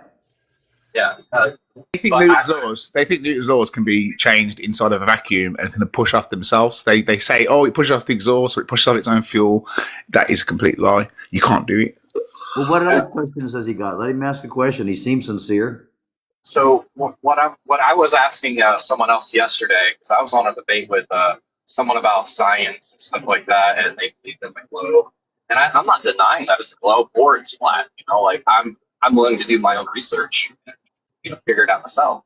So I said, all right, so you've seen the Artemis 2, launch and stuff like that. Okay, you have to explain to me why, we can see stars at night, but yet when they're looking at a window on national television and they're looking at the Earth, why aren't there stars? Because gravity. Is it lying, bro? Refraction. Yeah, why do rockets turn in the air? Because they're saying they're going into orbit, but if you look at the trajectory of the orbit and then you elevate yourself and look at the floor, the orbit doesn't match the floor. So what are they turning into? The ocean. So, okay. Random, So when you hit a golf ball, right? The golf ball, where does the golf ball? Come on, man. What's that? Where's the golf ball? What? Where does the golf ball? What goes up? Sorry. Come. Yeah, if you look at a golf ball trajectory when it's hit, right, it's like this, just like the rockets. And where does the golf ball go? Down. So must come down, brother. Yeah. The golf ball goes down. Like it somewhat has a curve, but I mean it goes down. Let me get this straight. A rocket, you can see a rocket curving due to the curvature of the Earth. But when you look at a plane and you see the trail behind a plane, You would think that it would go straight up. You would think it would go straight up, but it kind of makes a curving. Of course it would. But they say, oh, we can't go straight up because we need to go into orbit, and it sounds like a legitimate reason, but it's just to avoid hitting the ceiling. That's it. Because apparently there's a firmament, right? Yeah, you're breathing gas. Container. Yep. And there's numerous videos of man-made rockets, not like super expensive ones, but like people just doing research, and they have hit something, at a certain altitude. Watch this, right? Watch this. We know, according to experimentation, gas pressure fills vacuums. So if I open this valve and expose that gas on the bottom to the vacuum, it's going to escape into it, right? So if the Earth's in a vacuum and the gas volume of the Earth is way less than the vacuum, well, all the air on the Earth, including the clouds, everything would escape into the vacuum. It's not doing that. So we're very close. But yet they're going to tell us that, we're in a Milky Way galaxy. Okay, why are the star constellations always the same? Exactly. And that's it. You just got to just go with your common sense. At the end of the day, none of that makes sense that you're spinning, spiraling, wobbling, orbiting, speeding up, slowing down, and you don't feel anything. And everything behaves exactly as if it wasn't. Like, if you see a plane flying through the air, that's no different to it flying through a giant cupboard. There's no difference. There's no difference whatsoever. Yeah. So how can the air currents go in different directions whilst flying? Like, for example, if I'm in a car driving through a vacuum and I open my window, goodbye goes your air molecules. So for them to say that gravity is acting as if like it's a container, well, isn't it easy to just assume that it's a container rather than assuming that it's some pseudo force? And if gravity, and at the surface level, if I have a fart or I have any gas, it goes omnidirectional at the surface level where gravity is stronger.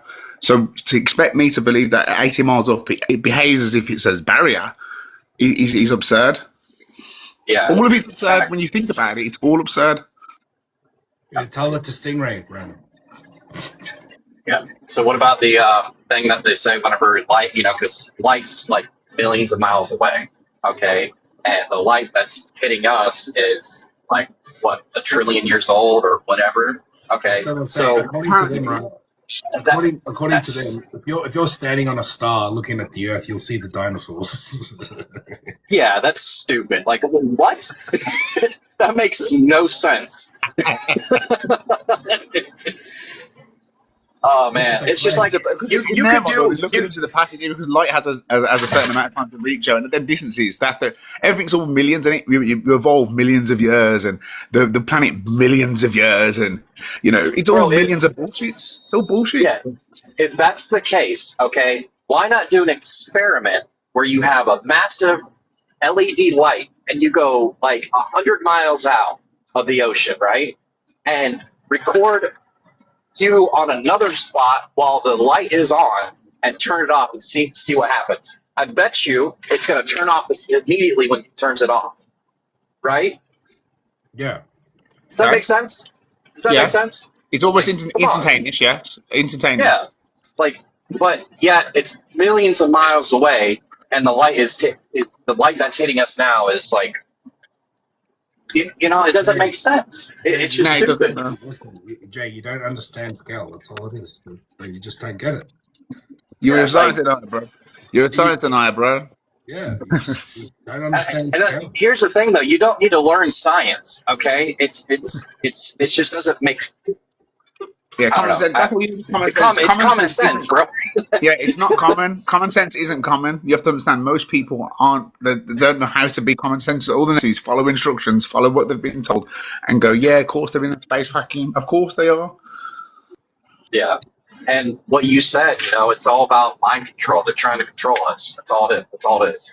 They're trying to control the population, what we want to think. You know what I mean? Or what they want us to think. A liar is after your reality. They're after your reality, and what Flat Earth is a massive reality change, is it not? Yeah. There you go. Yeah. But yeah, no, I appreciate you guys having me up here, man. You guys are pretty awesome. Oh man. So I have another question. What about Antarctica? Mr. J, we're not awesome. We're just normal people that think outside the box. Exactly, and that's what we need around here. People are like, I mean, great. Science is great. I love science, bro. Or at least I used to. But like, it's just gotten stupid. Real science. The thing is, there's pseudoscience and there's actual science. Now, the real science will obviously bring you to the determination that it's creation, and they don't want you to understand you're created. You are, they want you to think that you're just a random cosmic soup of billions of years of random inanimate objects creating sentient life. It's crazy. Right. It's just like that guy that created an engine out of, nothing but water. Or he created an engine that works on water, and he was unalived, and they stole it from him, pretty much. Many people in the past, that's what they do to everyone. Yeah. Science is great once, but like they're just that's is all about deception. That's all it is. But my question about Antarctica. What do you guys think about Antarctica? What do you think about that? I ain't never been there. Never been there. No. I find it kind of hilarious that the governments of the world sign a treaty that they wouldn't explore it technically. Yeah, that's funny, isn't it? So the one place. Yeah, but yeah. Also, you can't even go to the North Pole either. The two places, where you're not allowed to go there. People think you can go wherever you want. No, you can't. No, and that just gets me curious. Like, we're at war right now, apparently, with and Russia's at war with Ukraine. We're at war with Iran, but we got a ceasefire right now. But yet, when it comes to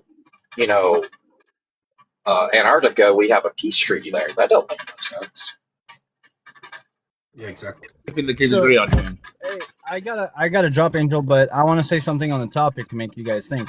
There's only places, three places that the entire world agrees on something: Antarctica, North Pole, and space. So there's three treaties or three accords. There's the Antarctic Treaty. There's I think it's called the North American or the Canadian, Russian, whatever, for the North Pole. So there's no war there, and there's no exploration without consultation from the government past the 80th north. Okay, and then there's the Artemis Accord for space.